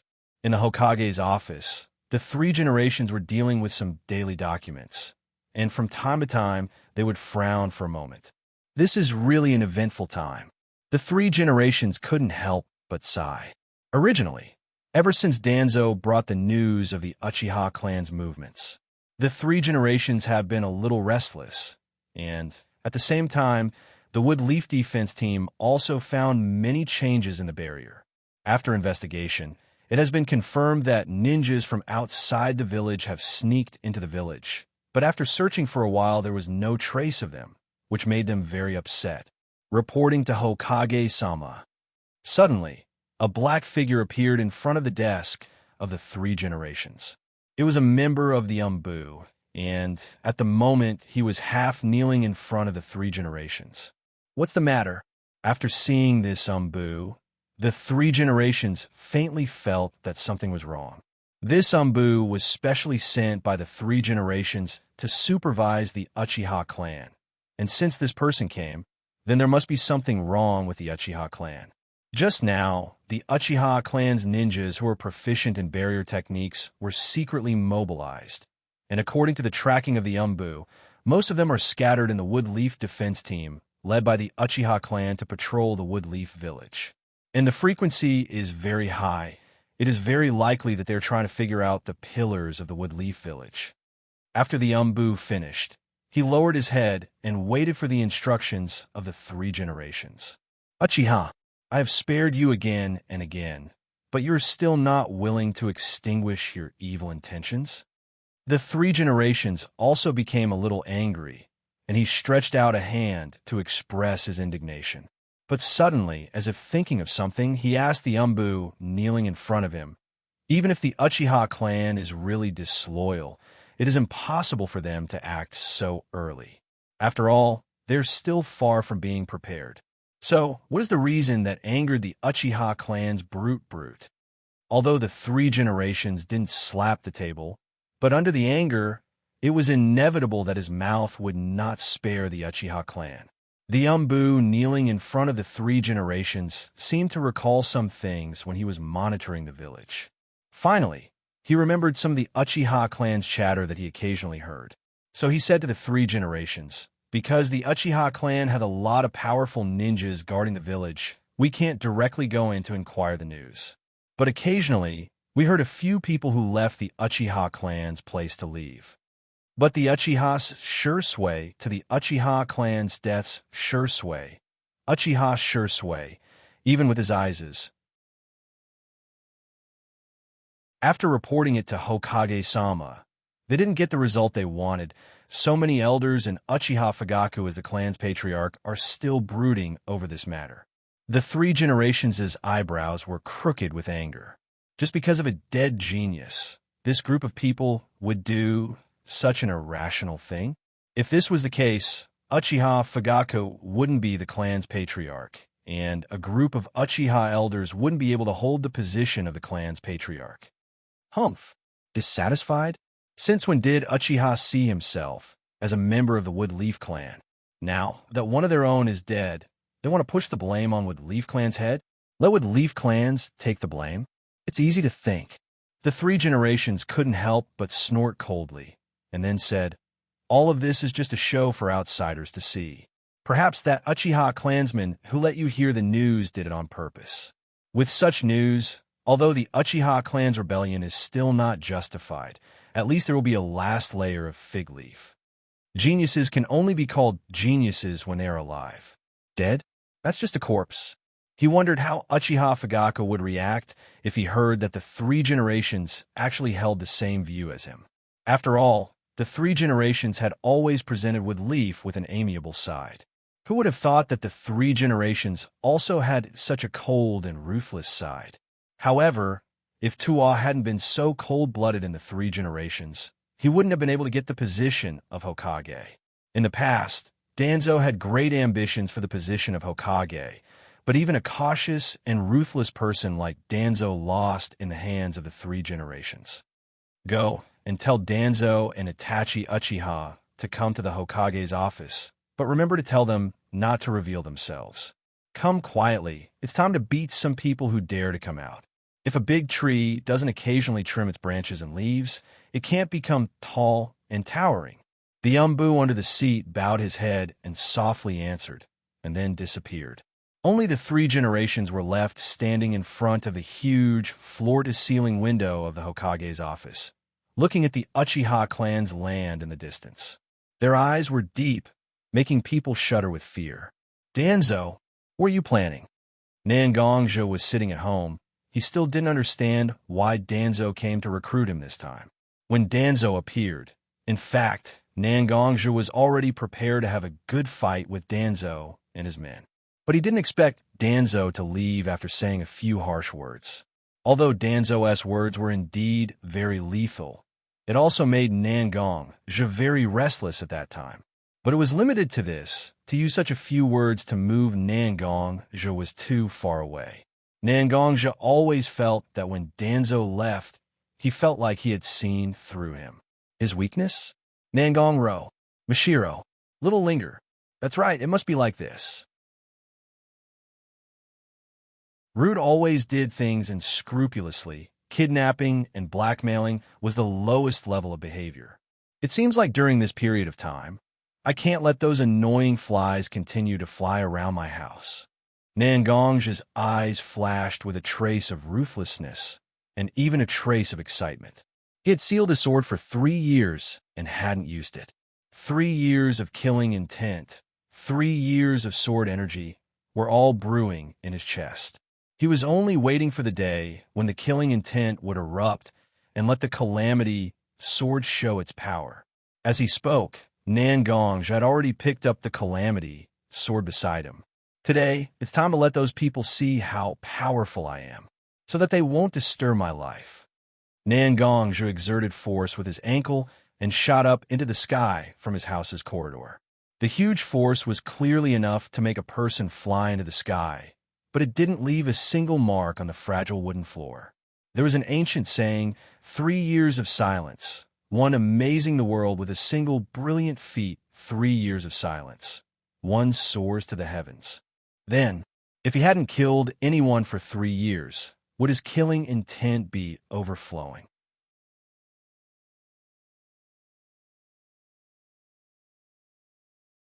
Chapter 127.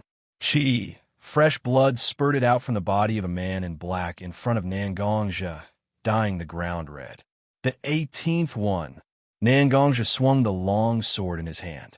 The blood on the sword fell onto the trunk of a nearby tree due to the centrifugal force.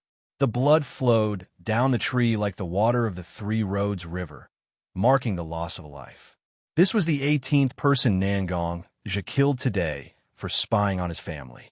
Nangongjia didn't care which faction this person belonged to, nor did he care what kind of impact this person's death would cause.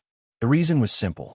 Since they only sent one person to spy on Nangongjia secretly, this proved that this faction didn't have the ability to directly deal with Nangongjia, or rather, they didn't place their focus on Nangongjia. Since that was the case, he killed him. For Nangongjia, this was a short opportunity to show off his strength. Since there were people who wanted to kill him, wouldn't he be letting them down if he didn't reap their lives? Nangongjia was still dressed in black. He carried the black calamity sword and walked into the courtyard of his house. Although Nangongja had tried his best to retract his murderous aura and hostility, it still leaked out a little, making people feel that there was a gloomy aura around him. Brother, Nangongja suddenly poked his head out of the house and saw Nangongja, who had just walked into the courtyard. His small nose twitched slightly, and he immediately noticed a thin but still detectable smell of blood. Coupled with the long sword in Nangongja's hand and the cold aura that lingered around his body, Nangongro could easily guess what Nangongja had just done. After living with his sister for so many years, even if his sister didn't speak, Nangongja could sense that his sister wanted to ask what had happened. Therefore, without waiting for his sister to speak, he took the lead and spoke first. In the afternoon, the leader of Wood Leaf Root, Danzo, came. He said a lot of things that I didn't understand and wanted to pull me into his roots to work for him. But when I refused, this guy didn't bother me at all and just left. There were no good people in Root, not to mention the leader of Root, Danzo. So, just in case, I got rid of all the people around our house who were sent by someone to spy on us. Don't go to Kiba Hospital for the next few days. Take a long leave. I've been at home for so long, but I haven't seen anyone come to recruit me. Even someone like Danzo is trying to recruit me. Something must have happened. Nangongro nodded.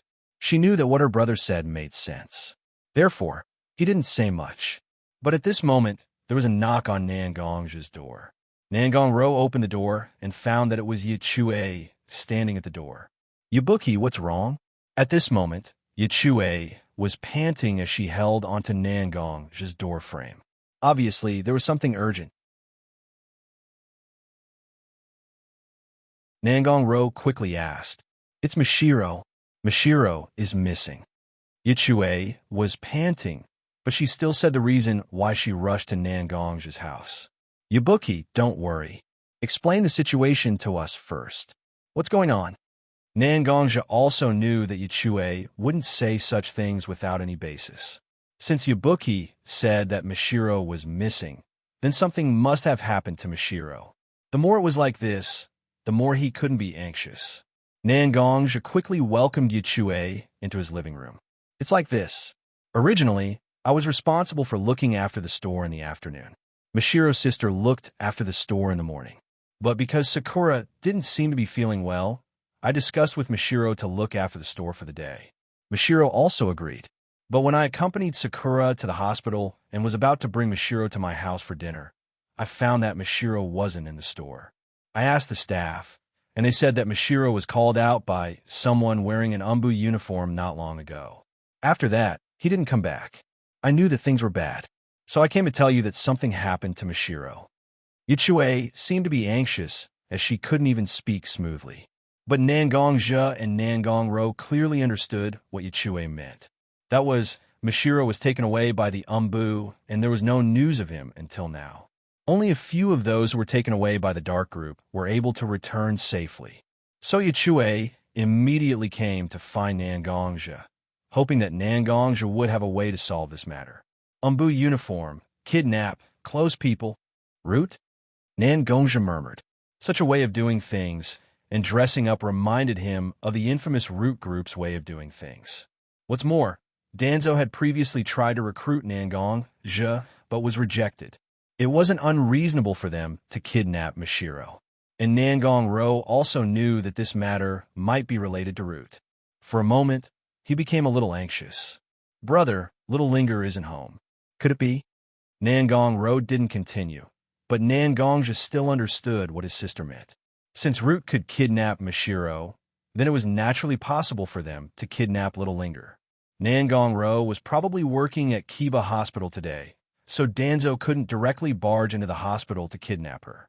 And two close people were enough to threaten Nangongja, so Nangongro wasn't that important.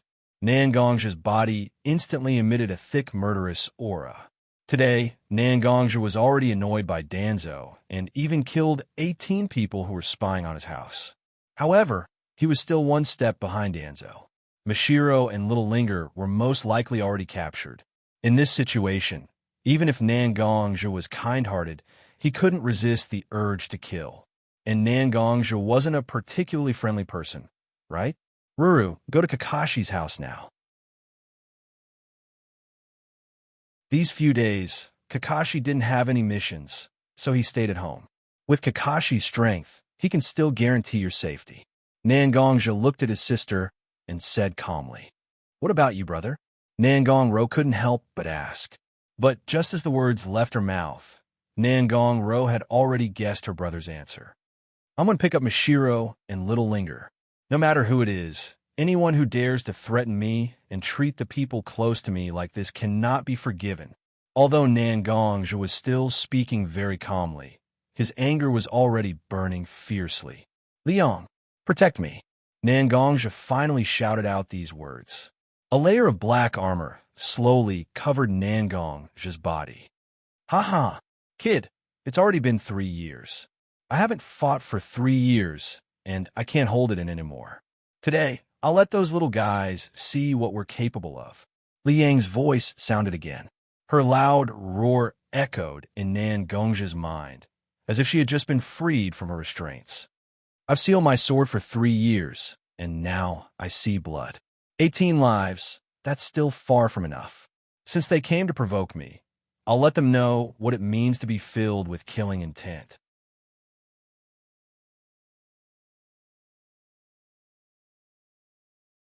Chapter 128. Yabuki, don't go anywhere. Go to Kakashi's place with Ro. Since Root caught Mishiro and Little Linger, then everyone I care about and close to is facing danger. Kushina has 3 generations watching over her. No one dares to touch her. But you are different. You have to be careful. Nangong's body was covered with the black armor that he had not worn for a long time. His head was also covered by the armor. A slightly strange voice came out from the black armor. Although Yichue had not seen Nangong wearing the black armor, it was not the time to pay attention to such small matters. Yichue nodded, indicating that she understood Nangong's intention. "Ro, come here." Nangong waved at Nangong, allowing Nangong to come to his side. Then he placed his hand on Nangong's shoulder, and a soft voice was transmitted to Nangong's ears. "I've already left a mark on your body, just in case. Don't tell anyone, okay?" Then he raised his voice and said, "I'm leaving. Wait until I bring back Mishiro and Little Linger. Then we will discuss how to solve this matter." At this moment, Yichue, who was standing at the side, stared at Nangong's hand that was on Nangong's shoulder. No one knew what she was thinking.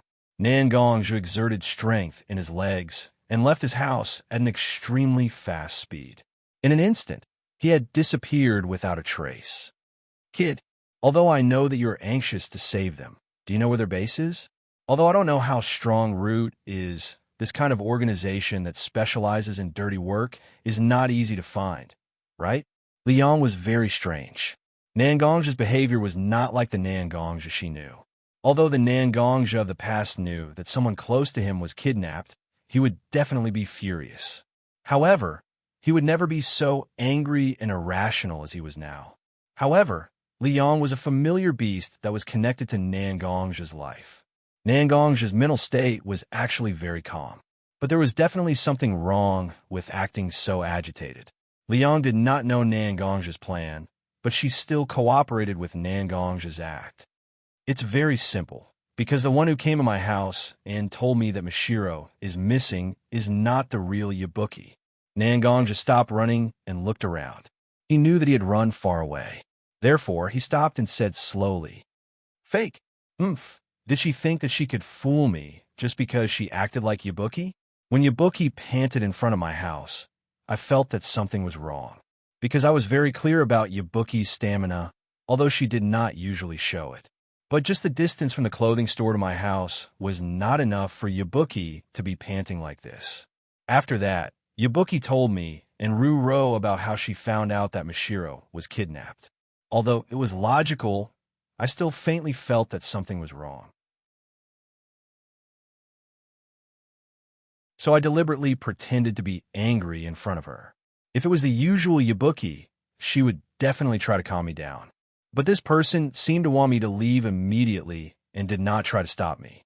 When I called Ruro, I specifically used Roer, a nickname that I would not normally use. If it was the Yabuki who was familiar with us, even if she did not notice it, she would subconsciously have some reaction. But this person did not react at all, as if that was how I should call Rower. After that, I pressed on Ruro's shoulder. That person also kept staring at my hand. It seems that she also thought that I left a mental imprint on Ruro's body. Although she tried her best to make it hard for others to notice her gaze, I have been trying to let natural energy enter my body to strengthen my body after I was able to use it. Therefore, I could still feel the gaze from him. There are already so many suspicious points. Is it not enough for me to think that this person is not the real Yabuki? Nangongja said his conjecture, but there was something that he did not say. That was, after he saw this person, he felt a surge of blood in his heart. This kind of feeling made Nangongja feel that there was something fishy. He left behind a sense of caution in everything he did. I didn't think that you would grow so much in these 3 years. Hearing Nangongja's words, Liang also felt that Nangongja had indeed grown a lot. In this kind of place where you don't know when the enemy will take your head, this kind of caution is necessary. Then what are we going to do now? Liang continued to ask after praising Nangongja. After all, since Nangongja dared to let Nangong stay with the fake Yichue, he naturally had a plan, right? It's very simple. Wait, the imprint I left on Ruro's body is not 1, but 2.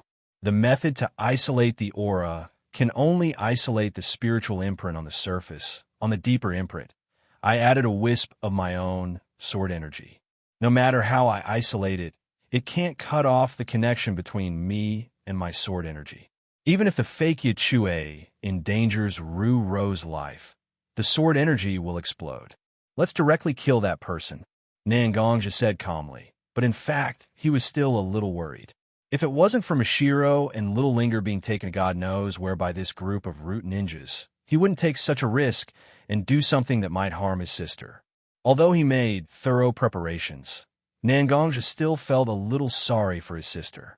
That, Yabuki, shall we go to Kakashi's house now and find Kakashi?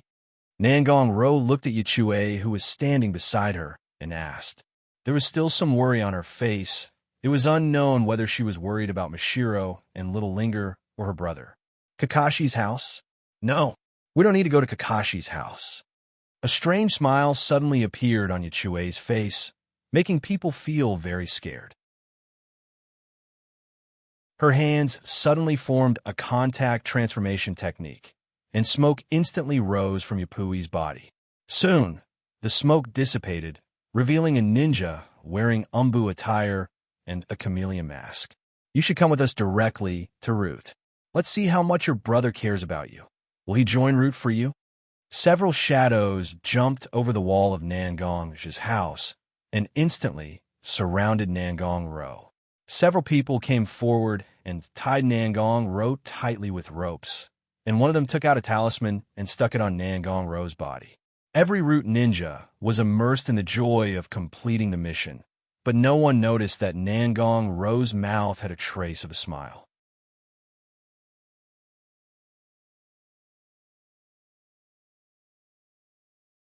Chapter 129. Nangongja suddenly raised his head, apparently noticing something. They have already subdued Roer and blocked my mark. Nangongja didn't wait for Nangong's answer. He directly moved to the place where Nangong's mark sensed. Several Root ninjas felt that it wasn't easy to make Nangongja ignore his sister's safety. After subduing Nangong, they quickly rushed to their destination. As for where Nangongja went, in fact, the Root ninjas didn't care at all, because even if Nangongja found the Hokage, he wouldn't know where the Root headquarters is located. Let's try to hurry up and hand over Nangong to Sama. Only then can we be considered to have completed this mission. The Root ninja with the chameleon mask said to his subordinates who were escorting Nangong. The Root ninjas also knew that once Nangongja reacted, it would be difficult for them to complete their mission. Therefore, they all sped up their journey. The surrounding trees turned into afterimages, and the Root ninjas were rushing, while Nangongja was far behind. They stopped. Nangongja suddenly found that the people who were with Nangong had stopped moving, and he knew that he had arrived at the place he was looking for. Nangongja naturally couldn't let Nangong fall into the hands of the enemy. So he immediately sped up and caught up with the root ninjas who were holding Nangong Ro. You guys, let her go, and I could consider leaving your bodies intact. Nangong just suddenly appeared in front of the root ninjas, and then said with a calm and cold face, You, how is this possible? We clearly used the best talisman to isolate Nangong Ro's aura. How did you find her so quickly? The chameleon mask ninja saw Nangong's figure and was shocked. The chameleon mask root had seen Nangong's information before. Naturally, he recognized that the person covered in black armor with a lion figure was the Nangongja that he thought he had successfully deceived. In order to prevent Nangongja from discovering Nangong Ro's whereabouts, the talisman used by the chameleon mask root to seal Nangong Ro's presence was a high-grade talisman from the root's collection. Even a shadow tier wouldn't be able to discover the presence of something sealed by a talisman. Even if Nangongja was strong, he was far from being a tier ninja. Otherwise, Danzo wouldn't use this method to try to control Nangongja. I say, Nangongja suddenly sped up. The black armor on his body began to glow with black lightning, rolling over it. The lightning was like a dragon bathing in the sea of clouds, roaming freely. At the same time, Nangongja's speed sharply increased under the stimulation of the lightning. He arrived behind the two root ninjas who were holding Nangong Ro. He didn't even think about it, as he swiftly cut off the heads of the two ninjas with his sword. I'm not a villain. Why are you talking nonsense with me? Why don't I just kill you directly? I need to explain a little bit. Nangongja paused for a moment, and at the same time, he arrived behind the other root ninjas. It was still a simple move, and the heads of the root ninjas who were trained by Danzo, who were known as the Wood Leaf Guardians, fell to the ground. His figure flashed a few times, and only the chameleon mask ninja was still standing in the same place. The other root ninjas were all killed by Nangongja. Nangongja stood in front of the chameleon mask ninja, and the black sword with a trace of blood was directly pointed at the chameleon mask ninja's forehead. Are you stupid, or am I stupid? The chameleon mask ninja just opened his mouth to say something, but Nangongja had already pierced his head with his sword. Ah, you want to talk? Sorry. Looking at the chameleon mask ninja on the ground, Nangongja picked his ears and glanced at his black sword that was covered with some yellow and white filth, and said with some disgust, You made my sword so dirty. It was time to listen to you, little gecko. Nangong Ro had originally come to watch her brother slaughter everyone. Furthermore, she had seen so many people being beheaded and lying not far from her. Nangong Ro also felt a little uncomfortable, but when she heard Nangongja actually said that the chameleon mask ninja was a gecko, she couldn't help but interrupt. Brother, he's a chameleon.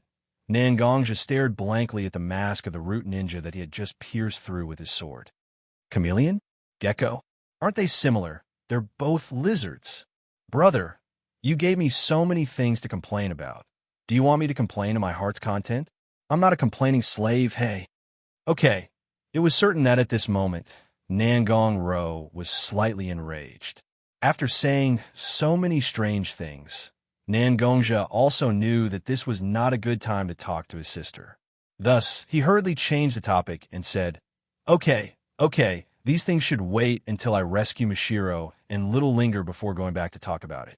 Obviously, Nangong Ro also knew that now was not the time to complain, so she nodded and indicated that these things could wait until everyone returned home to slowly educate her stupid brother. Liang, can you build a stable space channel now? Nangongja suddenly asked Li Yong, who was connected to his life. Of course, these 3 years I haven't been doing nothing, okay? You're preparing to. Li Yong immediately answered Nangongja's question. That's right. I already feel that with Leaf is completely unsafe now. It's safer to first send Ruru to the alternate dimension where the Lion Clan resides. After rescuing Mashiro and Little Linger, I will also send them to the alternate dimension. When the situation in with Leaf stabilizes, I will bring them back. But, brother, after listening to Nangongja's words, Nangong Ro suddenly walked to Nangongja's side. She just opened her mouth and wanted to say something, but Nangongja's serious look made her swallow her words. This matter is not negotiable. I love you very much, but I hope that you can be safe and sound. This is also the reason why I didn't agree to let you sign up as a combat ninja, but instead let you become a medical ninja. Nangong Ro looked at her brother and listened to her brother's words. For a while, she couldn't find any reason to refute her brother because Nangong's words were indeed reasonable. With Nangong's character, he would never let himself fall into any kind of dangerous situation. So she could only lower her head and remain silent. Nangong gently placed his black-armored hand on Nangong Ro's head. Just as he was about to rub his sister's head, Nangong Ro suddenly stopped him. But he found that he couldn't touch his sister's head with his armor, so he could only take back his hand. He inserted the tribulation sword into the ground. Under Li Yang's control, the lightning on the black armor slowly surged. Following the direction of the tribulation sword, it flowed to the ground like water and slowly formed a space shuttle formation.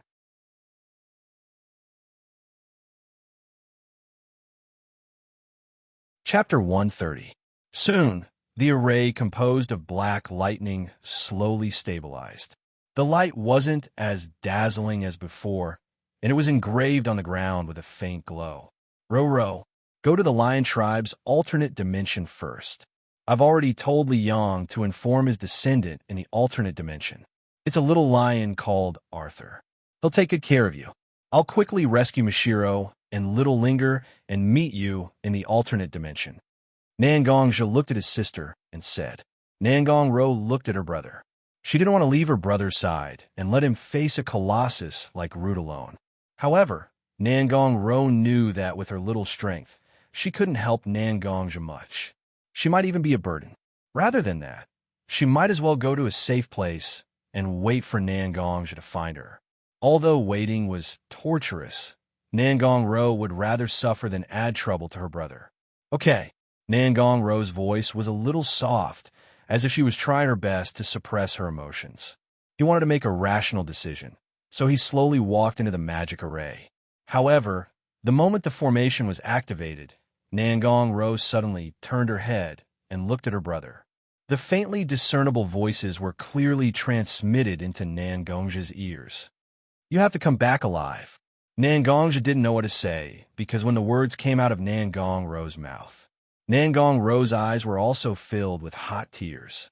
Facing his sister's tears, Nangongja couldn't bring himself to harden his heart. However, Mishiro and Little Linger were also his family. They were family that he had decided to protect. Home was never a physical location. Instead, it was a group of people who tolerated each other, protected each other, and lived together. Only when he, Nangong Ro, Mishiro, and Little Linger were together could it be considered a complete family. Nangong Ro's figure disappeared into the array. Nangongja knew that his sister no longer had anything to worry about. His only goal now was to rescue Mishiro and Little Linger. After that, he would cultivate properly and strengthen Mishiro, Nangong Ro, and Little Linger. No matter how powerful he was, he couldn't split himself up. He was different from those ninjas. He didn't know any jutsu like cloning technique. If he was alone, then he had to make sure that Mishiro, Nangong Ro, and Little Linger had enough strength before he could be at ease. He had been too confident in himself before. Liang, how is it? Did you find anything like an entrance? Nangongja asked Liang. After all, the most important thing now was to rescue Mishiro and Little Linger. Everything else could be put aside for the time being. But generally, this kind of secret base would have some kind of array protecting it. Nangongja wasn't very proficient in this kind of thing. He could only rely on Li Yang's experience to solve this array.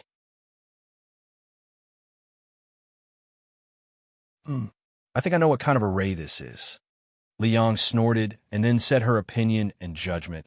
Although this array is different from the ones in my time, the basic principle is still the same. That is, by artificially changing the landscape, flowers, and trees to attract natural energy between heaven and earth, as well as all kinds of elemental energy to achieve the goal of the person who built the array. Therefore, there were some things that remained the same no matter how many changes there were. This array is the same. I found that the main function of this array is to attract natural energy to achieve concealment illusion, and some offensive effects. So, I've already thought of a solution. How am I supposed to deal with such a formation? Nan Gongxia hurriedly asked when he heard Li Yang's explanation. He even said that he already knew how to break the formation. It's actually very simple, because you're the best person to solve this array. There are several centers in the array that are used to circulate and regulate natural energy. Only the regulated energy can be used by the array. Once the regulated energy is gone, the array will become unstable. If the energy was too unstable, it would cause the entire formation to collapse. You can use the Calamity Sword to communicate with natural energy. For the past few years, you have been trying to directly use natural energy in your body. So, your sensitivity to natural energy is beyond ordinary people. Even I can't compare to you. Now, as long as you carefully feel the natural energy, you'll be able to find the centers used to regulate it. As long as we can destroy these centers, it is equivalent to breaking the array. Nan Gongxia didn't understand this kind of thing, but Li Yang explained it so clearly. Nan Gongxia also felt that this was the best and fastest solution, so he nodded and closed his eyes to concentrate. A cool feeling began to rise from the back of Nan Gongxia's head. At first, it drifted upwards, but gradually seeped into Nan Gongxia's brain. For a moment, Nan Gongxia felt that his five senses were greatly improved. The cool feeling seemed to know that it couldn't do much in Nan Gongxia's brain, so it left a part of its energy to maintain the state of Nan Gongxia's brain. It followed the spine all the way down and scattered into several small streams of energy that flowed into Nan Gongxia's organs. Then, just like the brain, when the optimization of the organs reached a stable state, the cool feeling gathered again. The cool energy gathered again and slowly entered Nan Gongxia's meridians. It combined with the internal energy that originally existed in Nan Gongxia's meridians and flowed along Nan Gongxia's meridians to his four limbs. Bit by bit, it stimulated Nan Gongxia's potential. Although it took a long time, the process was actually very fast. It was faster than the blink of an eye. The most obvious change on Nan Gongxia's body was the appearance of a silver pattern on Nan Gongxia's forehead. Although it looked like a few ordinary lines, it didn't look very eye-catching. It wasn't even that conspicuous under the sun. But if one were to seriously and carefully look at the silver patterns on Nan Gongxia's spiritual palace, they would involuntarily feel a wave of dizziness. It was as if the lines weren't simple lines, but were formed by many difficult-to-see runes gathered together to form a line. A few lines formed the pattern on Nan Gongxia's forehead. This was Nan Gongxia's immortal mode. It was the true state after the natural energy was integrated into his body. It was also the key to breaking the formation.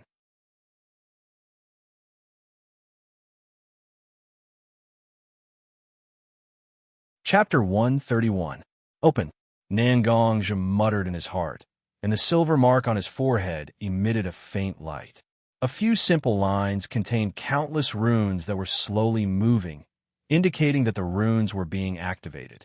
The boundless natural energy that was distributed between heaven and earth turned into small green light spots in front of Nan Gongxia's eyes. The area in front of Nan Gongxia that was supposed to be covered by a magic circle had turned into a magic circle formed by a river of green light spots. In the magic circle, the intersection of some of the green rivers had turned into a small lake of green light spots. This should be the center of the magic circle that Li Yang mentioned, and also the key to the operation of the magic circle. Li Yang, I have found the center of the magic circle that you mentioned. Do we just need to destroy them one by one? Nan Gongxia asked Li Yang, who had transformed into his black armor. Of course, as long as the central point is destroyed. If the center of the magic circle is destroyed, the magic circle will exist in name only.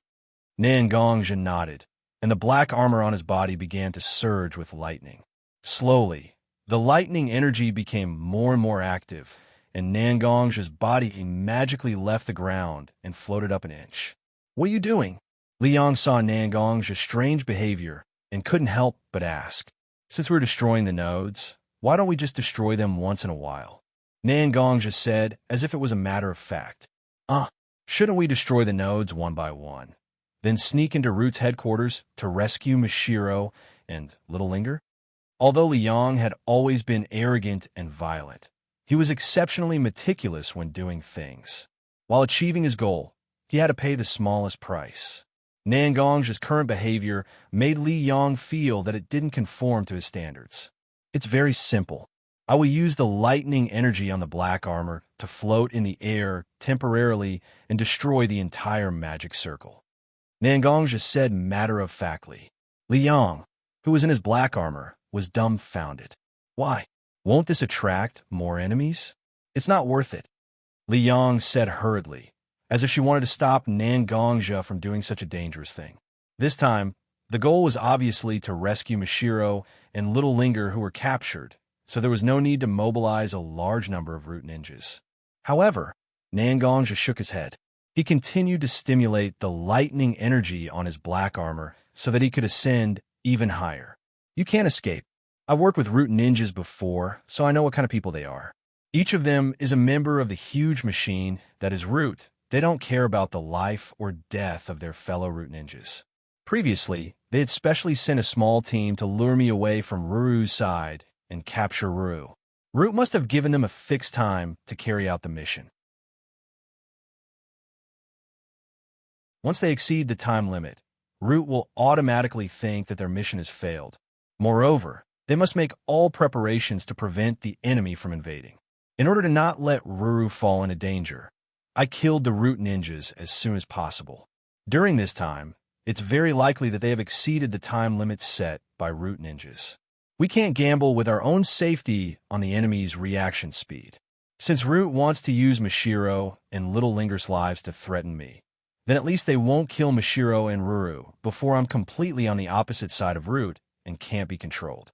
With Danzo's arrogant personality, even if I directly attack Root's headquarters, it will only make him want to recruit me more. Mashiro and Little Linger's lives will also be guaranteed. This is actually a disguised form of showing my strength, to let Danzo and the entire Wood Leaf know if my strength is worth provoking. Nangongja said very clearly. It also made Li Yang feel that Nangongja was already different from the youth she taught little by little. At the beginning, Nangongja's experience and methods were actually imitating Li Yang's habits to a certain extent. But now, with the rise of Nangongja's strength and the increase of various things he experienced, the current Nangongja has formed his own way of dealing with people. Although this is very good, Li Yang couldn't help but hide a slight trace of loneliness in her heart. In Li Yang's eyes, Nangongja was a junior that she watched grow up step by step. Although when he was weak, Li Yang was worried that he would be in danger. But now that Nangongja has become such a mature and independent person, the loneliness and melancholy of her own child finally growing up and becoming independent will not disappear for a long time. Since you've already thought it through so clearly, then do things according to your ideas. Although Li Yang's heart was filled with all kinds of complicated emotions, she still said this to Nangongja. Nangongja also nodded and focused on what he was doing now. Now that Nangongja was about 20 meters above the forest, the situation below could be seen clearly. Nangongja could also see the natural energy nodes through the emblem in his heart, especially clearly. Nangongja held his tribulation sword upside down in front of him and slowly let go of the sword in his hand. The tribulation sword was not pulled down by gravity, but it was suspended in front of Nangongja. The sword chi in his body constantly poured into the tribulation sword, turning into a sharp sword chi that was as sharp as a sword's edge. It gathered around Nangongja. In the beginning, the sword chi that was born was very slow, but slowly, more and more sword chi appeared. The outline of the sword chi gradually became clearer, and it was a divine dragon.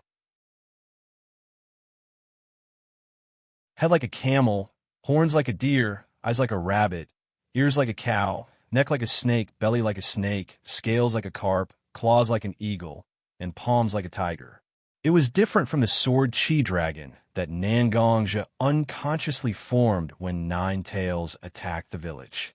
Instead, It formed a lifelike divine dragon that kept circling around. Xianxia was at the reverse scale of the sword chi dragon. Since he wanted to show off his muscles, he naturally had to let this group of ninjas see the strength of an internal force cultivator. The sword chi dragon that had once fought Nine Tails head-on was the best choice. Originally, it was just a sword chi dragon with a slight dragon shape, but it was already able to fight against the nine-tailed sword chi. Then, how powerful would this fully formed sword chi dragon be?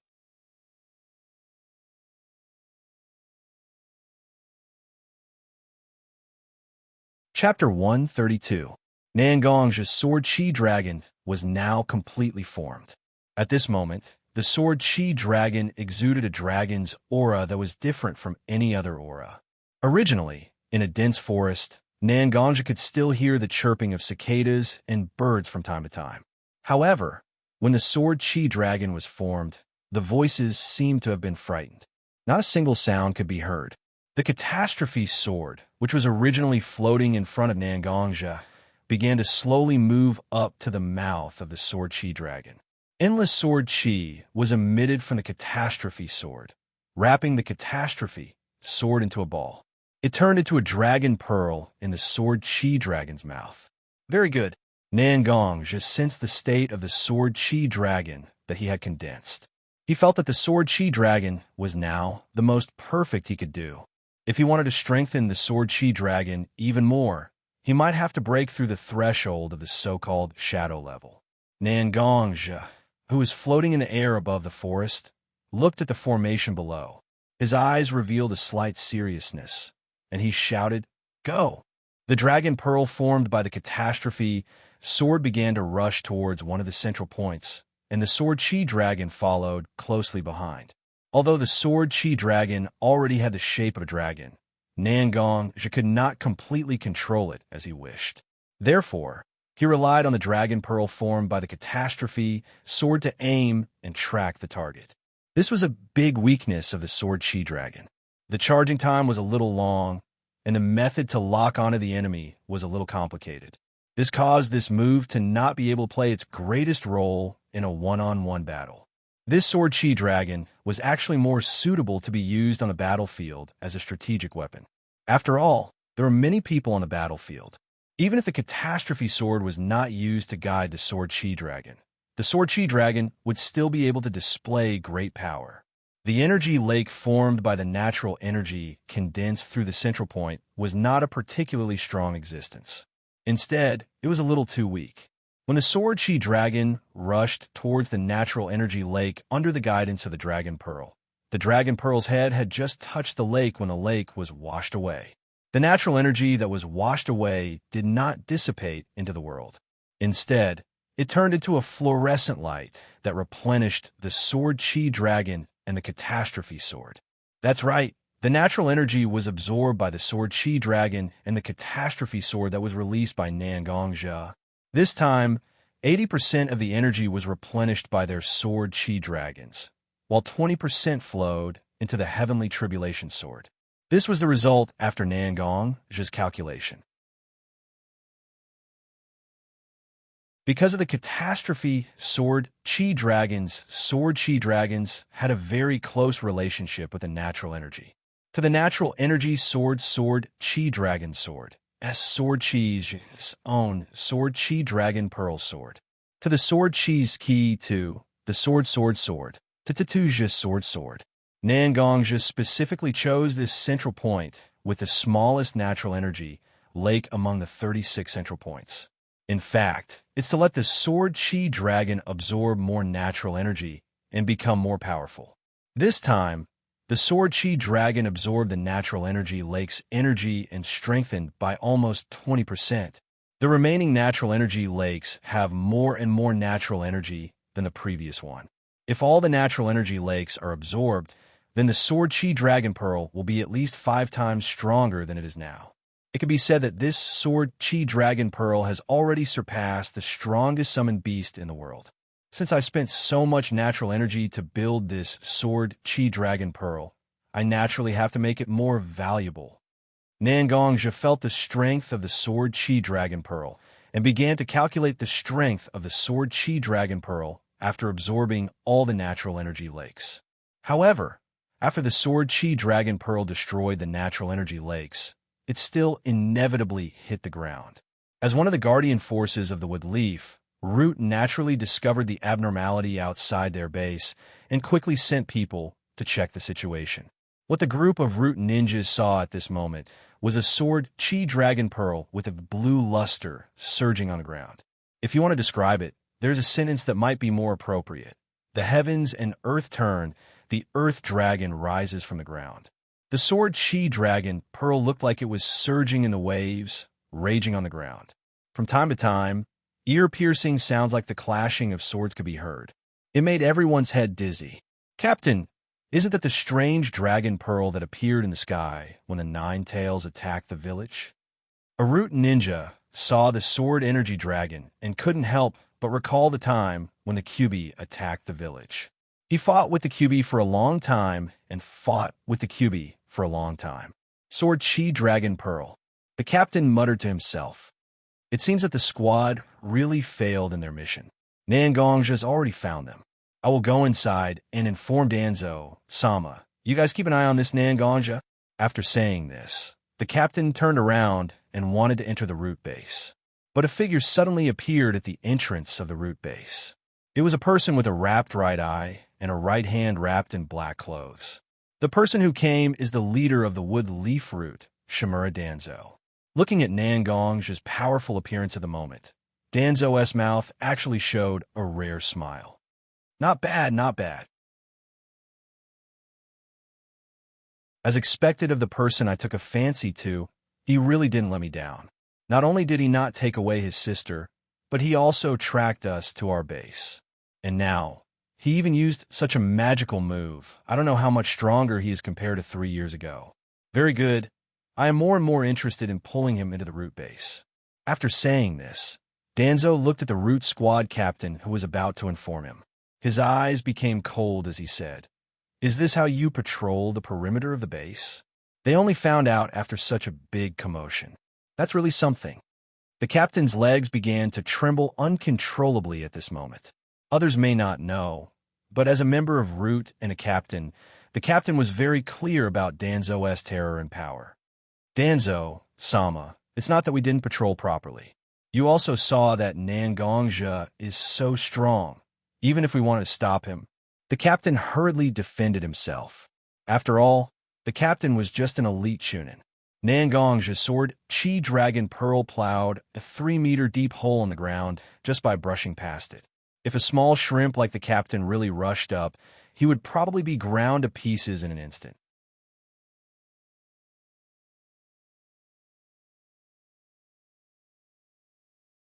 Chapter 133. Danzo just quietly listened to his subordinate's explanation without any change in his expression. It was as if he was listening to a story that had nothing to do with him. Not only did he not feel anything, but he also felt a little dispirited. "Are you done?" Finally, when the squad leader wanted to say something, he saw Danzo's expression. His legs immediately went soft, and he knelt on the ground. Sir, I beg you, since I joined Roots, I've been doing my best. I have done a lot of dirty work. Even if I don't have any merits, I still have some hard work. Please spare my life on account of my unwavering loyalty to Root, my lord. Sir." At this moment, the squad leader seemed to realize that his explanation was useless, so he hurriedly told Danzo how loyal he was to Roots and how much he longed for another chance to prove himself. However, Danzo still didn't change his expression. It seemed like Danzo was tired of the squad leader's words. If this goes on, maybe Danzo will start yawning. As soon as he stretched out his hand, a Root ninja immediately went to Danzo's side and handed a katana to Danzo with both hands. Danzo looked at the squad leader quietly and put the katana in his hand on the squad leader's neck. If an ordinary person had a katana on their neck, even if the other party was their superior, they would still fight with all their might. After all, if an ordinary person gets angry, blood will splash everywhere, let alone someone who wants to take their life. However, the squad leader could only tremble in fear under Danzo's indifferent gaze. Every member of Roots was brainwashed and trained by Danzo from a young age to become a completely loyal fighting machine. They were the ones who Danzo had a fatal weakness. From the squad leader's performance, he was naturally not a loyal follower of Danzo. If he was really a loyal follower of Danzo, he would have already killed himself. Why bother wasting Danzo's time? Actually, it's normal to fail a mission. Who hasn't failed a mission before? After all, even the Wood Leaf White Fang, Hataki Mauso, had given up on a mission before. Your strength is far inferior to Hataki Mauso's, so failing the mission is not something unforgivable. Danzo's expression instantly turned amiable. If he ignored the machete he was holding against the captain's neck, perhaps Danzo would look more like an uncle next door. However, your real mistake wasn't failing the mission. Instead, he underestimated the enemy, was impatient, and found excuses for himself. When you kidnapped Nangong Ro, you didn't check if there was any hidden mark on her body. Instead, you used the talisman that I gave you. The talisman is indeed powerful, but it's not omnipotent. Second, after capturing Nangong Ro, you acted like a fool and went straight to our base. Although I gave you a time limit for the mission, that time was enough for you to find and even get rid of the people who were following you, but you still didn't do anything. Finally, this is what makes me angry the most. Failure, arrogance, impatience, these things are human nature. Even if I am angry with you, I won't harm your family, but you have been looking for excuses for yourself. You're forcing me to take you, kill, chicken, dog, monkey. Danzo's last 4 words were full of murderous intent. Directly, the head of the squad leader was thrown into the air. Blood gushed out from his neck. Danzo didn't pay attention to the body of the squad leader, who was still in a kneeling position. Instead, he looked at Xianxia. I have already seen through it. I don't know what method this kid used to destroy the center of the formation and absorb the formation's energy at the same time. But I'm too lazy to stop him. Since I want to subdue him, I naturally have to defeat him when he is at his strongest. Come on, let me see what you look like after you've completely absorbed the power of the formation. Danzo muttered to himself, but Nangongja naturally couldn't hear it. However, Nangongja was also very puzzled. The commotion he created wasn't small. No matter how stupid the Root Ninjas were, they should have organized a force to stop him after such a long time. Originally, Nangongja had expected that he would only be able to absorb half of the 36 central nodes, which meant that he would have made a profit by absorbing 18 of them. However, Nangongja had already absorbed 27 of them. Only the 9 strongest central points had yet to be absorbed. This made Nangongja feel a little flustered, because all of this was too illogical. Fine. Since I can absorb more natural energy, I'll be able to increase my own strength. Why not? Even if Danzo really has some kind of plan. That way, I can have more bargaining chips to fight him head-on. Nangongja thought for a while and finally figured out. He directly absorbed the natural energy that was easily scattered by the sword energy dragon without any scruples. Time passed by like this. With Nangongja's eagerness and Danzo's indifference, time naturally passed faster. Boom! A loud explosion occurred on the ground. This was the sound of Nangongja breaking through the last and strongest center of the formation. The energy wave instantly swept the surrounding ground. The trees near the center of the energy wave were also overturned by the energy wave. They became crooked, and a few were uprooted by the energy wave and thrown into the distance. Nangongja finally absorbed all the natural energy. He felt his aura and the energy level of the sword energy dragon. Nangongja knew that this is already the strongest power he can exert. This is also the only chance Nangongja has to fight for his life. If he can't fight against Danzo like this, Nangongja can only desperately rescue Little Linger and Mashiro, and directly use the formation to teleport them to the different space where the Lion Clan is, and wait for the limelight to pass before returning to the ninja world. Of course, now is not the time to think about the escape route. Now, Nangongja only needs to fight to the death. Seize all possible opportunities to win, and fight against Danzo head-on. Fight! and then win. Only in this way can Nan Gongzhi realize the martial arts spirit in his heart.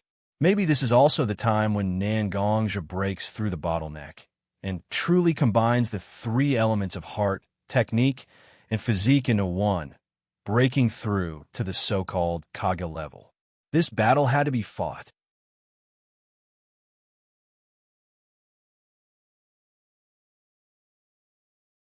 Chapter 134. Danzo. Nan Gongzhi looked at Danzo, who was standing on the ground, and for a moment, his face became ugly. Because in Nan Gongzhi's view, even if he is not the strongest person in Wood Leaf, he is still a powerful Wood Leaf ninja. However, Danzo simply watched Nan Gongzhi destroy the Root Guard's formation with an indifferent look on his face. He didn't even try to stop Nan Gongzhi. If you have to describe Nan Gongzhi's mood at this moment, it's like a lion performing on a stage. Baring his fangs, he wantonly showed his strength. But a beast tamer just stood beside the lion with an indifferent face, quietly watching the lion pretending to be strong, gently stroking the slightly rough leather whip in his hand, waiting for the lion to feel the proudest and give it a fierce whip, making the lion completely submit. Just like that, he became a well-behaved cat that can only submit to his own strength.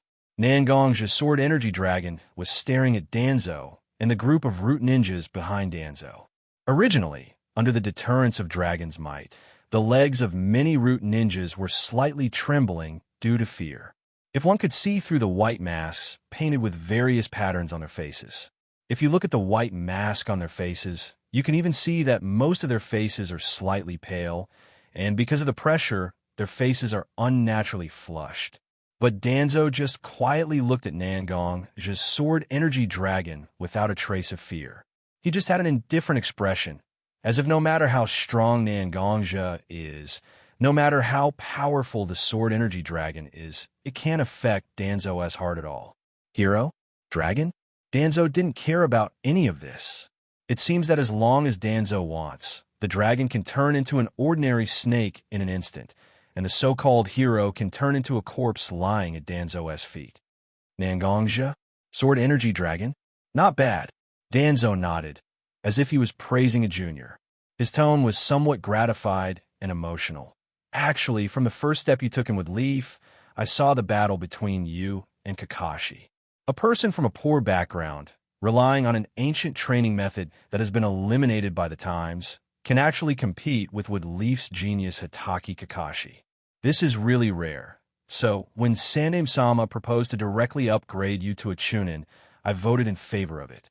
After that, the mission files and records of your battles with the enemy village were placed on my desk almost every time. At that time, I made up my mind to recruit a person like you to Roots. Nan Gongzhi didn't expect that Danzo would notice a small shrimp like him before he made a name for himself. Nan Gongzhi was really surprised, but Nan Gongzhi still shook his head and said, "That is also to thank you for your trust in me. I also understand that if I reject you this time, then our positions will instantly be on opposite sides. But I still don't want to join Roots and become a ruthless person who harvests lives. So, perhaps because of Shure's personality, I and Rootshire are destined to be on opposite sides." But when he heard Nan Gongzhi's words, Danzo couldn't help but laugh. Ruthless? Is this your impression of Roots? Isn't it? As long as it can complete the mission, all actions are allowed. They can obviously use other methods to achieve their goals, but they still insist on killing people for fun. If this kind of organization isn't ruthless, then I really don't know how ruthless they are. Hearing Nan Gongzhi's words, Danzo's smile only increased, and he laughed even more heartily. Wantonly killing people? What kind of people do we deal with? I believe Nan Gongzhi, you should know. They are nothing more than corrupt officials, or rich merchants who prey on the common people, or even ninjas who betray the village, or spies who want to spy on the Wood Leaf. We killed the family of an official, and you said that we killed the innocent. But the money that the official embezzled, did his family not spend it all?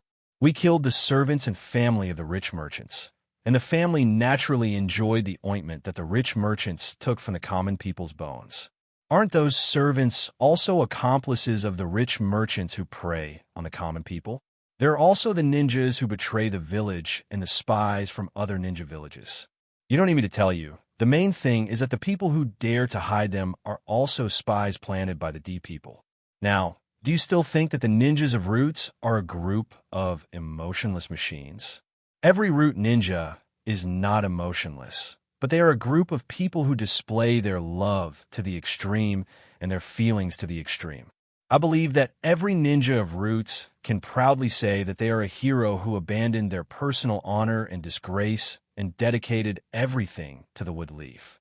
I did use a lot of harsh means to deal with them, but none of them are fools. If Roots is really a place that survives by relying on the rule of terror, why do more and more people join Roots every year and become a member of Roots? And why are they willing to risk their lives for Roots? When you came to my door and blindly emphasized your nobility and greatness, did you think about what I said?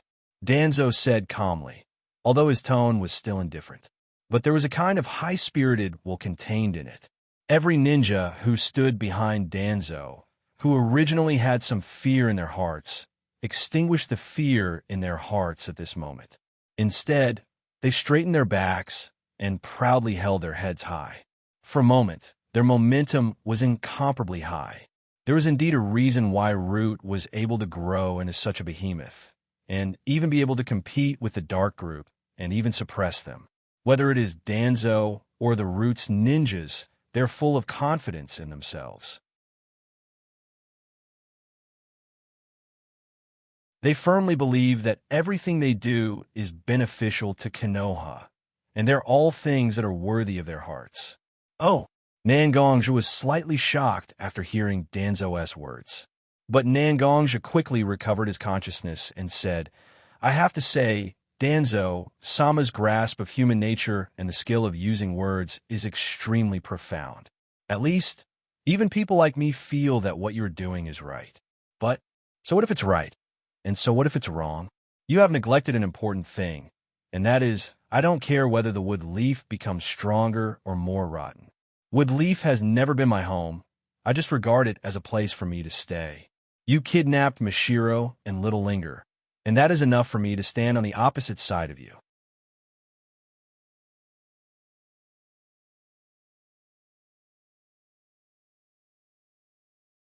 Chapter 135. Nangongja's words caught Danzo off guard. Using Konoha as a temporary place to stay, Danzo never thought that Nangongja's concept of wood leaf would be so simple and crude. In Danzo's view, wood leaf is simply the best place to settle down in a war-torn world, and everyone who joins wood leaf will unknowingly fall in love with wood leaf and regard themselves as a member of wood leaf. Danzo never thought that there would be a person who would regard wood leaf as an insignificant place to stay. Sure enough, I said that with Yuan Fei's ability to see through people, how could he not notice your extraordinariness? Instead, he just let you be, and only let you perform tasks when you are needed. So that's how it is. Danzo was so angry that he laughed and pointed at Nangongja with one hand, as if he was laughing at himself for doing all these things to Nangongja. Everything in my plan is based on the fact that you will use Konoha as a place for yourself to stay. But you gave me a different answer to all my plans. Who would have thought of it? The infamous Yama of Wood Leaf didn't put Wood Leaf in his heart at all. Interesting. I only caught that woman named Mishiro. I didn't care about that Nangong Lang.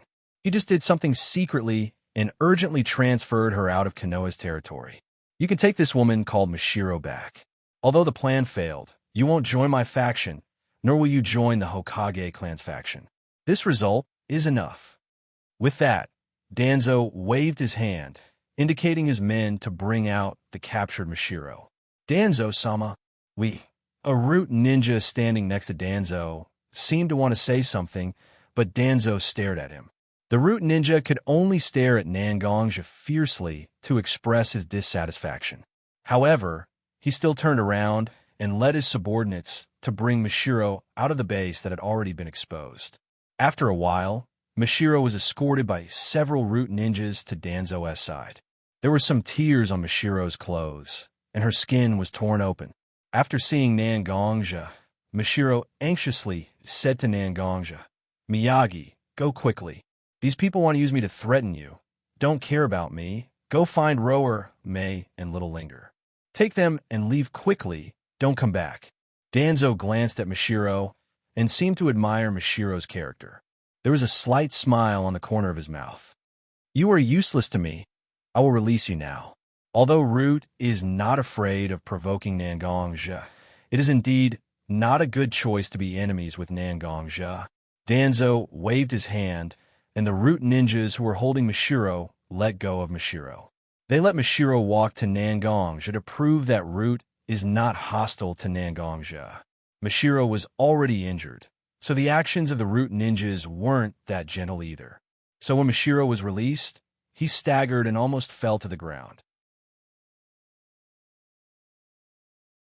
But Mashiro didn't care that his clothes were stained with mud, and his face was dirty with mud.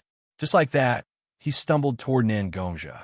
When Nangongja was sure that there was no movement from Root, he urged the Sword Energy Dragon to circle up and wrap Mashiro in it.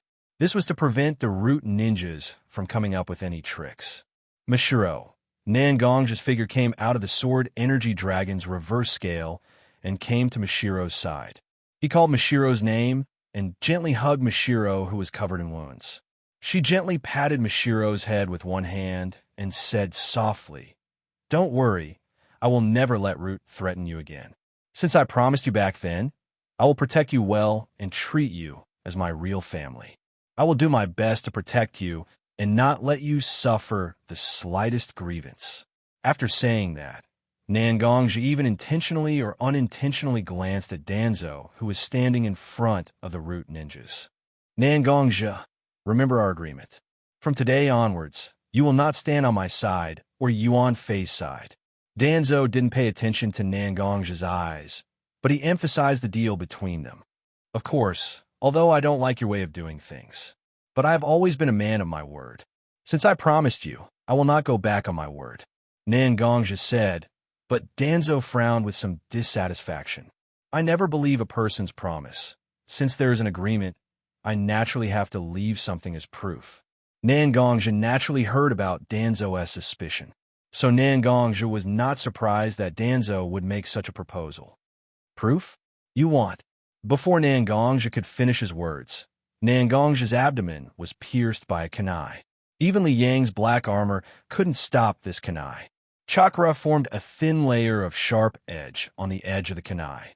This kunai was made of rare chakra metal. It was extremely sharp. The proof I want is very simple. Since you can't join either Root or Hokage's faction, isn't the best proof to hand over your life? Only in this way, you won't have the slightest chance to go back on your word. Danzo said. Nangongja was familiar with Root. They were ruthless and never believed anyone except for their own people and the dead. It's just that Nangongja couldn't accept that the one who showed him a kunai was the girl in his arms, Mashiro. Mashiro, who was buried in Nangongja's arms, raised her head. Her face was full of tears. She should be extremely angry with Mashiro. However, Nangongja maintained his usual gentle smile as he looked at the tearful young lady. Why are you crying? It's me who was stabbed. Hearing Nangongja's words, Mashiro cried even harder. Are you a fool?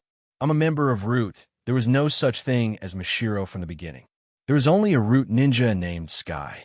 From the very beginning, I was sent to spy on you. If the situation went wrong, I would be the one who killed you. Why? Why are you still smiling at me? Why do you still believe in me? You already knew. Nangongja's hand was still on Mashiro's head, gently stroking it. I do know that you are related to Root, but you are wrong about one thing. The girl named Mashiro was never an illusory existence. From the beginning, you knew almost nothing about life. Sometimes you were a fool, but now you are the one who took care of my daily life. It's you who changed unknowingly, making me treat you as a real family member. I said, I won't let you be threatened by Root again. What does this have to do with whether you are a member of Root or not?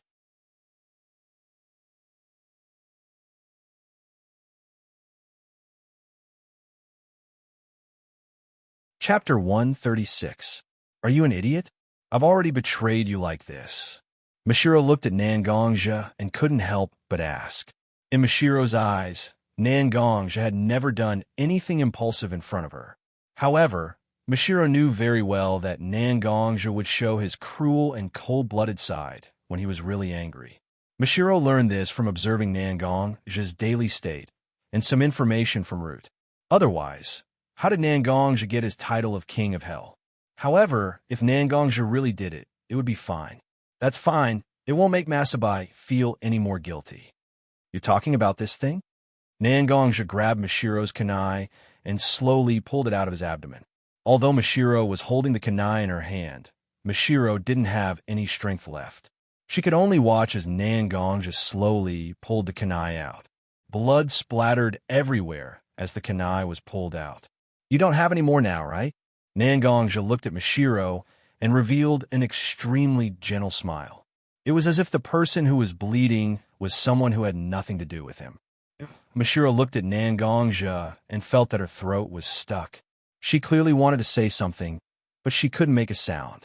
She clearly wanted to break free from Nangongja's embrace and push him far away, but she didn't have any strength left. She could only nestle in Nangongja's embrace. Indecisive and soft-hearted.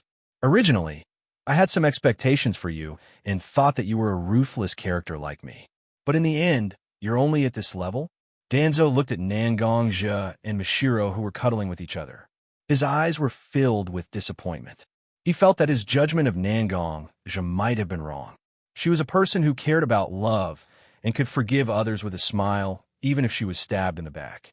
How could he be a ruthless character? It was really disappointing. Indeed, sometimes I don't act like a qualified ninja. Many times after I kill someone, I feel a strong sense of guilt shrouding my heart. For some unknown people, I will accept them with the greatest kindness. Perhaps in your eyes, Danzo, Sama's eyes, these things are simply inconceivable. But I have never regretted it. Because, although I'm a ninja, I've never thought that I'm a qualified ninja. Resentment, love, hatred, kindness, and malice. As a ninja, you have to use the greatest malice to guess the opponent's mind. But how many people have broken through the boundary of good and evil, or even directly fallen to the side of darkness? Nangongja's words were actually a kind of interrogation for himself. Was he good or evil, cruel or merciful? When Nangongja spoke these words, the answers to all these questions in Nangongja's heart began to become clear.